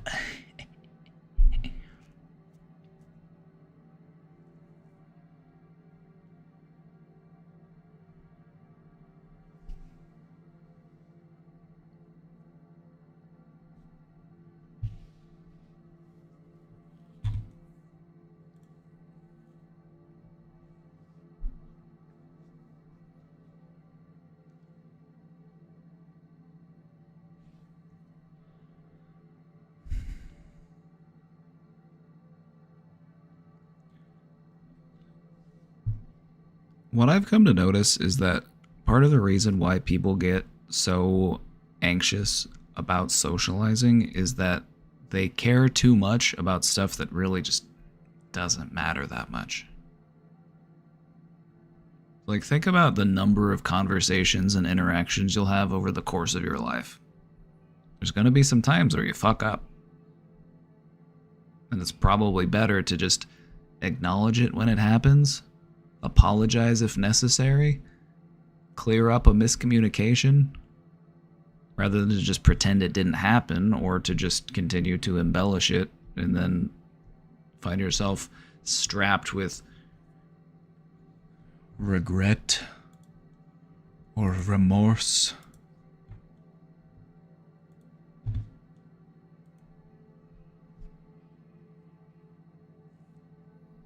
We are very close to hitting the 3,000 questions milestone. Can you believe it, folks? Can you believe it? We're at 2979. We're just a few questions away from 3K. Might hit it tomorrow. 3,000 questions. Can you believe it? Mamma mia.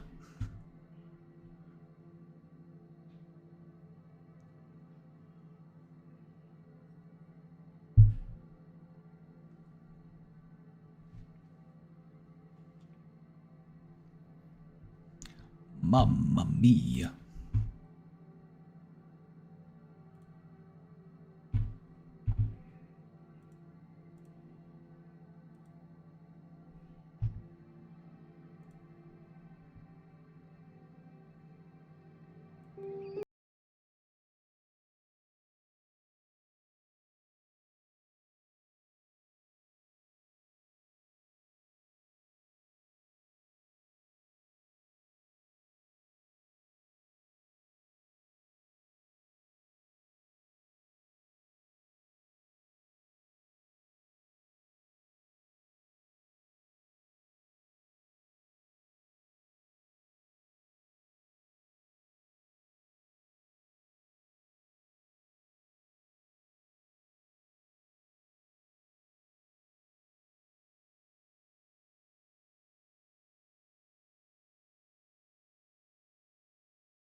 What do their video uploads look like? It's just a bunch of really long videos of cats and music. Just hundreds of hours of cats and music.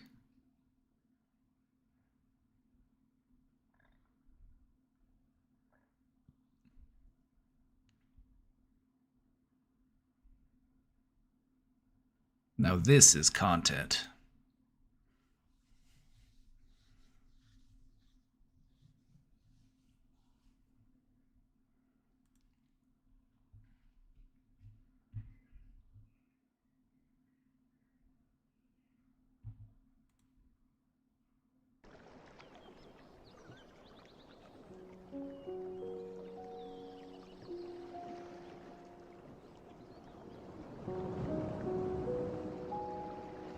I know someone who doesn't like their evil eyes. It kind of sounds like an irrational phobia to me. It sounds like they're projecting. We're rolling some ads, so this is a great time to subscribe. If you like this kind of content, consider supporting it by subscribing or gifting a sub. They've also got a bonus on cheering nowadays. They're doing a promo.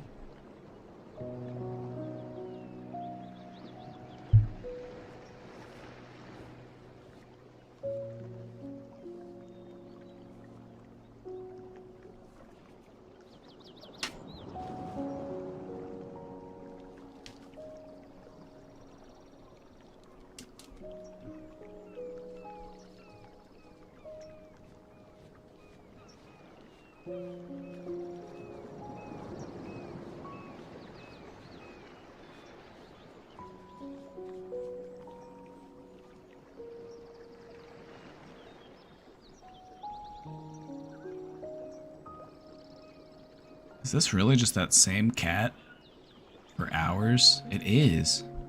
It's just that cat, that same cat. All right.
Okay, that was a mega chonker.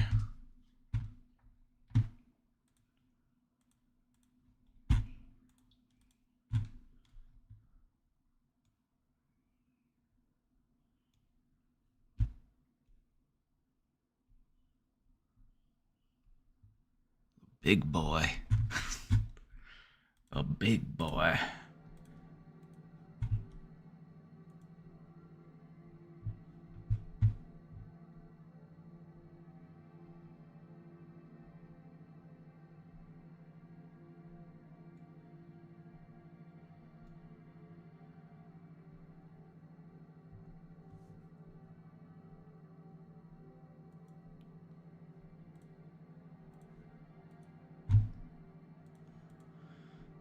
Well, we're caught up on questions in the box, so I guess the question I have for you is, what do you want to do? What do you want to do? What do you want to do?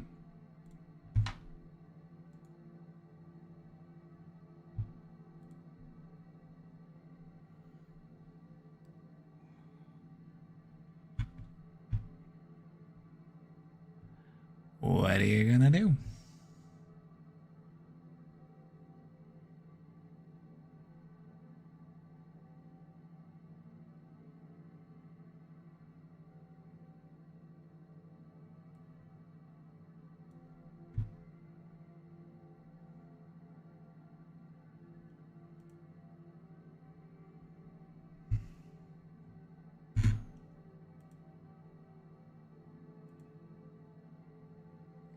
I'm at work 1 more hour? Ooh. Well, it's better than being at work for 8 more hours. Anyone got any problems? I'm putting it out there. If anybody needs help with anything, let me know. That's what I'm here for. But I think we're kind of just chilling at the moment. We're all feeling good. We've cured mental health. We did it. We did it. We did it, Joe. We did it. Mental health has been cured. We did it.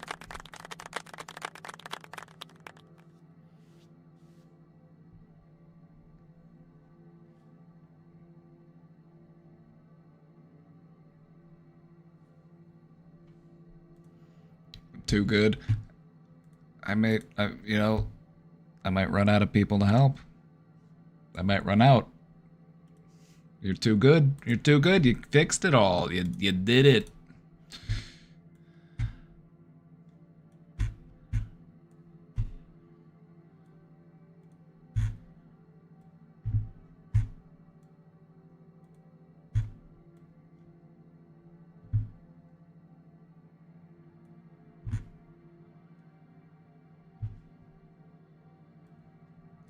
I guess as a treat. All right. I'm not gonna do it for too long. I won't do it for too long. This is just a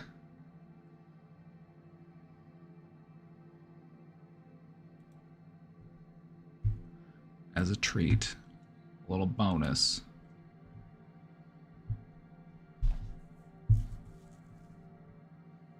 We'll do a little bit of gaming.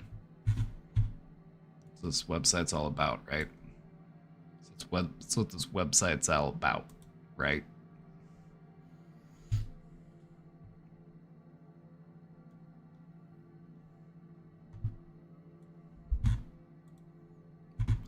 Marbles, I've got something a little bit different in mind.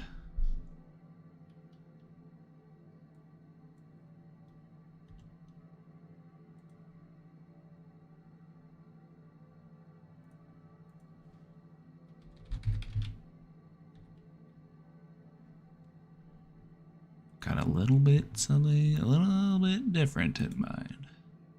Something a little bit different. Something a little bit different.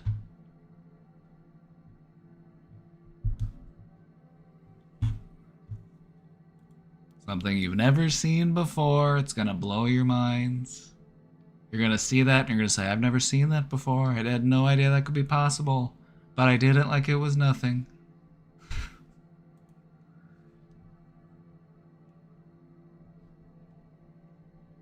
I say, for me, I do this every day. It's like nothing. Sometimes it's just too fun to talk using Donald Trump's vocal patterns. It's just so funny to me. Just the way he'll be like... Do you remember that speech he gave where they, like, the army, like, blew up they got some guy who was, like, the head of ISIS or something? And he's like, he died like a dog. It's like, what the fuck? This boy's wild.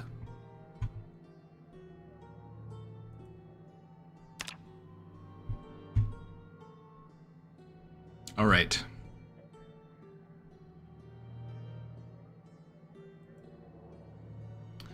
Wrong screen.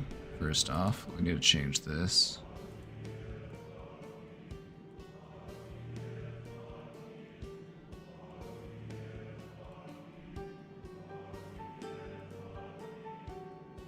Should I be? I'll be down here. It's zombie time.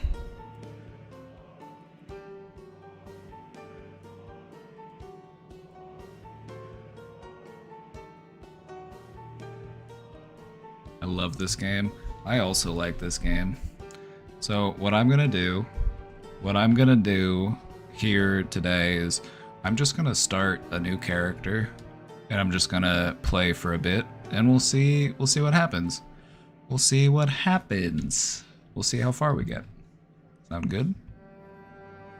Does that sound good? Does that work for you? So let's do solo. We will play on Survivor. That's the default difficulty.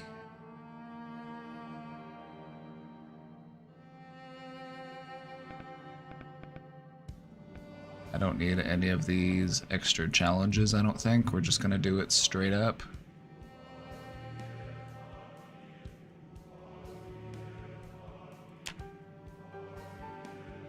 Alright. So, let me talk about this game for a moment. If you've never played it before, or this is your first time seeing this game, this is Project Zomboid, and it's basically like vanilla. Yeah, I'm just doing it vanilla. I'm interested in adding mods, but honestly, there's a lot to do in the vanilla game that it's, you know, I haven't even really felt the need to bother.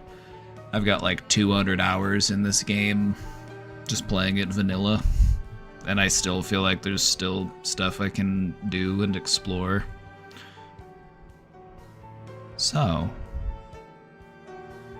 let me tell you a little bit about this game. This is Project Zomboid, and the map of this game is huge. It's like a whole region, and it's centered around the city of Louisville, Kentucky.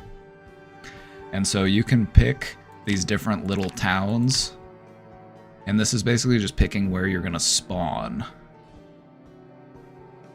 So,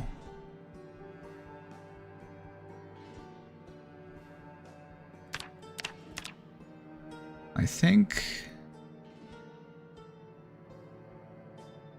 let's do Muldrow. Let's do Muldrow. Muldrow is... Some of these cities are a little bit easier to start in. Some of them are a little bit more challenging. Muldrow, I think, is kind of like in the middle.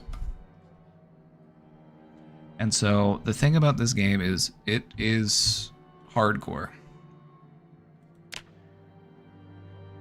If your character gets bitten, you will die. If you break an arm, you have to fix it, and then you have to wait to heal.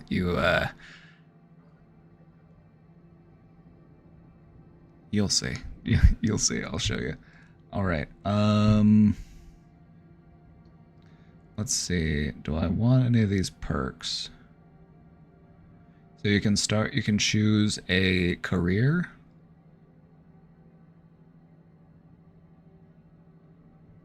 I might start as a burglar because burglars can hotwire cars.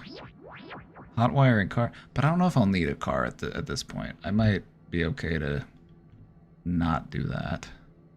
Could be a mechanic. Oh, let's see. Burger flipper, fitness instructor, lumberjack, nurse, veteran. Veteran's really good if you're gonna use guns. First aid, fishing, farming.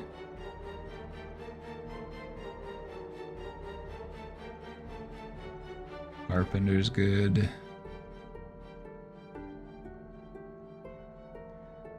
Park ranger's good.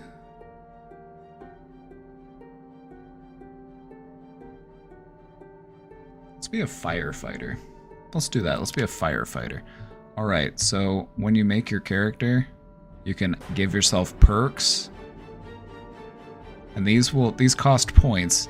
And if you want to, because you have to balance it out at 0. And so if you take points that give you buffs, you have to take debuffs to balance it out.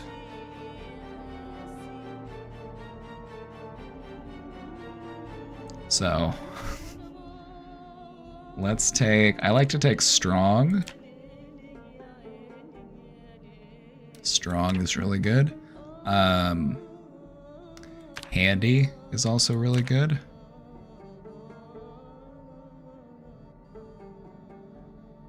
Fast learner is really good. Brawler is good.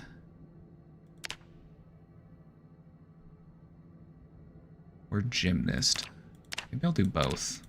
Be a brawler and a gymnast. I think that's probably good. I won't worry about too many. Yeah, we'll do that. We'll do that for now.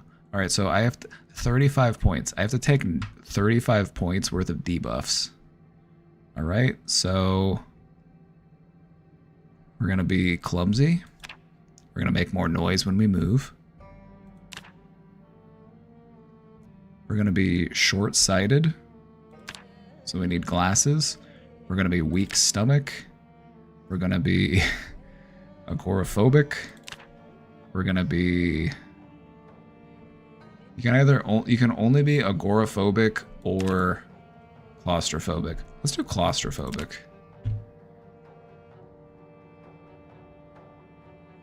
We can do hearty appetite. We need to eat more food. We can be a smoker. We gotta smoke cigarettes. High thirst. You need to drink more water. Let's do that. Thin-skinned. More likely to get scratches or things. I need two more. Two more.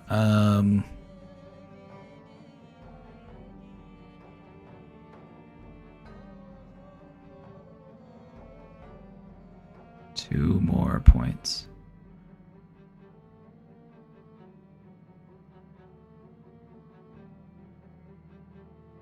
Actually, let's just take slow healer, and then we'll take another positive one that adds 4 points. Let's do...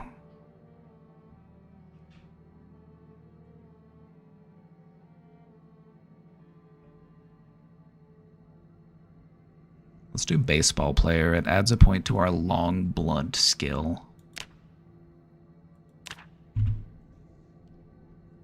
All right. Next. Let's do this guy.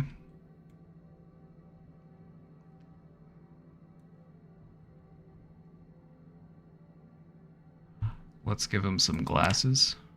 Get some glasses on there. Because we're short-sighted, we need glasses. A smoking firefighter. You know, it is what it is. It is what it is. All right. Let's dive right in and hope we don't immediately die. Sometimes what will happen is you will load into the map and you will just immediately find yourself surrounded by zombies and you will die.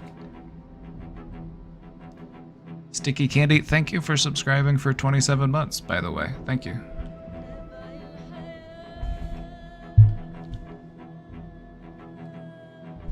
This is giving Sims 2. Like I said, this is kind of like The Sims, except you are in the zombie apocalypse. So you can read books, you can gain skills, you can learn stuff, you can craft different things. There's all sorts of like progression involved. It's really in-depth. But you can also die super easily. Oh, hello.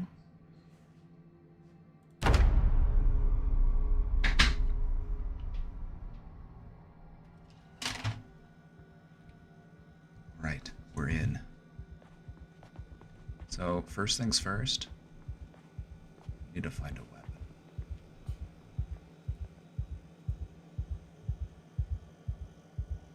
Juice box, corn, broccoli. Get some food. Alright.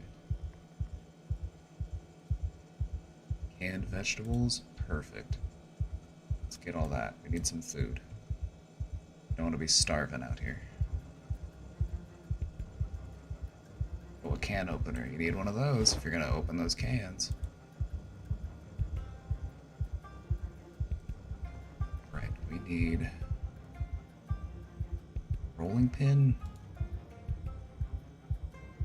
That'll work for now, until we find something better. Food, perfect. Let's take all this. Love food. Salt, we won't worry about that.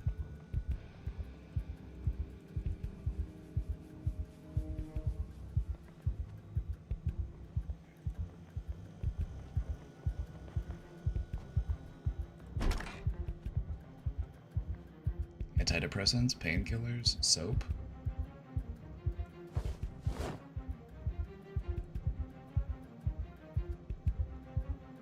Sure.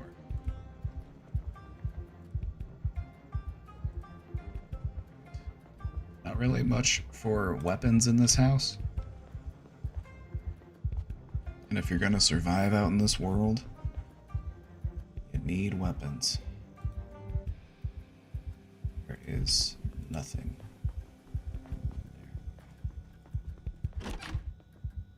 Oh, here we go. A hammer. Saw. Let's take a saw too. Not bad to have. Some duct tape. Sure. I'm not gonna worry about those books yet, because Long Johns. Be nice in the winter.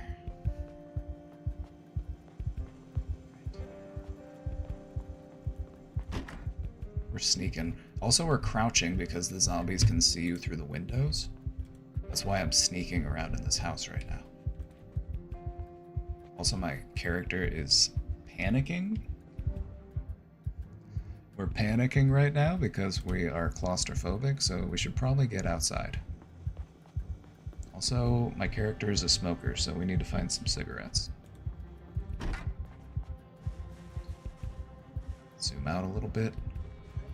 Okay, there's a zombie over there. A couple over there coming our way.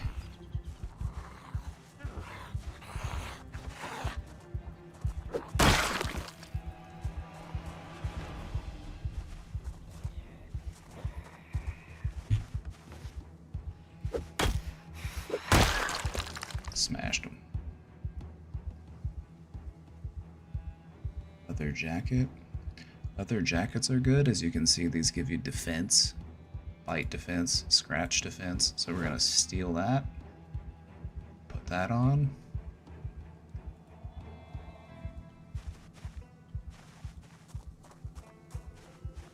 Looks like this neighboring house burnt down.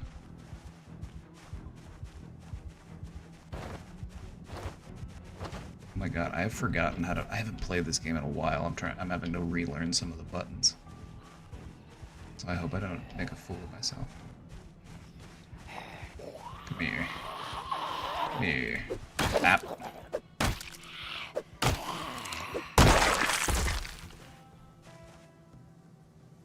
Baggy jeans. These also give defense.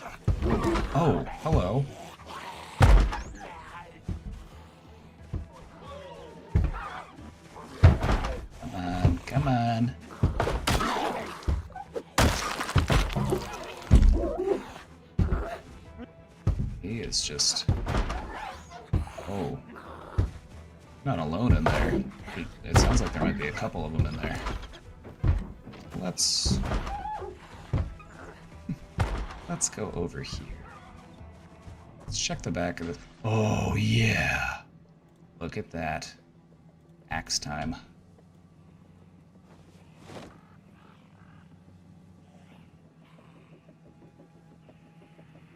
There we go.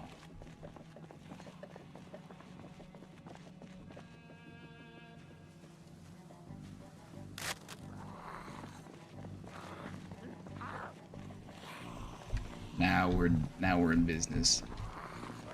This guy's got fireman's clothes, which are actually really nice. Fireman's clothes give you a lot of protection.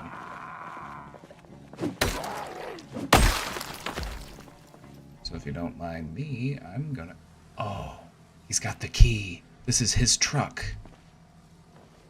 Military boots, nice. Fighter pants, see? Defense. It does slow you down a little bit, but it's worth it. Let's wear it. Let's do it. Might get a little hot. I might get a little sweaty. But I'd rather be sweaty than deady. Now we're cooking.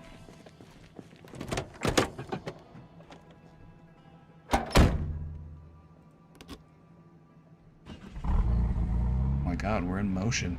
This is a nice start. This is a good start. This is a good start. You know, you don't normally find a workable vehicle with the key and then fire axe.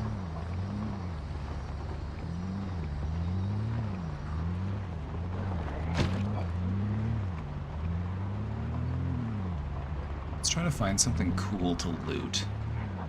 It's a medical building. It's kind of boring. What is this? A little gas station? My game's like lagging a little bit.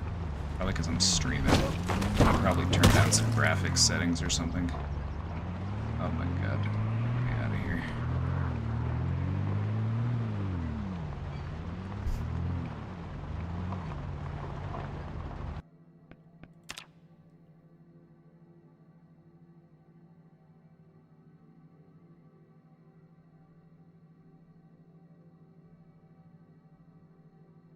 Is there any way that I can make this run better while I'm streaming? If we did 30 FPS, let's just do that.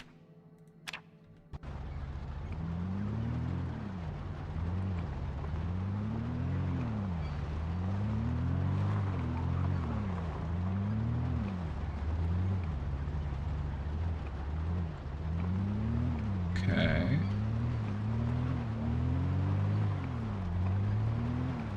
Oh, some storage units.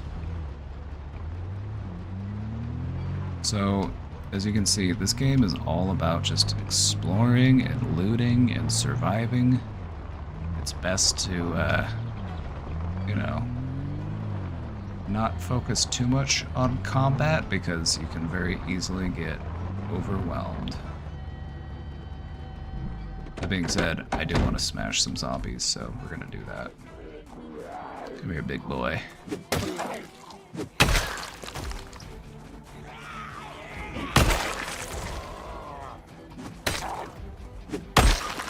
Ooh, he's got an axe in his back. Be taking that. Also, he's got a satchel. Nice. You need like a bag. Makes it easier to hold more stuff. I think I'm good for a moment. Yeah. What I need to do is just put a bunch of this shit here. Let's eat this. Let's eat some broccoli.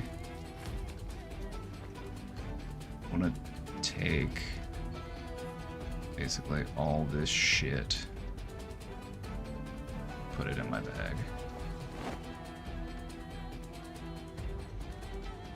I'm over encumbered and overburdened. Oh shit!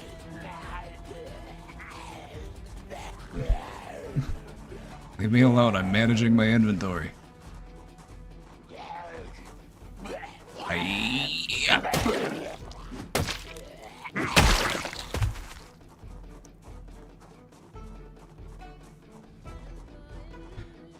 thing about this game is that there's so much to do and so much to learn. Like, you can learn how to do tailoring, and you can, like, reinforce all of your clothing. You can, like, loot clothing off of zombies and then rip it up.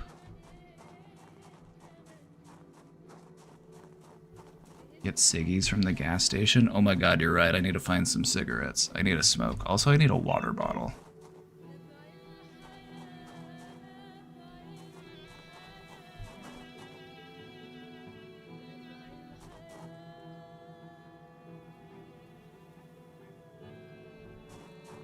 I thought there was a... Oh, I thought that was a backpack, but it was a hat.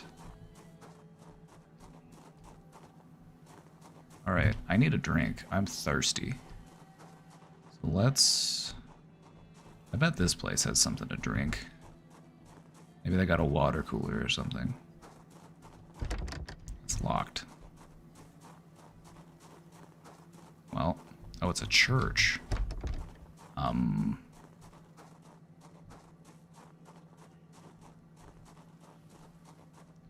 Alright, I guess let's go back to that gas station then. Try to get a drink and try to get some cigarettes. Oh, I need to... Oh, I'm getting full of stuff. Let's put some stuff in the trunk. Let's put our saw in there. Hammer. Hand axe. Well, I was a little overburdened there, but now I'm good. Alright, I am thirsty, so we need to find something to drink ASAP. Anything in the glove box? Some bandages.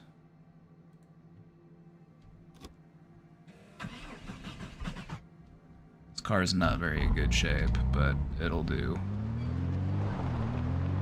Also, I'm getting sweaty because I'm wearing all this firefighter's garb. Because right now it is summertime, I think. The game starts off in, like, summer. And so it's hot. And then the game has seasons. You know, you'll go through the whole year one day at a time, and then winter will come and you'll have to find, like, winter clothes and stuff. Very in-depth. A lot to learn, a lot to do. Also a lot of fun. Alright, we're gonna loot this place. So we might have to do quite a bit of fighting here, so let's get ready to rumble.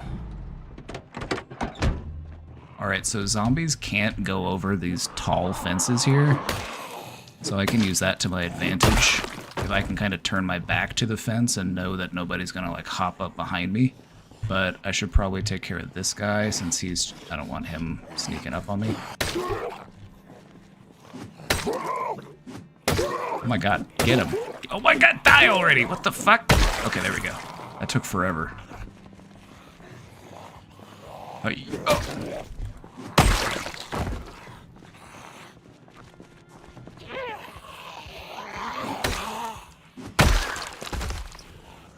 I'm just here for some cigarettes, man. I'm just here for some smokes. Oh shit! Okay, time to move.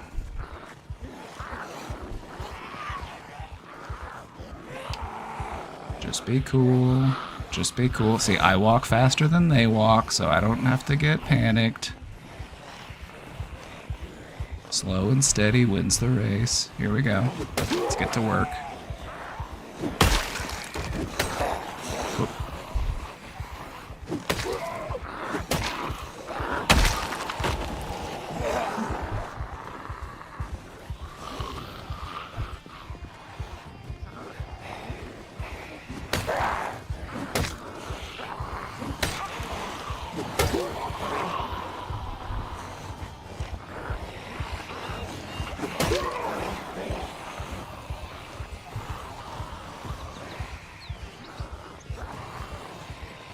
A lot of zombies.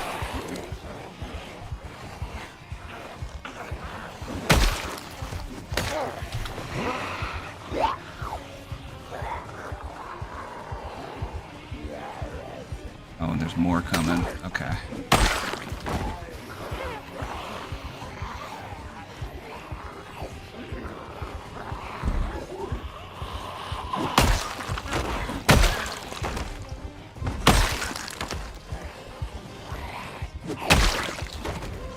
Ooh, a police officer.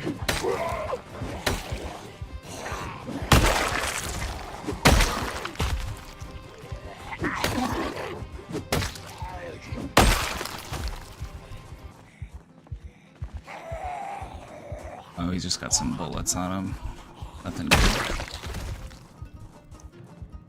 Is there anybody else? Any more? A watch? Let's go ahead and equip that. Love a good watch. It's got bullets. That's it. Kind of useless. The thing about guns in this game is that until you actually have either a lot of guns or proficiency in guns, they're more of a booby trap than anything else. They're more likely to just draw attention and get you killed. It's better to just be quiet. Did my axe break? Oh wait, no, it just unequipped. Okay. I was gonna say, where'd my axe go? Come on, here we go. Ooh, 2 for 1. Nice. Alright, we're hungry. We're hungry. Also, I've got juice boxes. Let's drink it.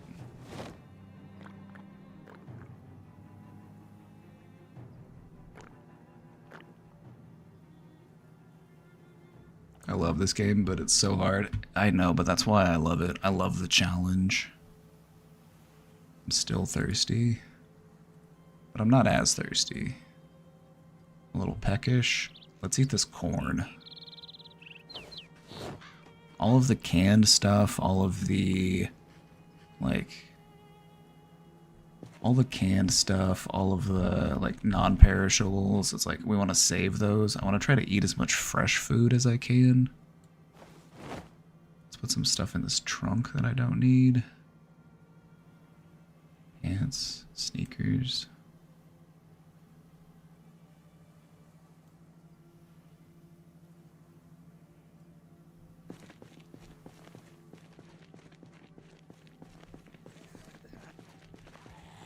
All right, big boy.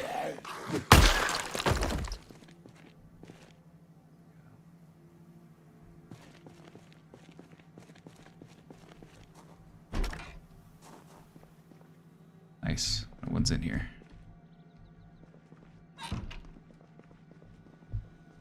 Time for some snacks. Ooh, candy. Candy. Can of oats. Nice.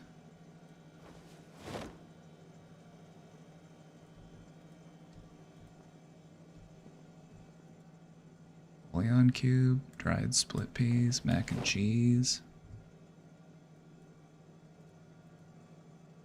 Peanut butter. Peanut butter's good. We'll leave that other stuff. We don't need to be too greedy. Canned carrots, canned evaporated milk. I don't have that big of a bag, so I can't carry that much stuff.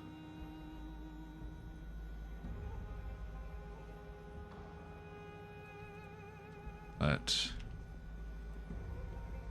mostly just like, I need bottles. I need like a water bottle. Ooh, a burrito. Ooh, we're eating it. The game starts off with the electricity on and the water running.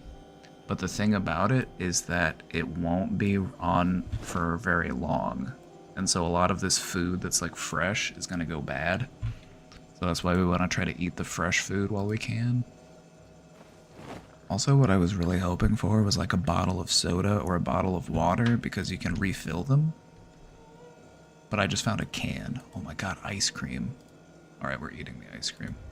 It's just gonna melt. It's just gonna melt. Let's eat it.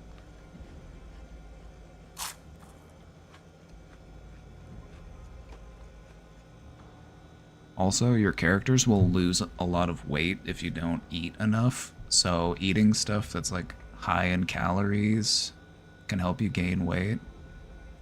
Let's take the ice cream with us, fuck it. Let's take that ice cream. Money? Useless. Corn?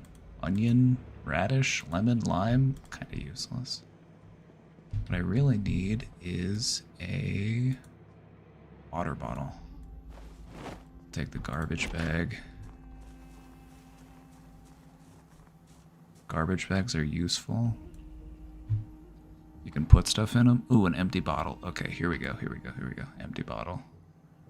I don't have water in it yet, but I can fill it with water if I find water source.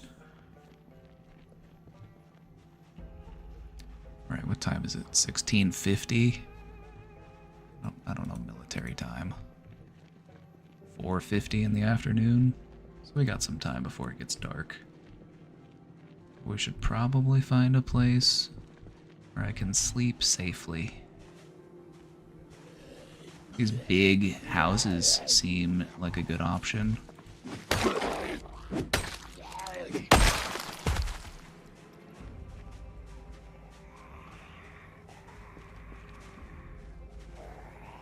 Oh wow, gaming, right? We're doing a little bit of gaming as a treat since we're all on such good behavior today. Annotated map. Annotated maps will show you where like loot caches are. It's pretty sweet. I actually had a really good spawn point. I spawned in a really nice area. So let's go ahead and get the truck.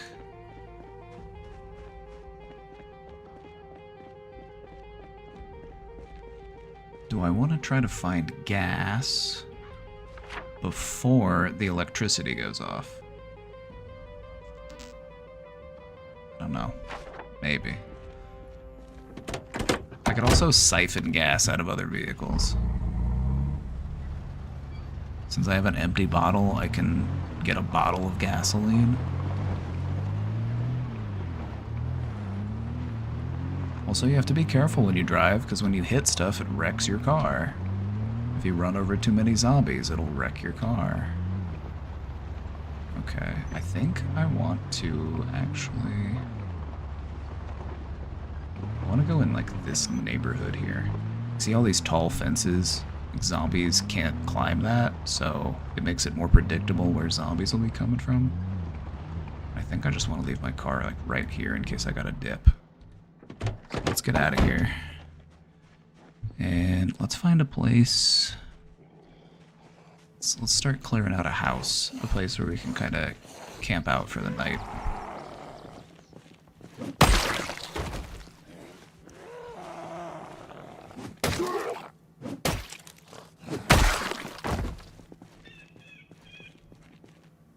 Lumberjack shirt, military boots, tomato seeds. Alright, we'll take some seeds. I will take his seed. Ooh, okay, quite a few zombies over here. But I like this house because it's in the corner and it's near the exit, so I think this is the one I want to try to clear out. Something else to be mindful of is a lot of these houses might have security systems, and so if a window gets broken or a door gets opened, it'll set off an alarm, and that's going to draw in a lot of zombies. One of the things that'll happen is if zombies hear me nearby, they'll start like pounding on doors or pounding on windows, and they might end up setting off an alarm. Oh my god, a cowboy hat. I want it. Give me that hat. Give me that hat.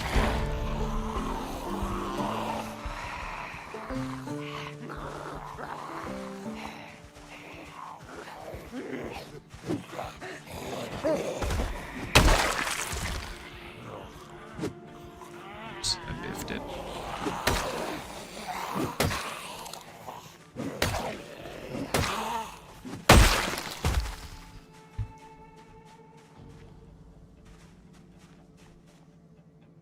Hand fork. The hand fork is good because you can attach it to the end of a stick and you can make a spear out of it.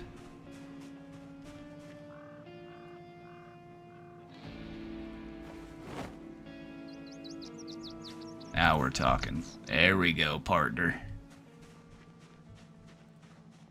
Alright, so this house actually seems relatively clear. So let's see if it's unlocked. Back door is unlocked.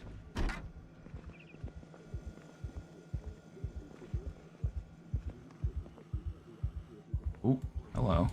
Let's take you outside. I don't need to make a mess in my new house. I don't need to mess up my new house. I don't need to get it all bloody. Let's take you outside.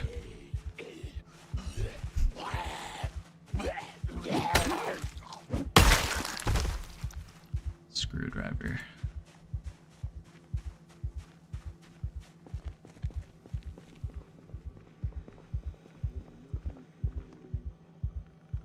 You gotta use your ears a lot in this game, so I feel like I'm still not alone in this house. But I'm not sure where they are. They might be upstairs. Oh, they're out there. Okay, that's where they are. I was like, I know I hear something, but they're outside. All right. So let's go over here and take care of them.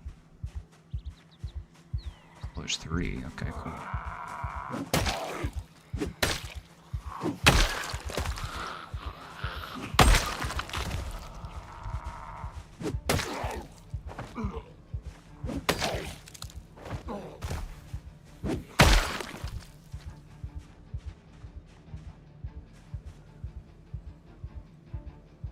Good? Not really. I still haven't found any cigarettes. I'm thirsty as hell, but I found some water, so let's have a drink. Let's fill our... Actually, let's drink. You can see how this is a lot like The Sims in some ways. Alright, let's fill our water bottle. If you have a water bottle in your inventory, your character will automatically drink from it. Mac and cheese. I think I know what's for dinner. Ice cream. It's ice cream for dinner.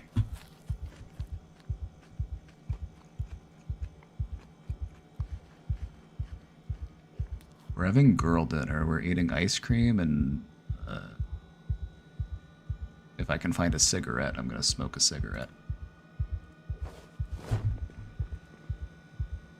Pickles.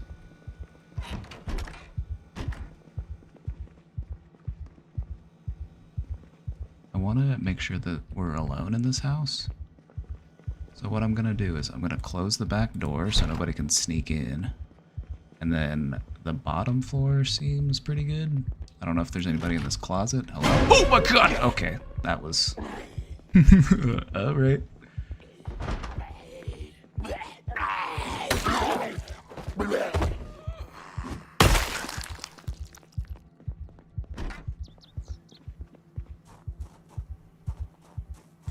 Right. We're fine. We made it. We're good.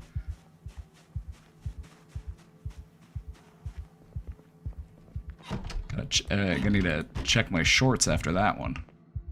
Crowbar. Crowbars are one of the best weapons in the game because their durability is insane. It's literally just a solid piece of metal and you can kill zombies all day with it. So we're taking that. Thank you very much.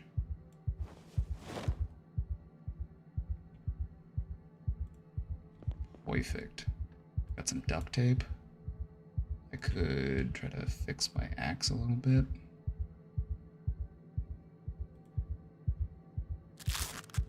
I have this extra axe.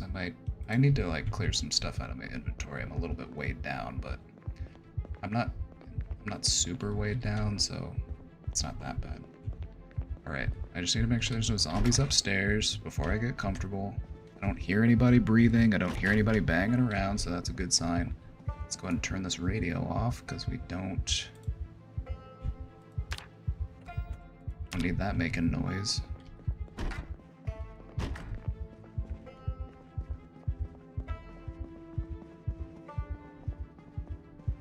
And let's go ahead and close these curtains. Just this one window in this room. Good. It was at 8:30. It's starting to get kind of late. Probably almost bedtime. Got a little bit more ice cream to eat. I want it to go bad. That scared you? This game will get you sometimes with the jump scares. Those zombies, let me tell you.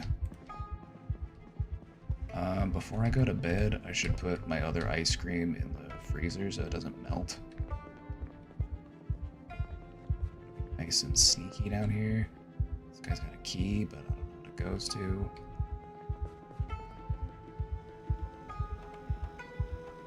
I'm gonna close these doors, so if they do decide to break in, they're gonna have to make a big noise.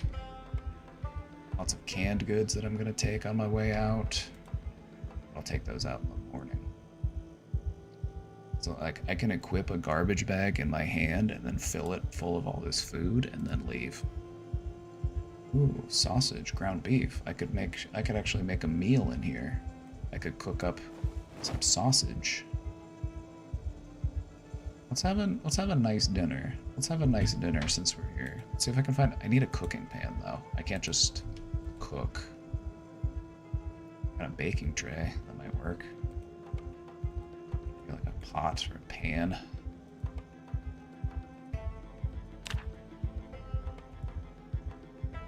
Beans, mac and cheese. Let's see if I can just cook the sausage by putting it in the oven. Just turn on the oven, throw a sausage in there. As you can see, the freezing is going down, so it is cooking. It is cooking. We're gonna have sausage for dinner. We can speed up time. I'm getting sleepy. Cooking. Cooking. We're gonna eat this sausage and go to bed. Let's eat it. Nom nom nom nom. What I need to find is some cigarettes. I haven't had a smoke.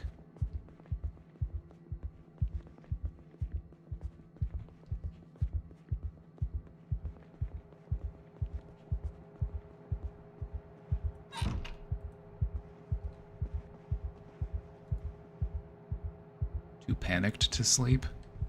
Oh my god, I'm too panicked to sleep? Because I'm inside? Oh, this is not good. Okay. I really need cigarettes.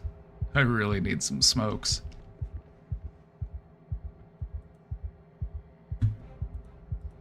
Well, that's not good. Can I sleep on the ground outside? I know that's totally dangerous, but at this point it's like I need to sleep.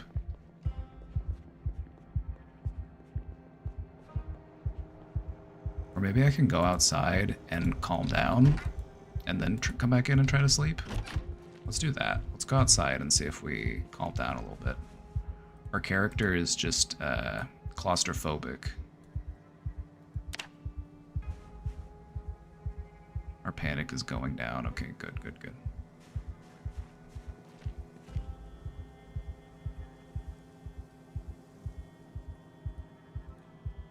Still too panicked to sleep. We're trying to calm down out here.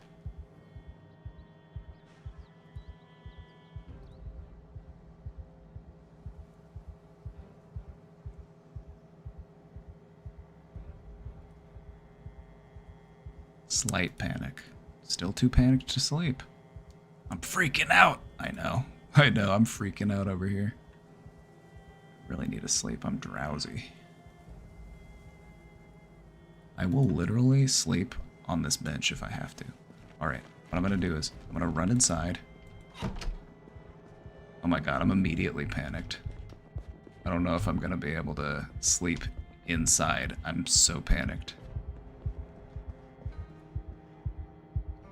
Alright, we're gonna have to sleep outside. We're gonna have to sleep outside on the bench. Not ideal, very dangerous. Could die, but you know, I don't know what else to do. We're just gonna have to risk it for the biscuit. We should be okay. We're probably not gonna get any roamers. I'm gonna speed up time a little bit so my panic can go down. Okay.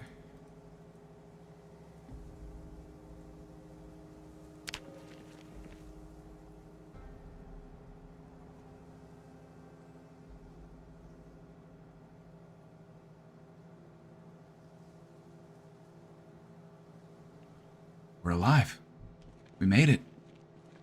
Okay, good. We did it. We did it. Yeah, we're an outdoorsy type. In pain. I am in pain because I slept on a wooden bench last night. If you were wondering just how in-depth this game goes, my character is now in pain because I slept on a bench.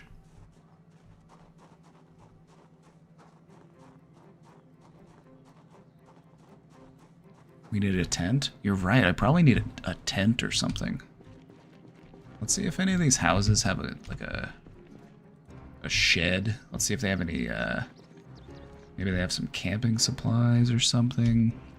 What I need is cigarettes. My character is jonesing for a cigarette. We need to try to hit up a gas station. Let's try to hit up a gas station. I can get some gas in the car. I can get some smokes.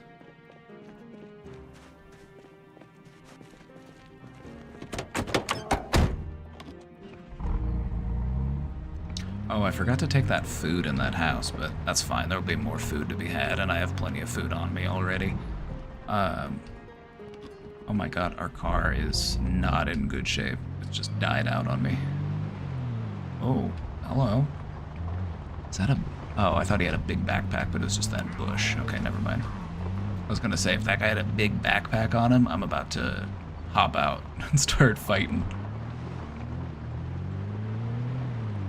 Okay.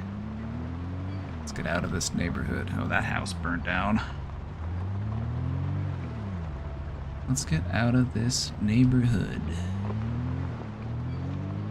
Not a bad neighborhood to like make a base in because it's surrounded, like these gated communities make really good bases because they've got big walls that the zombies can't destroy. And then you just have to make like a gate or some other type of barrier on the main entrance, and then you're pretty secure after that. But I kind of also like to play a little bit more of a nomadic lifestyle. Okay, I'm gonna have to bump some zombies here. It's unavoidable. I try not to hit the zombies because it really does mess your car up. Oh, look at all those cars. I wonder if any of those work.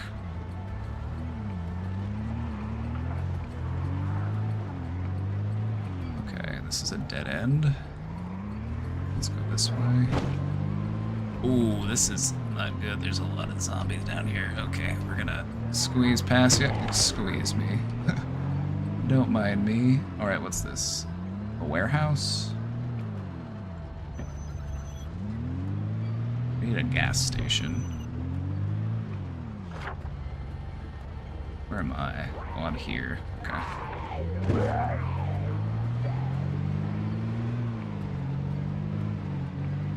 Oh, it's not a dead end. The map just didn't load. Oops.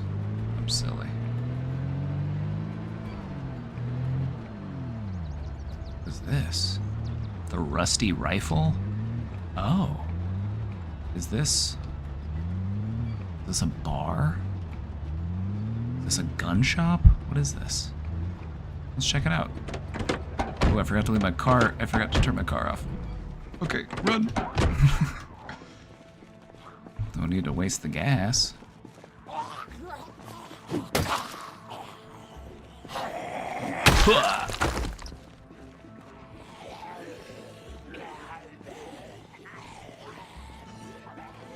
want this close.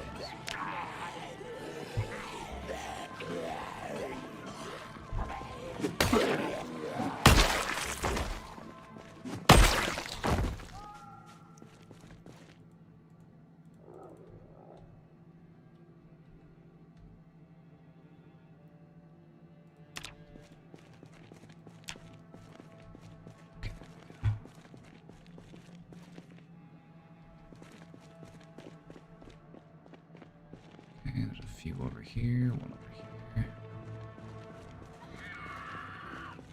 Oh, it's creepy.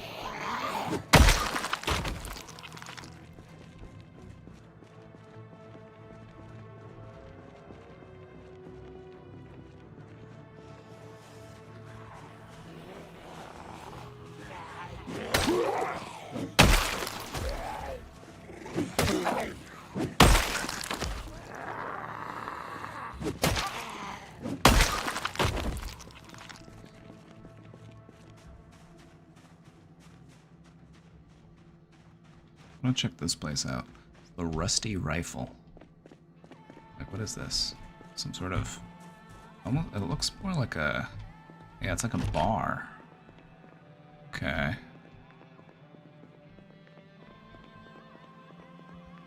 I may as well treat myself to a can of beer. It's been a hard day. It's been a hard day. We'll have a little can of beer. We'll have a little can of beer. Go ahead and just throw that on the ground. Just beers. They just got beers. Beers and bourbons.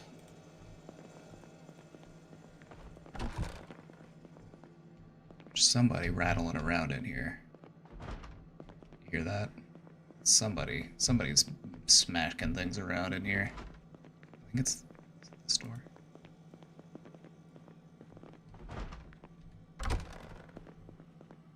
Is it the bathroom?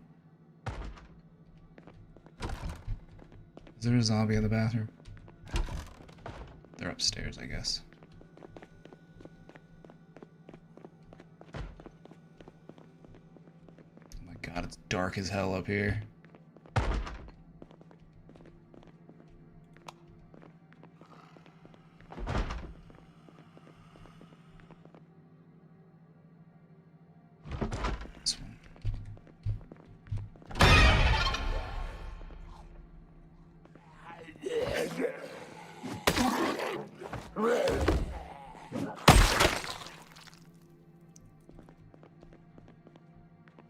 Caught.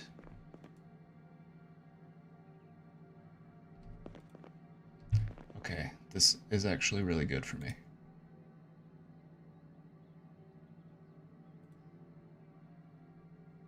This is actually really good for me.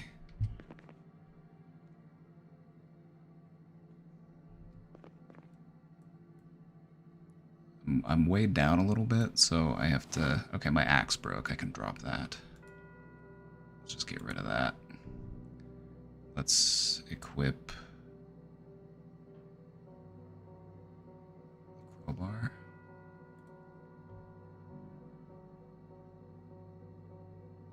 I'm still a little weighed down. I gotta go put some stuff in my trunk.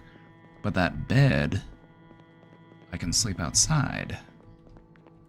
You know, since I'm panicking just by being inside. I'm tired? Oh yeah, because I slept like shit. It's only 10 in the morning and I'm already tired. Very cool though. Okay. Let's put some stuff in our trunk so that we're not so weighed down. Let's put this bed in here.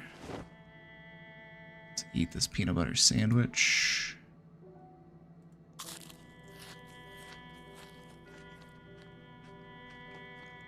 Throw the extra axe in there. We'll stick the helmet in there. Just trying to get my weight down. Okay. Let's read this map. March Ridge. Blessing for a good soul. May it keep you from hell for another while. Okay. I'm not in March Ridge. March Ridge is kind of far from me, so. Okay.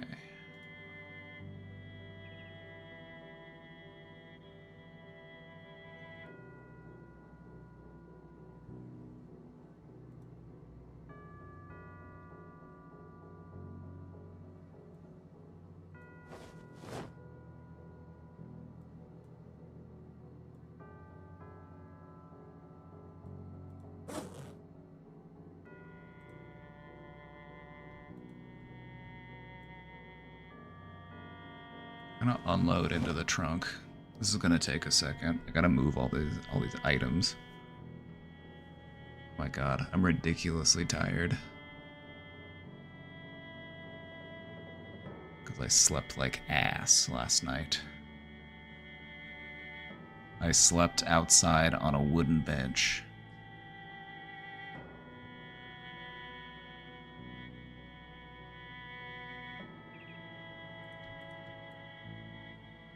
I'm gonna put this bed in my backpack.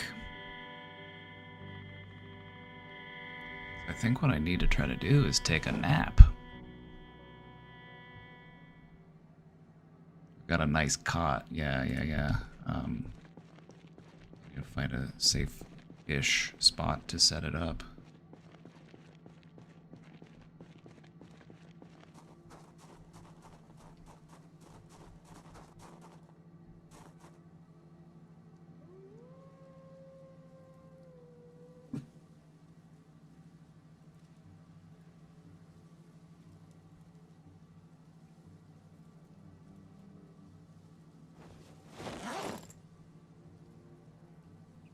Yeah, my guy needs a nap.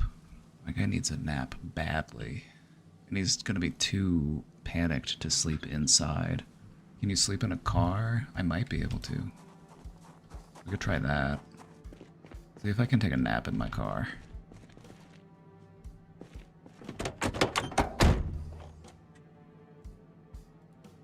I don't know if I can, actually.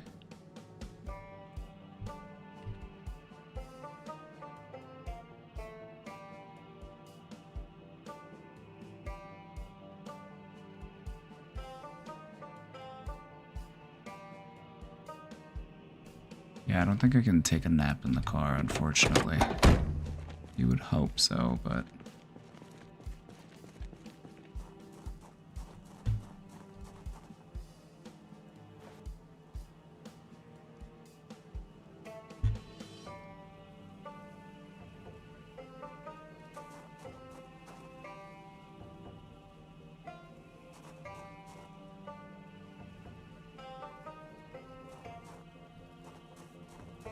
I think I literally might take a nap here next to this bar.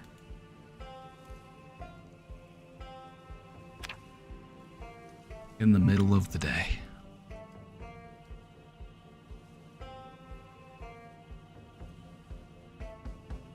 Let's hope nobody wakes me up. Oh my god, I was out. I slept for 10 hours.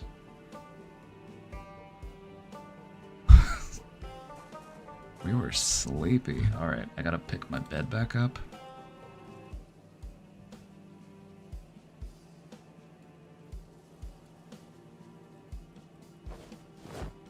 It's a two-piece. We were sleepy. And I still haven't found any cigarettes. Alright, let's check our map real quick. Where are we at? Alright, we're down here. Let's go out this way.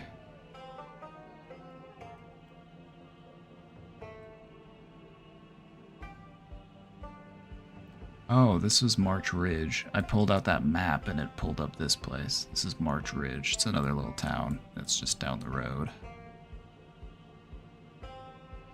The nicotine struggle. It is, it is. I've been anxious this whole time. I've been anxious and jumpy. Because I've been hankering.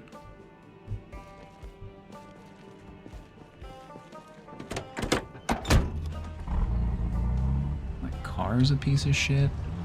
Actually, you know what I should do? Is my water bottle full? I wish I had another bottle. Or a gas can. That would be really great. Maybe one of these has one in their trunk. Plastic bag. Oh, yes, empty gas can. Oh my god, perfect. Some more duct tape? Yes, please. Leather gloves? Oh my god, yes. Awesome. Okay. Siphon gasoline.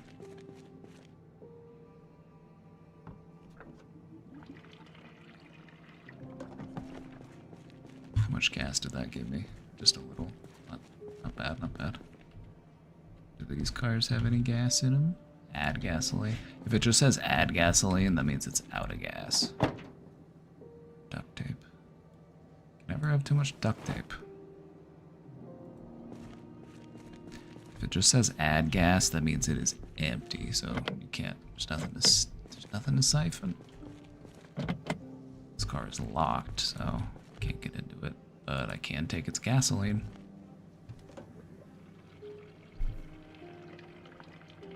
Is this a game where we commit crimes? I mean, they're zombies, so... Yes.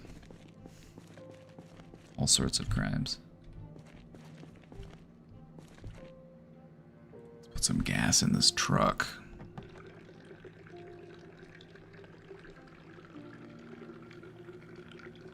I'm the sheriff around these parts. That's why I got the hat.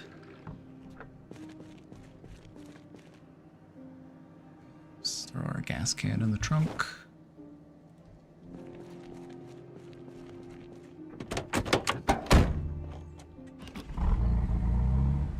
Do I have headlights?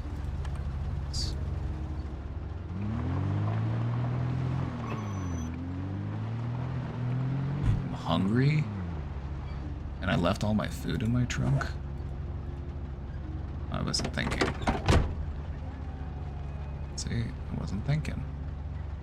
What should we eat? Oh, I have a burrito. Nice. Let's eat that burrito.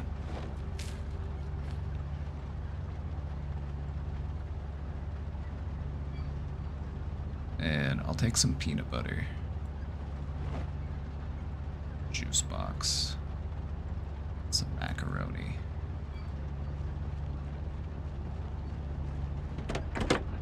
There's stray pets to find. See, that's where mods come into play.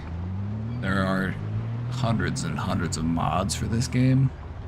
You know, vehicles, weapons, other types of stuff.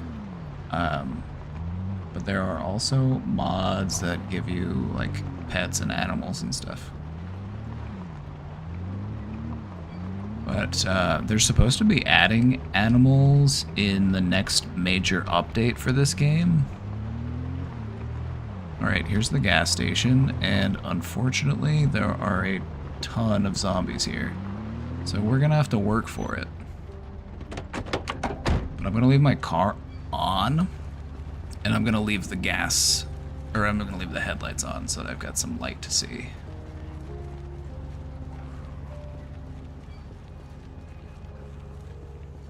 Let's go ahead and get our crowbar out and let's get to work.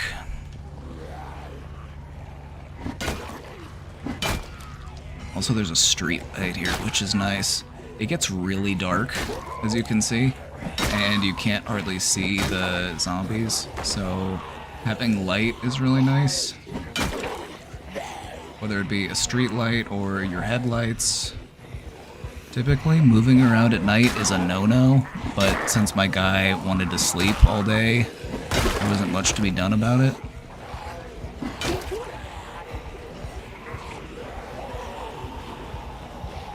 This is all just a quest. I desperately need a cigarette.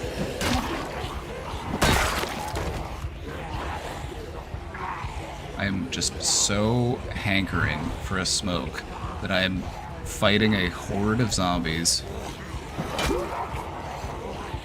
Ooh, it looks like one of those guys has a backpack. I need an upgraded backpack. This satchel is not that good.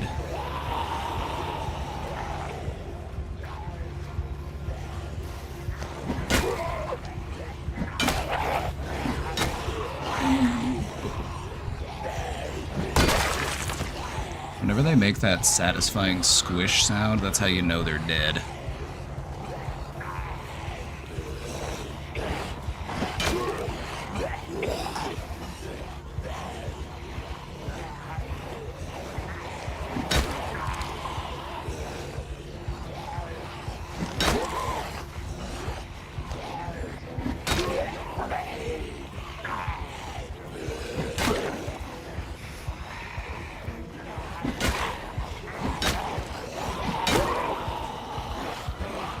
Just slow and steady. Just slow and steady.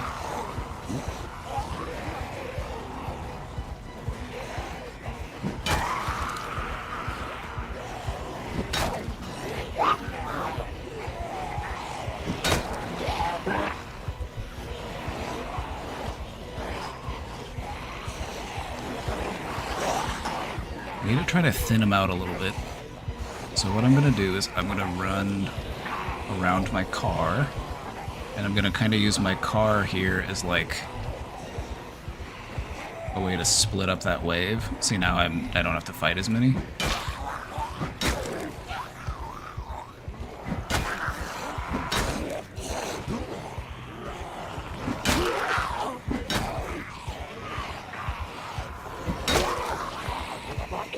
I really need to. Oh my god, it lagged there at a terrible moment. I was Starting to get a little frightened. Okay, let's see if we can pick off some stragglers. Okay, there we go. Just like, I just need to get a few of these out of the picture. Here we go. We're getting them. We're getting there.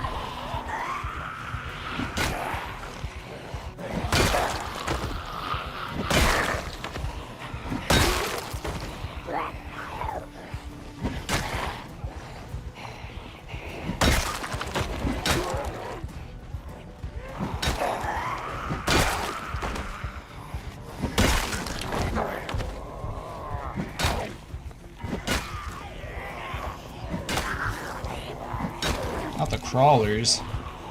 Oh god, not the crawlers.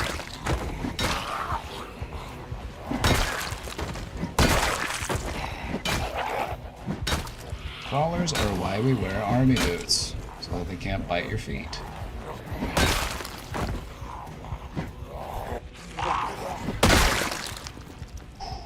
Alright. Alright. Hello? Hey. Sorry, I'm very dialed in, and so I want to read chat more, but I'm also like trying not to die. You know what I mean?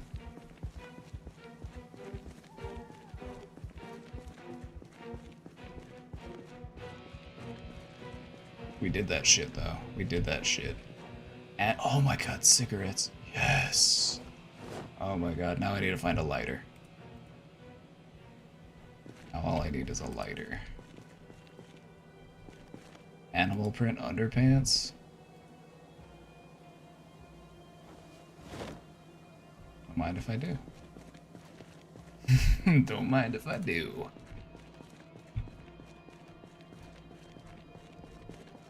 The key to combat in this game is just don't get greedy. Just know when to run away, know when to fight.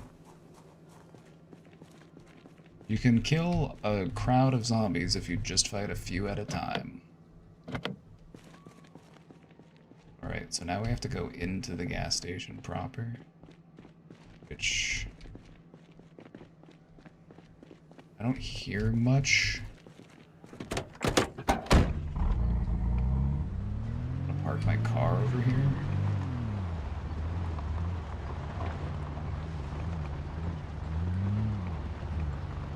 So I can actually fill up the gas pump.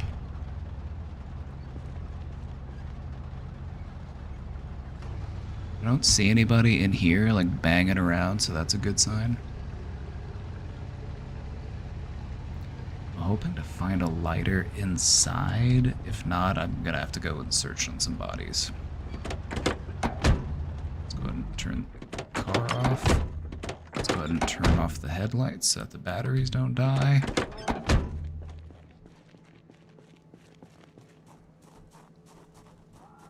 Oh, good, it's open. Bleach. Okay, let's just look behind the counter. Plastic bag. Oh yeah, baby. There we go. Now we're cooking. Oh my god, we can finally have a smoke. Oh yeah. Oh yeah, finally. It's been 2 days since I've had a cigarette.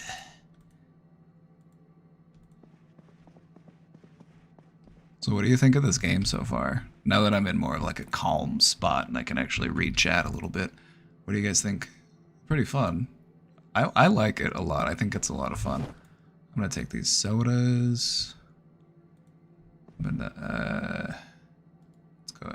Granola bars are good. This type of food is good because it doesn't go bad. It might not give you the most like nutrition, but it's stable, so this stuff's always good to grab. Let's drink the pop, sure. It's cool. See, and like, I'm playing on a difficulty where like, it's meant to be really challenging, but there are other difficulty settings where it's like, if you just want to have more fun, you know, that works too.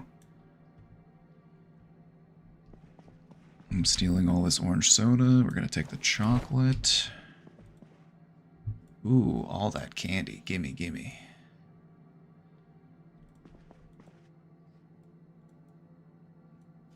Oh yeah, give me all that junk food. It's terrible for you, but water bottles are always nice. Starting to get full. That's fine. Let's go ahead and take all this stuff. I need a bigger bag. That's what I need. Any good magazines? Maps? Just read them. Okay, there's Louisville. Muldrow, this is where we are, so let's go ahead and read this map. It'll give us a map of our area. Like right now we're around here, I think. We're down in the south at the gas station. And this is the whole little town. We started, just to give you an idea of like how little of the map we've actually covered, we started like up here, I think, and we just came like down here. Like this map is massive. So that's where we are. We're in Muldrow. Riverside. Let's go ahead and read that map. Whenever you read these maps, it'll add them to your in-game map, which is nice. So like if I were to hit M, they are now pulled up. But you can see just how big this map is. Oh, and that's just a part of Louisville. It wasn't even the whole thing. Perfect. Perfect. I kind of like this gas station as like a little safe spot. Let's take some comic books. Let's take some magazines. You know, you get bored. You get bored and you need stuff to do. So sometimes, you know, you want to grab that stuff too. Bathroom. Hello? Hello?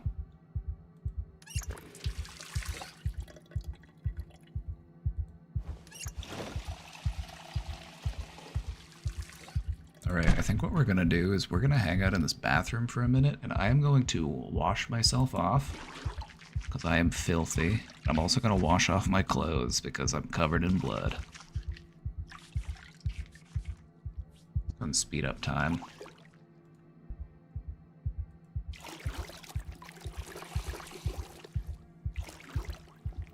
I'm freaking out in here. I'm I'm claustrophobic.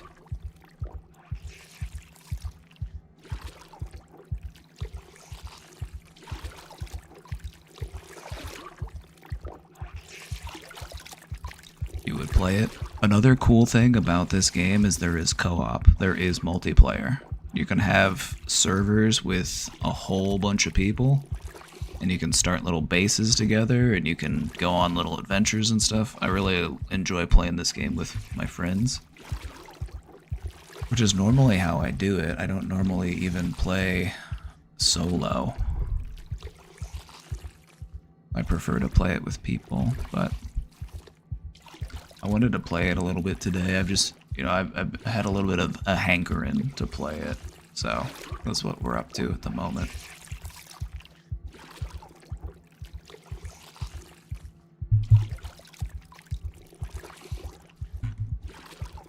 It's taking me forever to wash these clothes. Okay, there we go. And now I'm getting hungry again, so let's figure out what we're eating for dinner.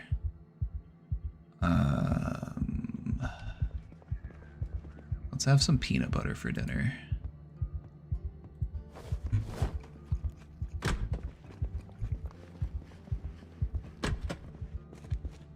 Good in here. Ooh, more candy. I'm gonna load up. Another empty gas can. Nice. Ooh, more empty gas cans. I can fill those up at the pump outside. Light bulbs, wrenches. I guess I can read this magazine about auto repair real quick.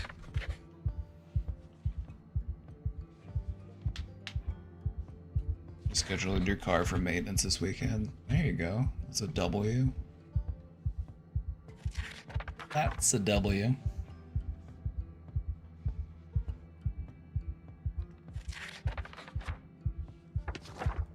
This game is full of like skill books and magazines and stuff, and it'll teach your character how to do stuff.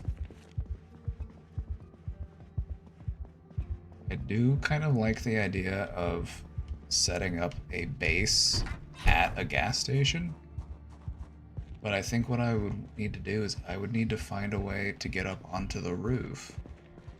I would need to learn how to do carpentry or something to that effect. Alright, let's go ahead and offload all this extra stuff we've got. All these orange sodas, and I'll keep some of the food in my bag in case I get hungry. But I don't need to, like, orange soda is heavy. Like, the weights in these games, a lot of the weights and stuff, they make sense. Like, a full water bottle, it's pretty heavy, but like an empty water bottle, it weighs next to nothing. Let's throw these orange sodas in here. I've got a water bottle, and I've got another I can fill up. Oh, what are you doing? What are you doing? What are you doing, cowboy? What are you doing?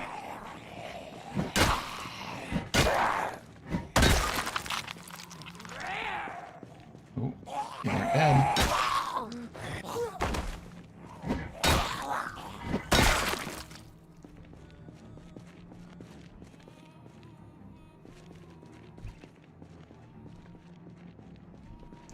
You know what? I'm gonna clear out these other zombies before I fill up my gas cans, because I don't want to fuck with all that. I don't want somebody sneaking up on me.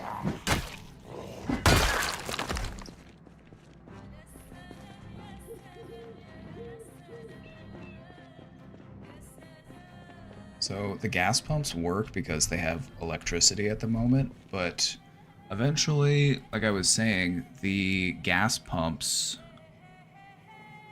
will eventually turn off because all of the electricity will turn off. But if I can find a generator...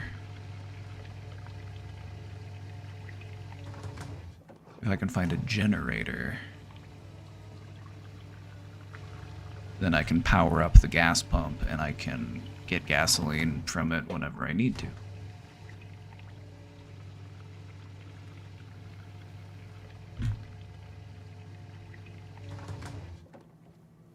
Okay, we got these gas cans. Let's go ahead and throw those in the trunk.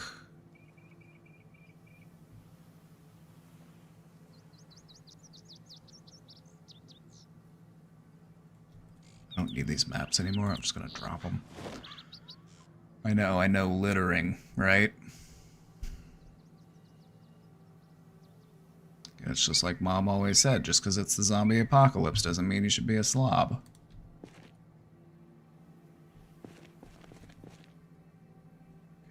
This gas can in the trunk. So my car is all filled up with gas. I've got extra gas cans. I got plenty of snacks.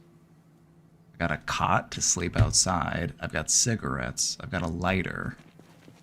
We're doing pretty good. Honestly, this start and this character has gone better than I anticipated. Not every start on this game is that lucky. Sometimes you'll spawn in a house and there'll just be a zombie right there. Be like, oh, okay. Good morning. I'm still a little heavy. What can I put? Oh, what's all these orange sodas that are weighing me down? Let's throw those in here. Whenever you put things into your backpack, it weighs you down less. So like all of this stuff that I'm holding and it's just in my hands, basically. I want to take all of this and put it into my backpack. And then see how it'll reduce my overall weight. I'll leave my cigarettes out. I'll leave my lighter out. Actually, I only need one lighter. We'll put one in the car. But we'll keep the cigarettes on us, because, you know, we're a smoker.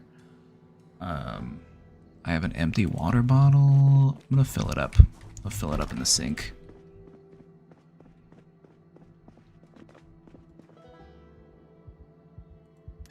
go ahead and top off our water, and we'll get out of here. So where should we go? Let's go on a little adventure. Let's go for a little cruise.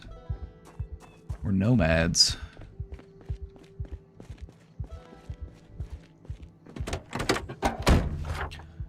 So, in this game, there are some things that you really need to find if you're going to start thriving, and that is you need to find a generator, but you also need to find a manual that teaches you how to use the generator,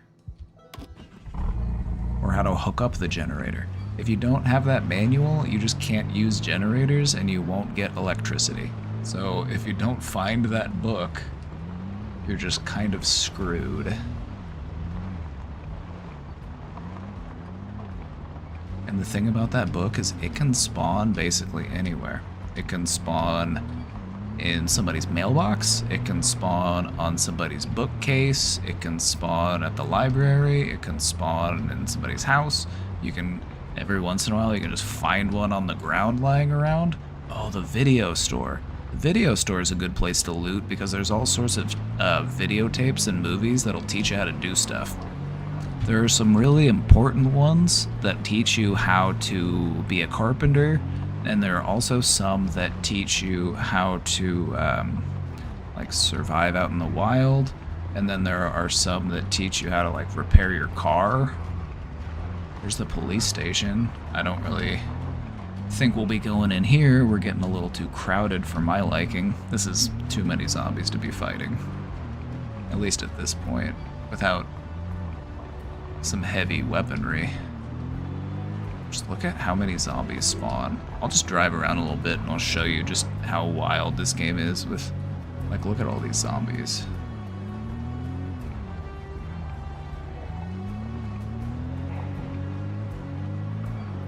Greens, like a old grocery store.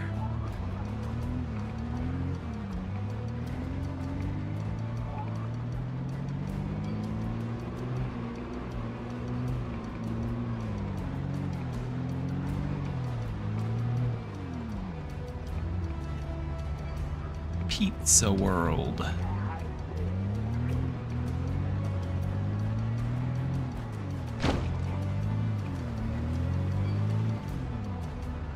a bob and weave, bob and weave.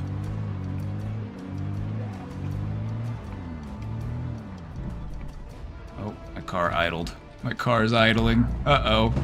Uh-oh. Yeah, my car's not in that great of shape, so every once in a while it'll just idle out on me, and that's not a good thing. If you couldn't tell, it's not a good thing.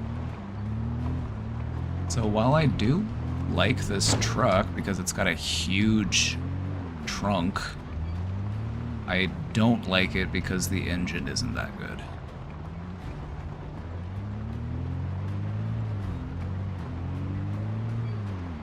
Here's the motel.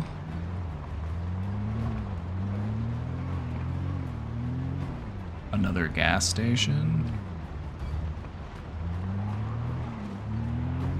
Lots of zombies.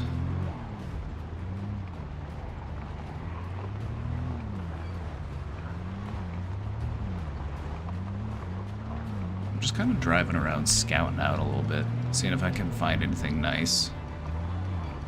You know, things to keep an eye out for, like good looking, like cars that look like they're in good shape. I can't hotwire cars. It's a nice skill to have. You know, just being able to drive a car that you find without needing the key. Sometimes you'll find the keys near the car, or sometimes they're even in the car. You get lucky. More restaurants. There's a lot of restaurants. Okay.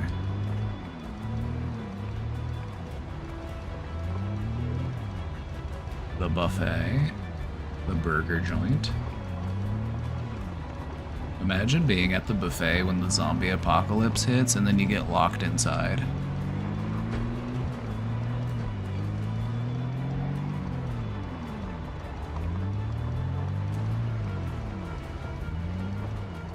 This is like a car mechanic, I think. Mechanic shop? Okay. Getting a little hungry. Oh, that's a wall. I can't drive through that. Ooh, that was close. Almost drove into that barricade.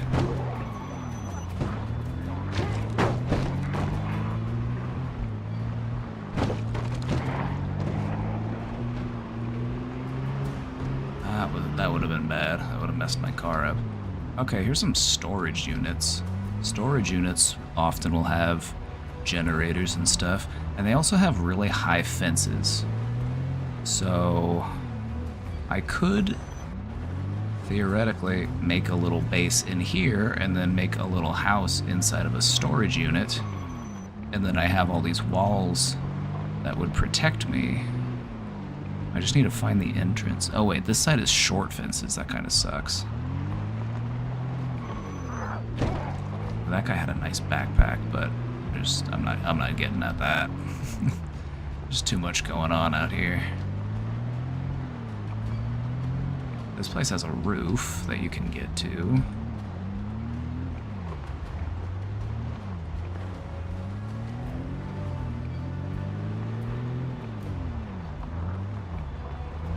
Mass Genfac Co. Okay.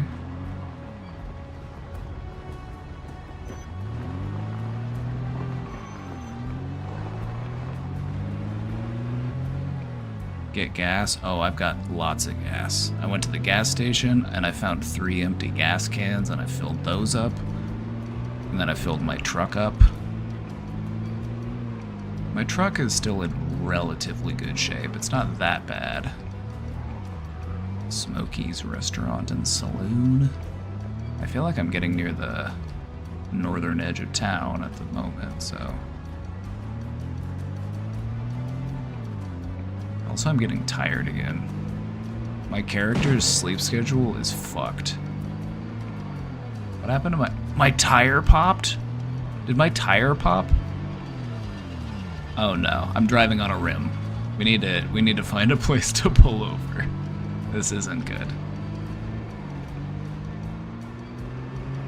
That's new. I think they newly added that to the game. I've never had that happen to me before. Alright, we're driving on a rim.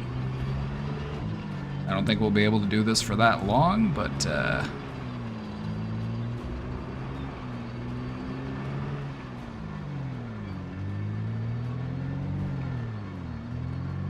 that's not good. I would go so far as to say that's bad. That's bad news. I could probably fix it if I find the tools I need and if I find an extra tire, which, you know, here's as good a place as any. I need my weapon.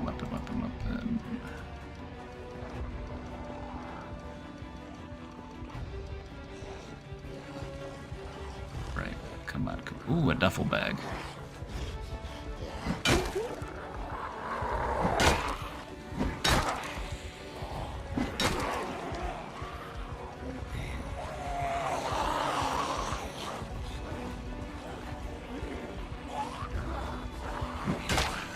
We're a little popular. We're a little bit popular right now.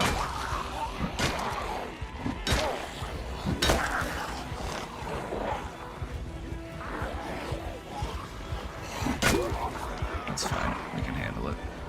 Let's get a snack. Let's eat some gummy bears.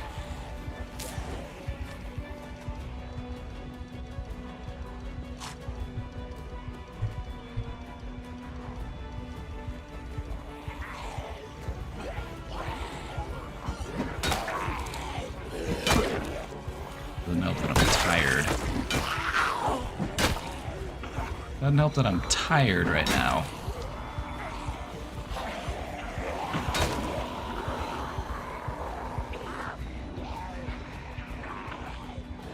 Thankfully, there's no more zombies down the road, so I'm relatively safe. Even though I'm exhausted.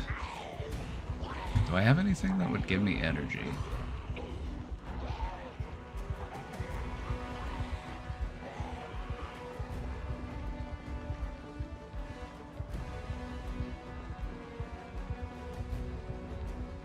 Eat some sugary snacks. Hopefully that will give us a little bit of a boost.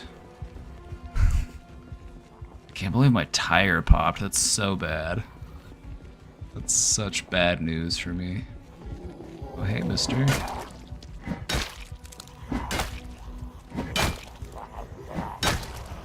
God, my character needs a nap.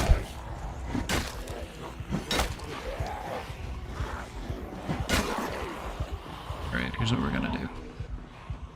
We're gonna dip into the woods.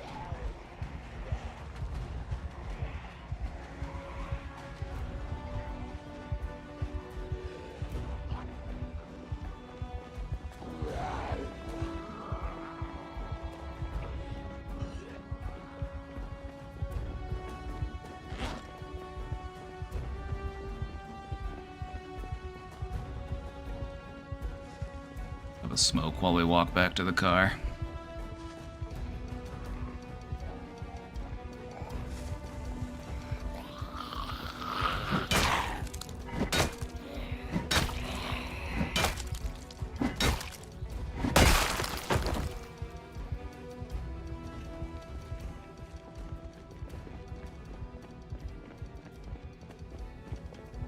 Hats? What is this, a hat? A bandana? A face bandana? What am I, some sort of bandit?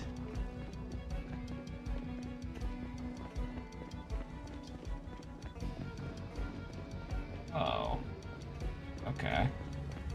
See how it is. Oh, it's because my car, I left my car running, that's why they were attracted to the noise.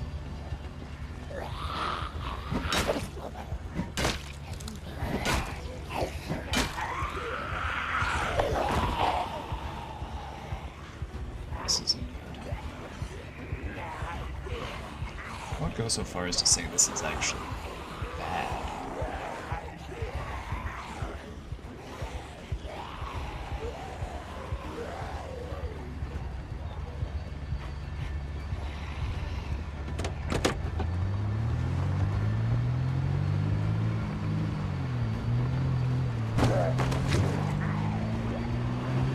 Who needs 4 wheels? Who needs 4 wheels?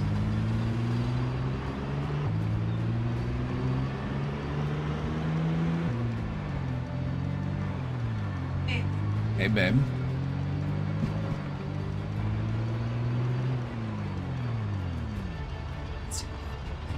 Okay. Alright, I'll be right out. I'm just gonna... Okie dokie. Alright, I'm gonna try to find a little safe spot, and then I'm gonna wrap it up for today.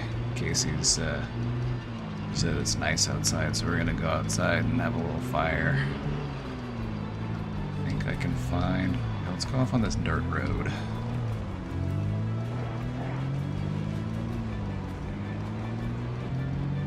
Hopefully we can find something out here. Oh, a little campsite. Perfect. Okay.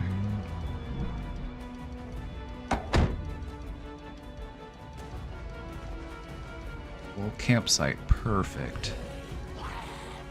Oh, and this guy's got a nice backpack. Look at that.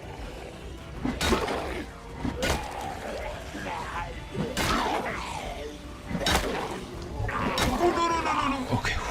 That was close.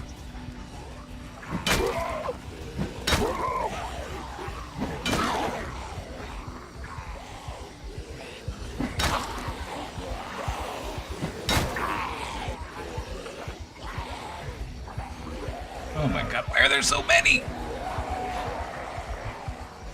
Why are there so many out in the middle of nowhere? I'm just at a campsite. Why are there so many fucking people here?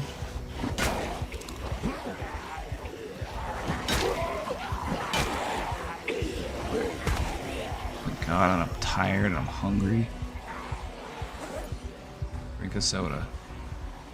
Oh my god, and there's more. Oh.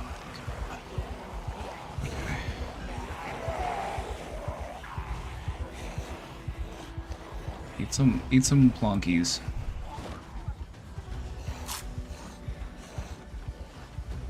Eat some quagga cakes. Get your blood sugar back up. Alright, here's the play. We're gonna run into the woods.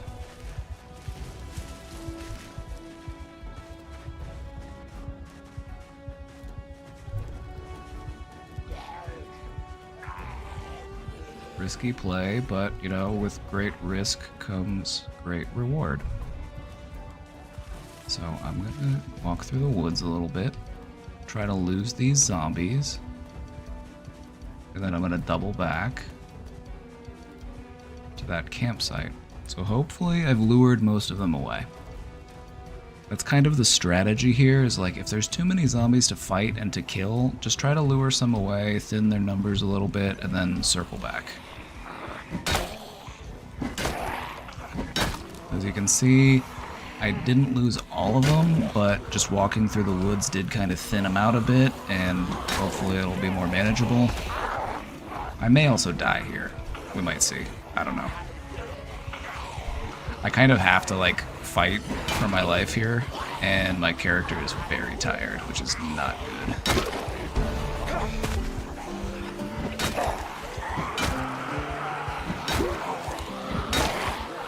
So we're gonna have to fight, I think. But oh my god, there's just more and more of them. They just keep coming.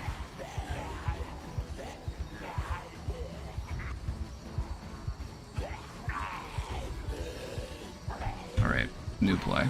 New play. We're gonna do some Pied Pipering. I'm just gonna slowly walk away. We're gonna slowly walk away.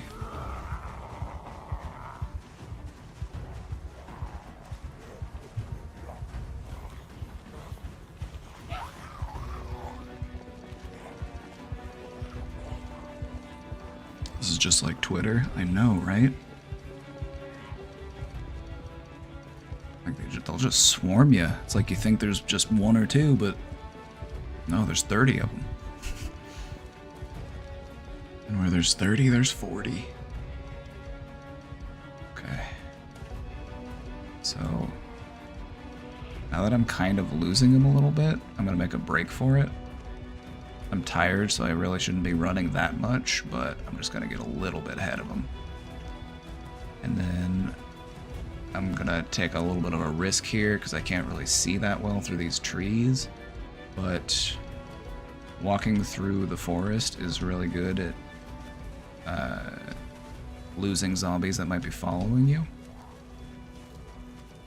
I can hear some kind of rustling around in here, so I need to be careful.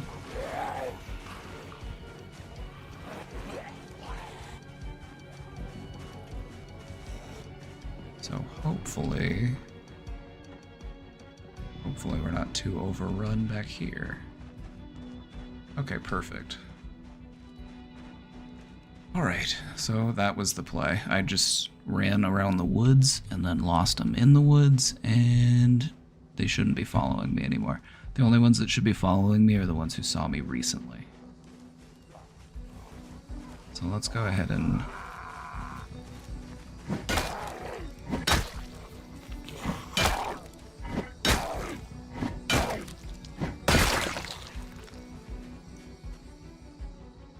like that guy, he quit following me, so he's leaving. And there we go. We're relatively safe for the night, and we're out here at some random campsite. Look, there's a stew on the ground, and a fresh ham. Let's eat some of that ham. It's a big ham. A beer? I feel like we really deserve a beer after all that.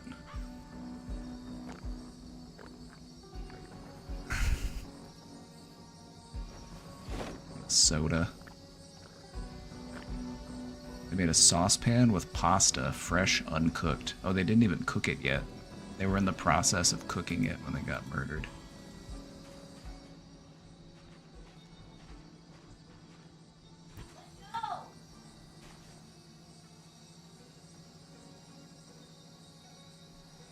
All right.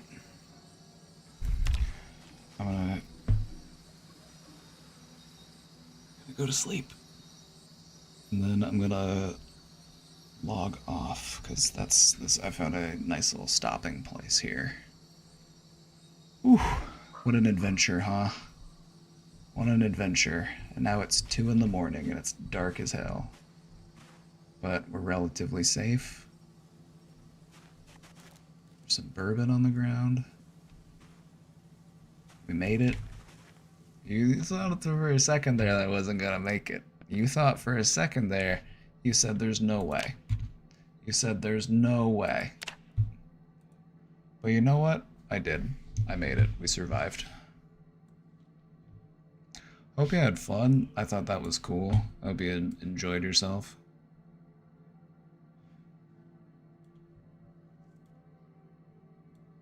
You know, if you had fun with that, we might do some more of that another time.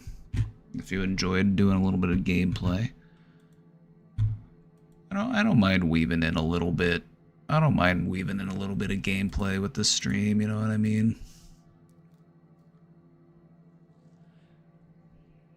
So anyway, I'm gonna go hang out with Casey in the backyard. Let's find somebody we can raid into right quick.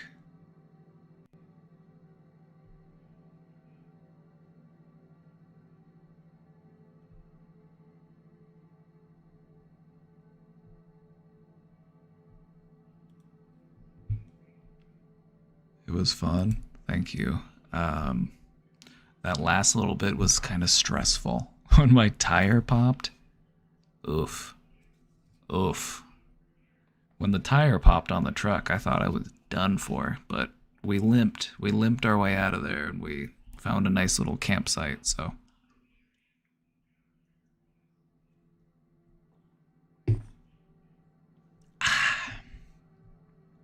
But yeah, that's Project Zomboid. It's like The Sims, but with zombies. So if you like The Sims and you like zombies, it's a really fun game. So I would recommend anybody who hasn't tried it before.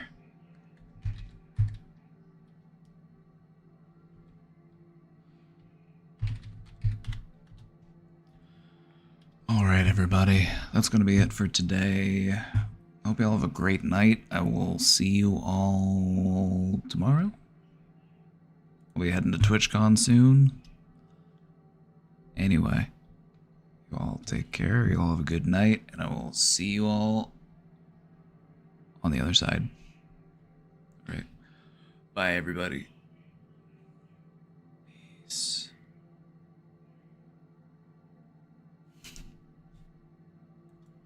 Bye-bye.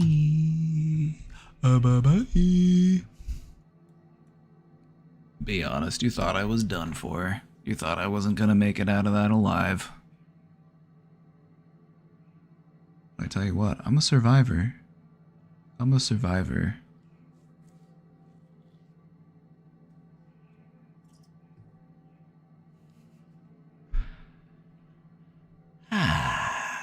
Alright, go say hi to Rhizome for me. Go say hi to Rhizome for me, and I will see you all tomorrow. Have a great night. Bye-bye. Bye-bye. Bye-bye.